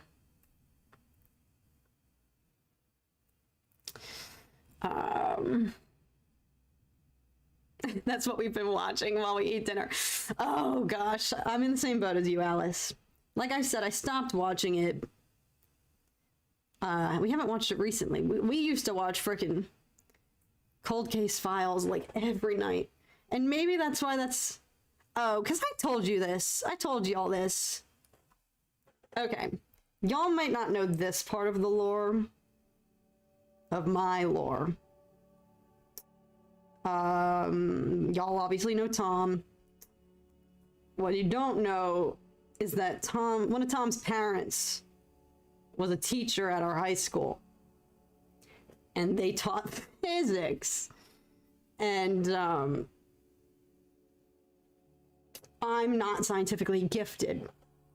And so I had a jump scare going into my senior year of high school because I thought I was finished with all of my science credits, and turns out I wasn't. I got jump scared by my advisor because she was like, you still have one science credit outstanding. I was like, girl, you're kidding me. I thought I was done with all this. She was like, what do you want to do? You can take this, you can take physics. Now, most people who are educated in this world have taken physics and understand the ways the world works. I was like, I would rather do anything other than let the person I just started dating let their parent find out that I'm dumb, that I'm so stupid. And so I was like, please give me any other option. And she was like, we have forensics. And I was like, done. So y'all, I'm willfully ignorant about the science of this world. I never took physics. I don't know basic physics. I couldn't even tell you what physics is. The science behind the way things move, behind mass, force. I do not know. Nor will I ever. For that reason. And so I took forensics instead. I was like, I'll take anything. And so I was in forensics, like freaking whatever. I gotta get this freaking credit over with that I thought I was done with. But the system tricked me. I thought I hacked the system. It hacked me instead. And it changed my life. I've definitely told you guys this, my lore of I had like a crisis. Because here I was, my senior year of high school. It wasn't a crisis, but I kind of had just like an opened perspective of like, oh my god, I could totally see myself like doing this. Because there's an element of creativity to forensics and solving crime and...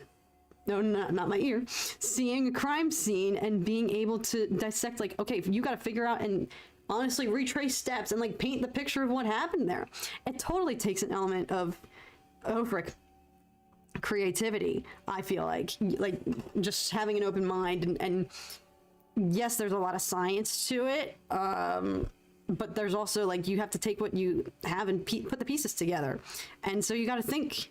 You got to think creatively. You got to conceive of just different scenarios. And so I fell in love with it. It became like my hyperfixation. And so that's why I have an appreciation for the forensics of it all when it comes to true crime. So that's why we try not to watch the exploitative things that are kind of just like voyeurism into the crime itself and the killer, like not glorifying, but you know, that focuses more on the people who solve it, you know, like the science of it. And so that's why we like, frick, I just botched everything up here. Okay, let that dry before I tamper with that.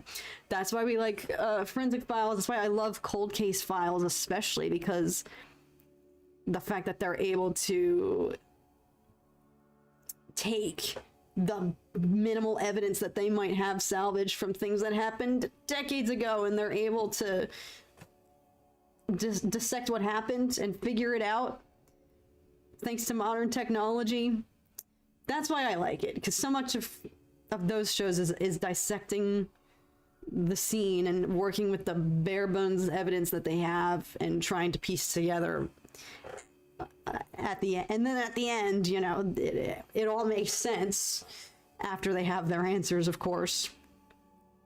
But that's why I'm interested. I'm less interested in the crime of it all and more interested, I'm serious, y'all, the forensics of it all is what intrigued me so much. And I genuinely was there as like a senior in high school.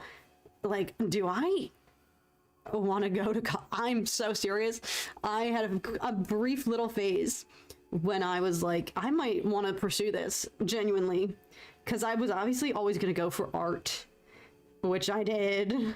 But part of me was like, this is the first time I've ever had interest in something that could potentially be a real career, you know? Like, I knew I was going to go to school for art, but there's always the lingering fear of like, what am I actually going to do with my life? You know, where's the stability in that? Versus that was the first time because I didn't like math, I didn't like science. I was always more of a liberal arts, you know, language arts fan, like art fan, obviously. So I was like, what am I gonna do? And so that was the first time something feasible and realistic that I was ever interested in was like, this could be an option. I could have a real career. But then I lost sleep that entire semester because I would just stay up all night thinking about these crimes that have remained unsolved, cold cases that are still unsolved today. And I was like, I can't do this. I literally did not sleep so much of that semester when I was taking that class because I was just up at night trying to conceive of these things, and I'm like, the killer's still out there. So that's when I realized I probably don't have the bandwidth to be a professional forensic scientist, but my hat goes out to them, because I just think that's such that field, like I said, it is so science-based, but you need to be creative. Okay, thank you for backing me up, Matthew. Okay, and Alex, yes, physics is tough, y'all. Oh my god, a shout out, y'all are backing me up. Ryan says forensics was so interesting. It is. I got an A in physics and I still don't understand it. Physics is tough. I struggled with it. I tried to take physics in college and I had to drop out before the week was over, says Matthew. Respect.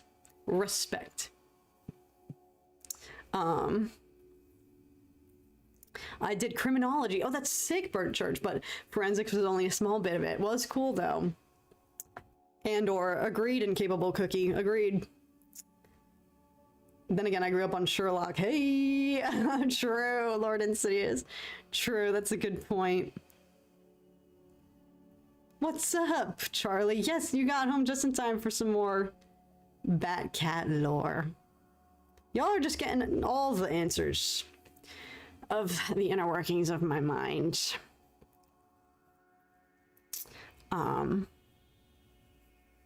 What can I say? I've definitely shared that with y'all, though, that I am a forensic fan. And always will be. So that's why... that's where my respect for it comes from, but I quickly realized that that dream was nerfed because I can't live like that. And that's what I cannot... when you do watch all these documentaries about unsolved cold cases and the people who spend their entire life's work, and some of them have to frickin' retire before it can even get solved. It's like, how do you focus on anything else? I just would never get anything else done because I would just be thinking about it all day, every day. And I'm sure they are. I'm sure they are.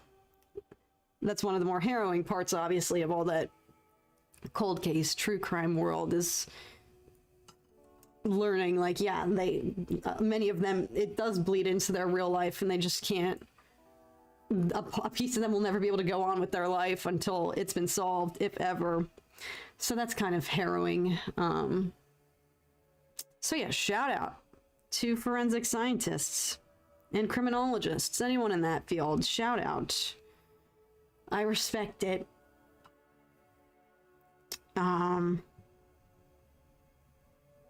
And I could barely sleep through the night after only one semester of it, so if that's your life, shout out. Okay, I gotta be careful because I'm realizing we actually kind of cooked a little bit. We did a lot here. I'm still kind of just dancing around the face because... why? Why am I stalling this? Maybe... I don't know. There's so...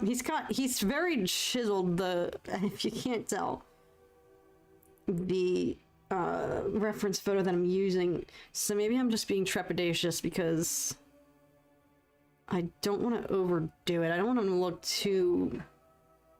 I don't know. I have a tendency to overdo it. And if there's harsh angles in the person's face, I tend to, like, exaggerate that, exaggerate shadows, and then it looks a little bit wonky, so I'm trying to reel it in, and maybe that's why I'm just being more precious with this. Like, I'm trying not to go too ham. But I guess that would be okay, because he's a Greek god anyway, so if he doesn't look the most human, that's alright. Because he was something more. Yeah, like, what's going on there? What did I just do?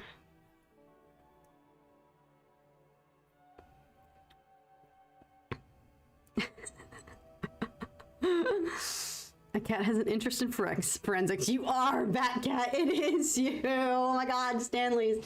You're right. Now, how come I couldn't transfer those skills into that dang game, y'all? Why?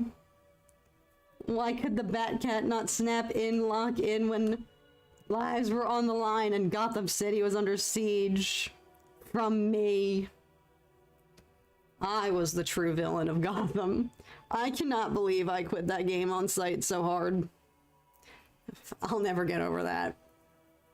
I will never get over that. The Zodiac Bird Church, yes. Oh my god, that's crazy. That is very crazy. And it just, like, it just bothers me. It's just like, will we ever know? It's so crazy. So yeah, I knew, I was like, I can't enter this career field. I'm not cut out for this. I'll hyperfixate on this too much. Okay, what is going on here on this face? Hang on, let me get my last hit of caffeine.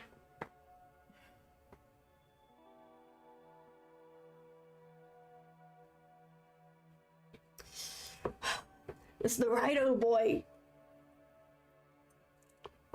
Let it run wild. I need my caffeine, I need my Rido. The Joker was conspiring against you. He was. The whole time. When we played that game. If you've seen the footage I'm talking about, if y'all were there for the Batcat days when we played the brief stint we had playing fricking Arkham. Which one was that? I don't even remember which game that was. Back me up, y'all, if you were there. Which freaking of the Batman games was the one that we played that drove me to the brink of my sanity? No, it wasn't Arkham. What? I can't even remember because I've purged it from my memory. Hi.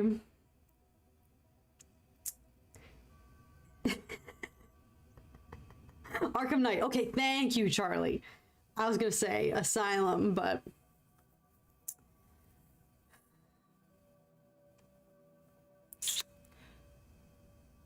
yeah, that game ruined my life. She is my sister, flavored water. Exactly, Road Church. All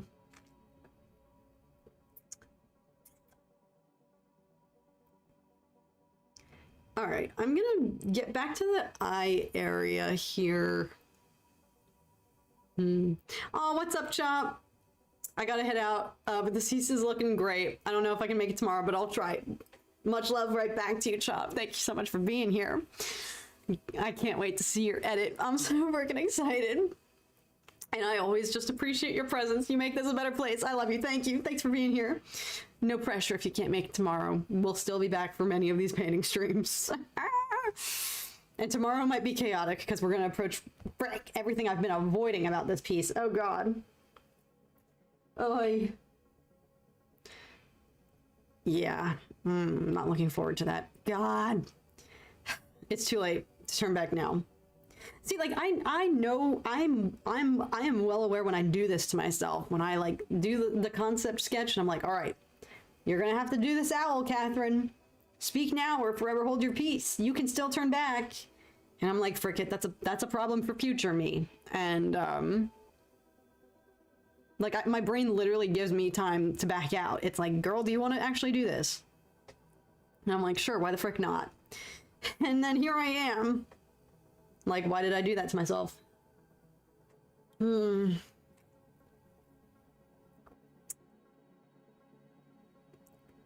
It's fine. We'll be fine. I have a better handle on what I need to do. I know what I have to do. I just don't know if I have the strength to do it. When it comes to the portrait here, I'm looking at the reference photo. I'm like, okay. I'm assessing. Assess the situation.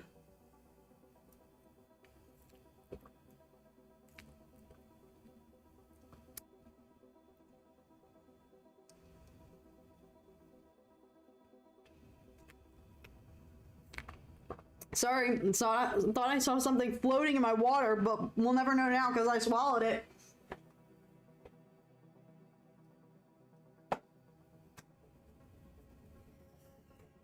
It's too late to turn back now. Okay. All right, we are gonna lock in. As if we haven't been locked in for the past frickin' how long have we been going for? 4.5 hours? In spite of our little unintended hiatus, when my computer decided to die. In spite of that, thank God we rebounded from that, folks. That was rough. If it helps, I feel better about life. I do. You guys being here. Ew, Annabella, I'm sorry. The shoulders look heaps better. Okay, I'm so glad. Because he was...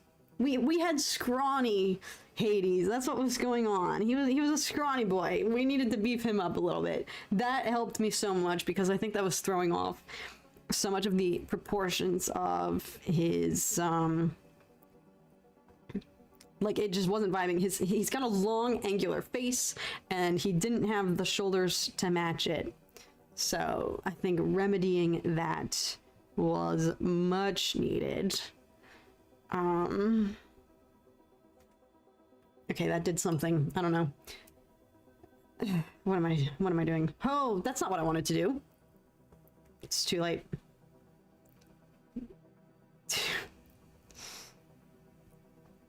It's fine, it's fine. Alright, I'm gonna pivot back.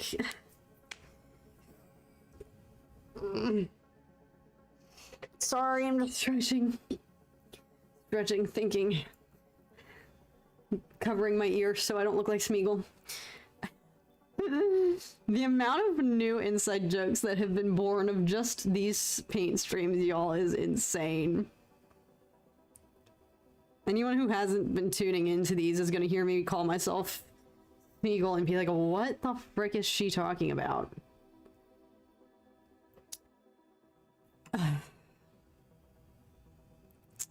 I'm back with dinner. Oh, let's go, Sean. Yeah, that's what's also great about these streams. It's like, you can tune in and tune out for like 5 hours and we'll still be here. Okay, what's also throwing me off is I keep avoiding the lips for some reason. Dang it, you know we've been going at it for a long time when all my paint starts to dry out too. His lips are in severe shadow and I've just been dodging around them for some reason. So let's fill that in and we'll get a better sense of like what he's actually looking like. I think I just get scared of lips on men, especially. In art terms, I'm speaking as drawing a portrait. When I'm drawing a man, doing the lips scares me the most because I don't know, I get scared to make them like too voluptuous and feminine. No. So that's why I've just been avoiding them. Because I get too scared that I'm gonna turn them into like Angelina Jolie and get carried away. But this is actually helping because his lips are really in shadow, and so this is giving me a better idea of what he actually looks like. Okay, why was I so afraid to do that? Why was I so freaking afraid of that? Because of the angle that you're looking at him at. Oh, like his upper lip here is totally in shadow.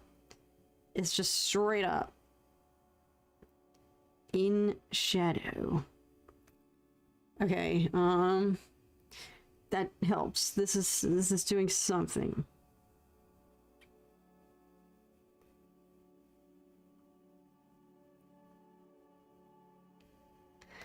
Okay. And this still, he's got like, I mean this in a good way, y'all. The crimson chin from Fairly Odd Parents, right? Do y'all know that character? He's got a very strong, oh, chin here. Schnikes. No, no. It's bleeding. It's bleeding into the lips. Frick. Okay. I gotta do this and then back away from this area. Let it dry. Just let it dry. Let it dry. I need more paint. All my paint freaking dried up, y'all. That's how you know we've been here for a while. That's also the one thing I hate about gouache. I've discovered that I've been enjoying using the gouache lately, but once it dries up, it can't be revived. And it stinks, because it's like, frick, I just wasted all that.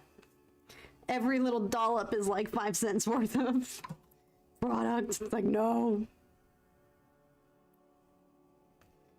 Okay. I'm starting to waver. I'm starting to waver.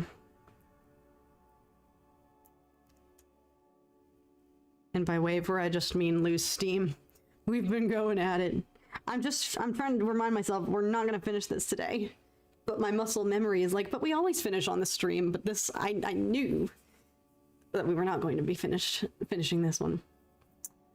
Time to get a grip on the lips. Exactly. Kroger sitting on the chair behind you like he was your model for this. Yeah, do y'all like that? I figured this angle is so boring. None of our posters, all of our merch and art and lightsabers is all over here. But you guys are not seeing that. You're seeing one of the ugly barren corners of the studio here. And so I was like, I need something to spice this up. So I threw Grogu over there. I was like, he'll spruce up the place. What are we doing? What are we doing? Okay, I was gonna do something to resolve this eye area. Oh, there's still so much to be done. So much to do, so little time. Okay.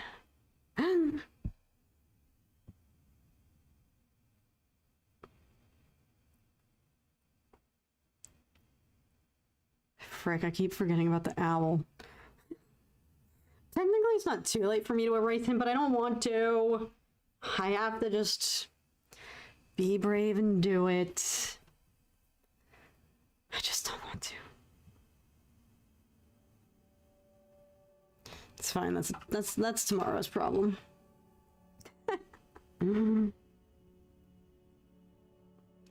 Oh, anyway, in case I know I said it at the beginning, and I totally should have made a post about this, but since we've been going at it and streaming. Ah! Did y'all see that? Did y'all see that? It's fine, it's fine, it's fine. I keep forgetting, and I just haven't been able to make a post because we've been locked in. There will be no Dork Discourse tonight, in case you have joined since I proclaimed that, because we're gonna go watch, we have a sporting thing we're gonna be watching, and I low-key just didn't know what to do as also for this. I don't know what to do now that Andor is over, y'all. We thought about going to see, I do want to go see the new Ballerina movie in the John Wick franchise, because I'm reading all these reviews and I want to go see it. But we thought about maybe doing that so that we could discuss that, but then we just didn't go see it yet, so we're kind of out of ideas for a hot minute. We're gonna get back to it though. We're just taking this week off, so yes, alas. There will be no Dork Discourse this evening, but that's okay because y'all saw me all day. Y'all are probably sick of me and my antics by now.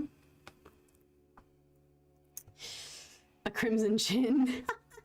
That sounds like something that the Peaky Blinders would give you if you cross them. It does. Oh my god, the Peaky freaking Blinders. God, I love that show. I am due for a rewatch. They're so great.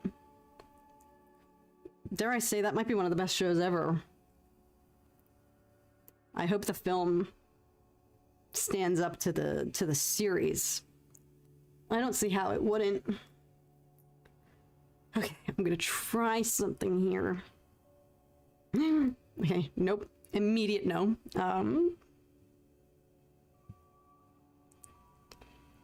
Focus.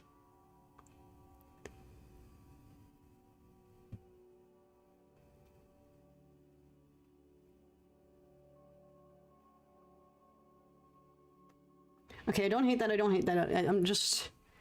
Oh.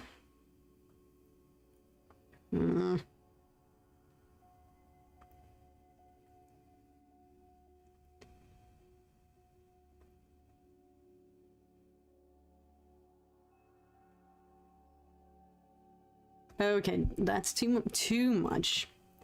Hang on, why did that one fade instantly? Oh. Oh. Sorry, stress noises. Come on. Work with me, work with me, work with me. Okay, what I tried did not work. It's fine. Okay, bear with me, all. Bear with me, team. Oh, you're seeing Ballerina tomorrow, Alex. That's awesome. These streams are the best. I'm glad you think so, Ryan. Dork Discourse Paint Edition. That's true. That's basically what today was. I'm glad y'all won't get sick of me. Clearly my computer got sick of me earlier. It was like, please. Please no more. I can't take these all-day streams anymore. That must have just been a crazy glitch. Whatever happened earlier. Watch, I need to stop talking about it. I'm scared every time I bring it up because... it's gonna crash out again. What's up, Theo? Who's this? It's Hades. It's our iteration of Hades. He's kind of underdeveloped right now still, though. We still have so much to do. No, I can't keep getting discouraged. He still just has a long ways to go. It's a very unfinished Hades. He's coming together, though. He's coming together. We'll be fine.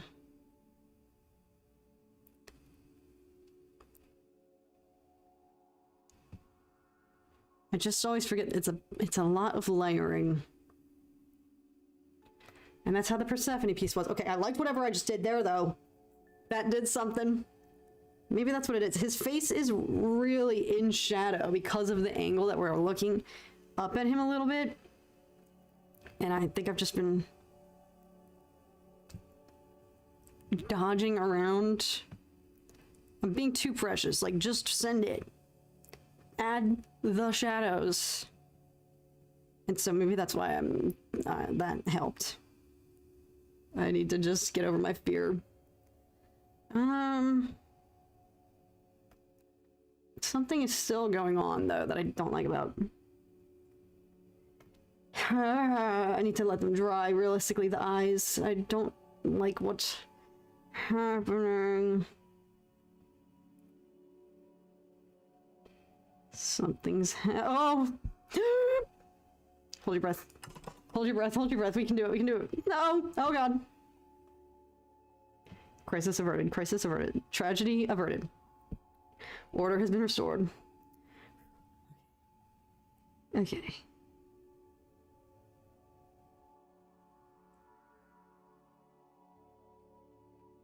Dang it. Why is this so...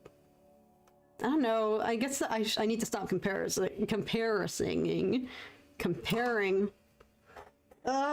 This piece is so much more mentally difficult for some reason than the Persephone one, but I think that's just because I'm comparing them. Alright, take a breather. Sports. What's the hurry? There is no hurry, I'm just impatient.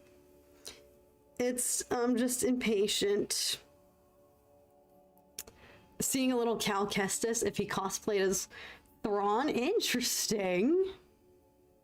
Interesting. I see it. He looks... Hang on, y'all. Like I said, I gotta give y'all a reality check every now and then. Okay. You're looking at him... I still don't like this angle. You're looking at him from a crazy angle. This is more so... Okay, holy shnikes, I have to fix so much.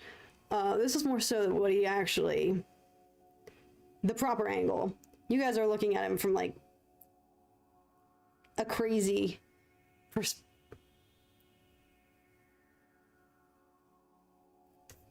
The ghosts.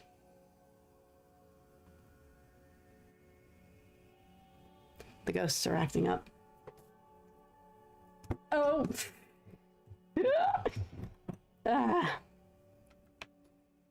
It's fine. There we go.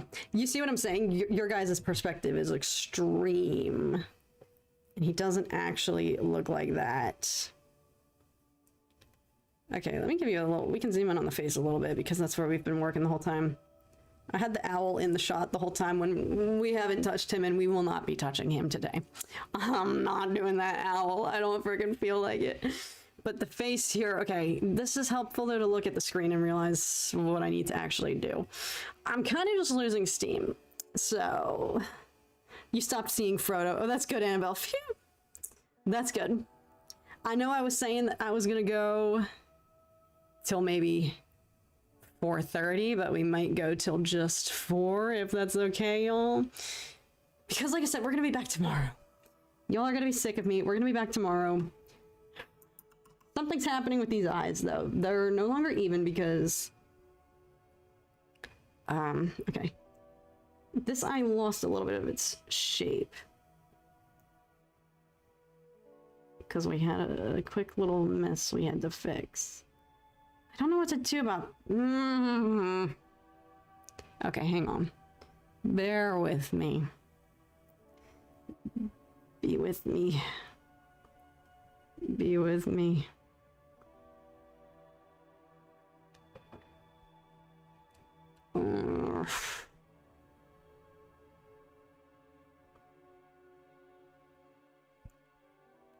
Okay. Going to try something. I'm going to try what I already tried, which is... I don't know what I'm doing.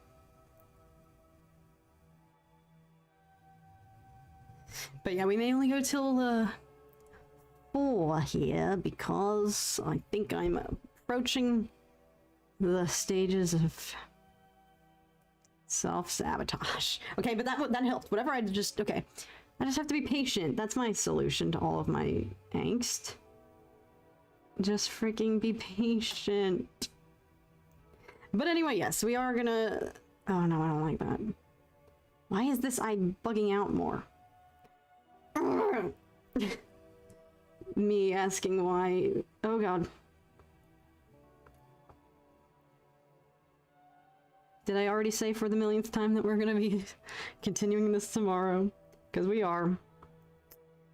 Because I gotta finish this. Alright, whatever I just did helped, I think. Okay, I might... Don't touch the eye area for a hot second. I've been neglecting the nose, so we'll do that a little bit, and then I'm gonna go in with some highlights. To maybe feel better about life. Maybe this is the problem. So, I'm not vibing with the face because, like, this is supposed to be in shadow. And I have it really light right now. Like, go to town. Go ham. Don't be afraid. Just bump up the shadows. We can work with it. Okay, well, now he kind of looks like... What the frick? Oh. Oh. Okay, just persevere. Okay. Just go with it. Just go with it. Just go with it. Okay. Oh, shnikes. But see, like, that already feels better because... Oh, no, no, it doesn't. Come on. Okay, let that dry, let that dry, let that dry, let that dry. Let that dry.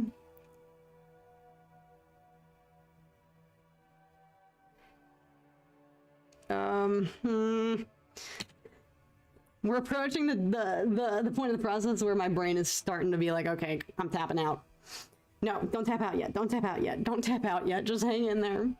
Stay.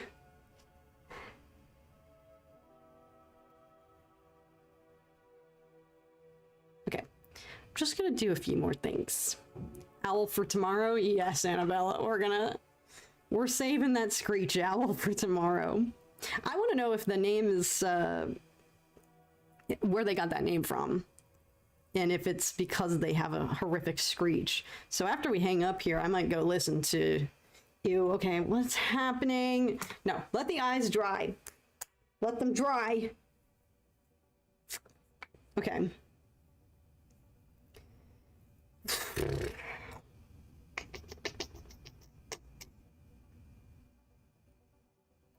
Let's take a quick hot breather and do the flowers, shall we? Let's totally shake things up. and do the little flower. We'll end on a peaceful note. I might tap out sooner than I anticipated, team. To prevent a further breakdown. We'll end on the flower. We'll do a little bit of that so I can feel like I covered. I gotta get going, but I'm glad you're okay, Kat. Take care. I'll try to tune in tomorrow. Thanks, Alex. Thank you. Yeah, the eyes are... I'm not vibing with this.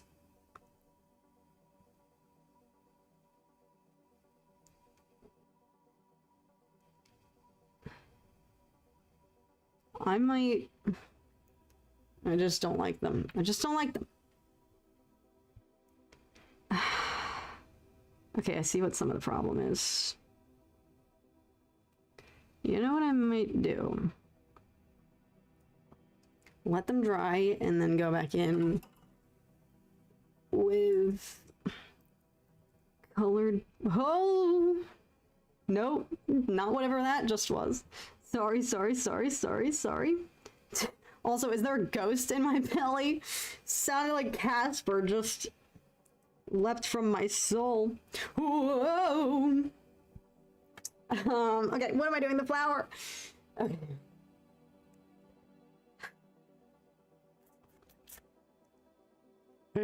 Time for sports. Yeah, we might be getting into sports mode sooner than we thought. We're gonna do a little bit of this flower though, and we might then call it a night. I'm just gonna do a base. Little base for the flower. And then perhaps finish that tomorrow as well. I don't think you want to be painting when your brain's ready to tap out. I know, I just don't want to look like a wuss because I was like, we're gonna go till 4:30 today, y'all. And here I am, I can barely make it to 3:30, but you're right. I don't want to self-sabotage. So what I'm gonna do, just going to paint in a little bit of this because flowers make you feel better. And you know what? That's what we're gonna end off on.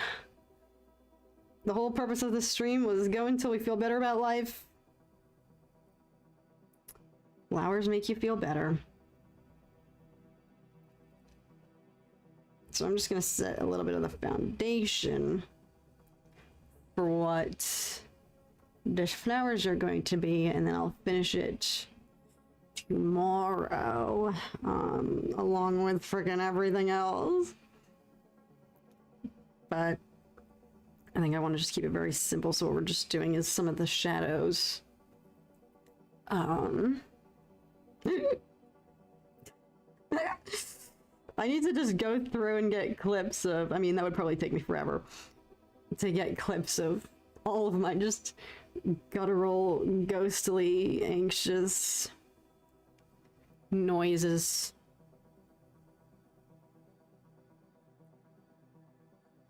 There we go. Okay, see, this is a peaceful way to end it. This is peaceful. That caffeine hit my system real fast and then it just abandoned us, y'all, didn't it? That was... Oh my god. I was literally out here saying, cast me in the Smeagol film adaptation. I'll do it. I still will.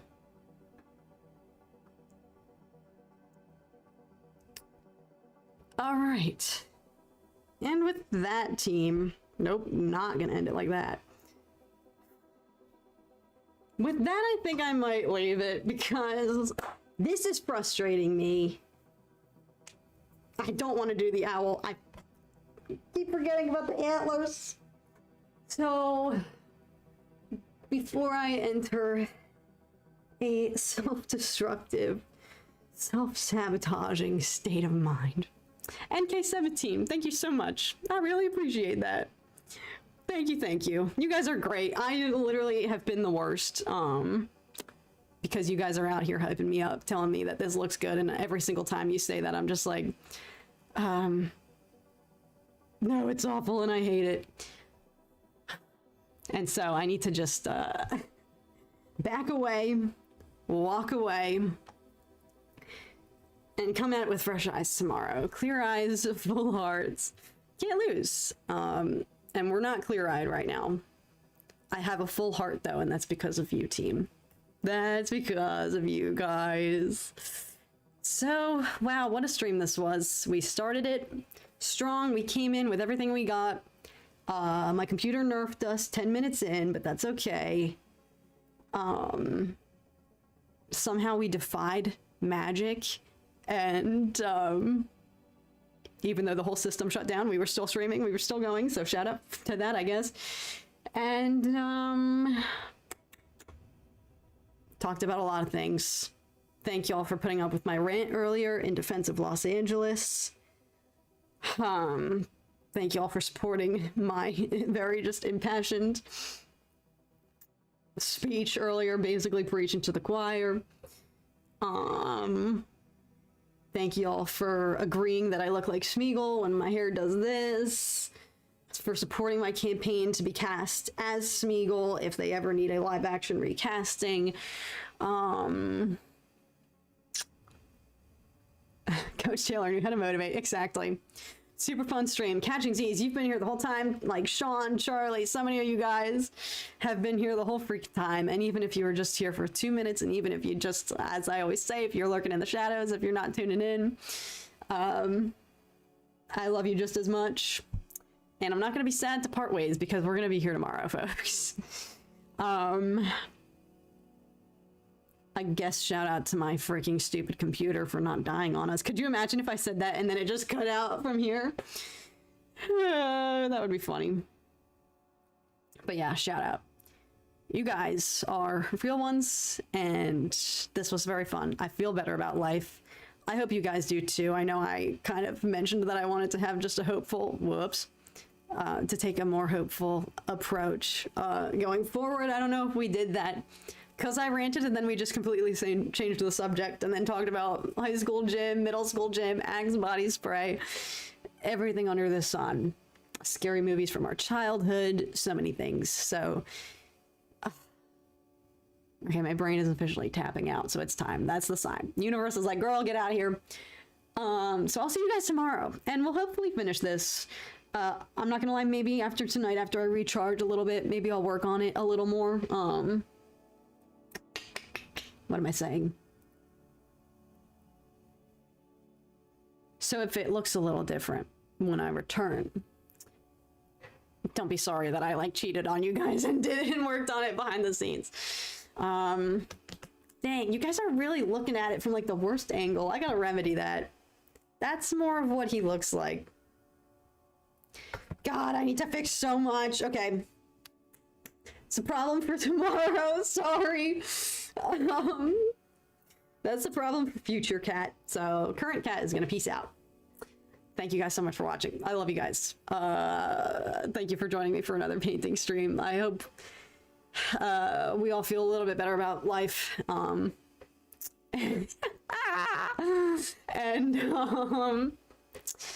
Honestly, I do feel a little better. That's the goal. That is the goal. And, okay, I can't speak anymore. My brain's kind of tapped out. The caffeine left. The caffeine was there in a heartbeat, and then it was gone, so we gotta go. Love you guys. Have a great rest of your day, night, morning, evening, 3 a.m., wherever you may be. Sorry that there's not going to be Dork Discourse this evening. Pray for the U.S. men's national team. We're probably still going to lose, but who knows, maybe by manifesting the reverse into the ether, they might actually step up and freaking win. Make sure the Brita is filled for tomorrow. Bird church, exactly. Have a great rest of your day. I need to walk away from this and come back refreshed, and I'll catch you guys for round 2 tomorrow, and we'll hopefully finish it. Until then, Godspeed, everybody. And I'll see you guys very, very soon.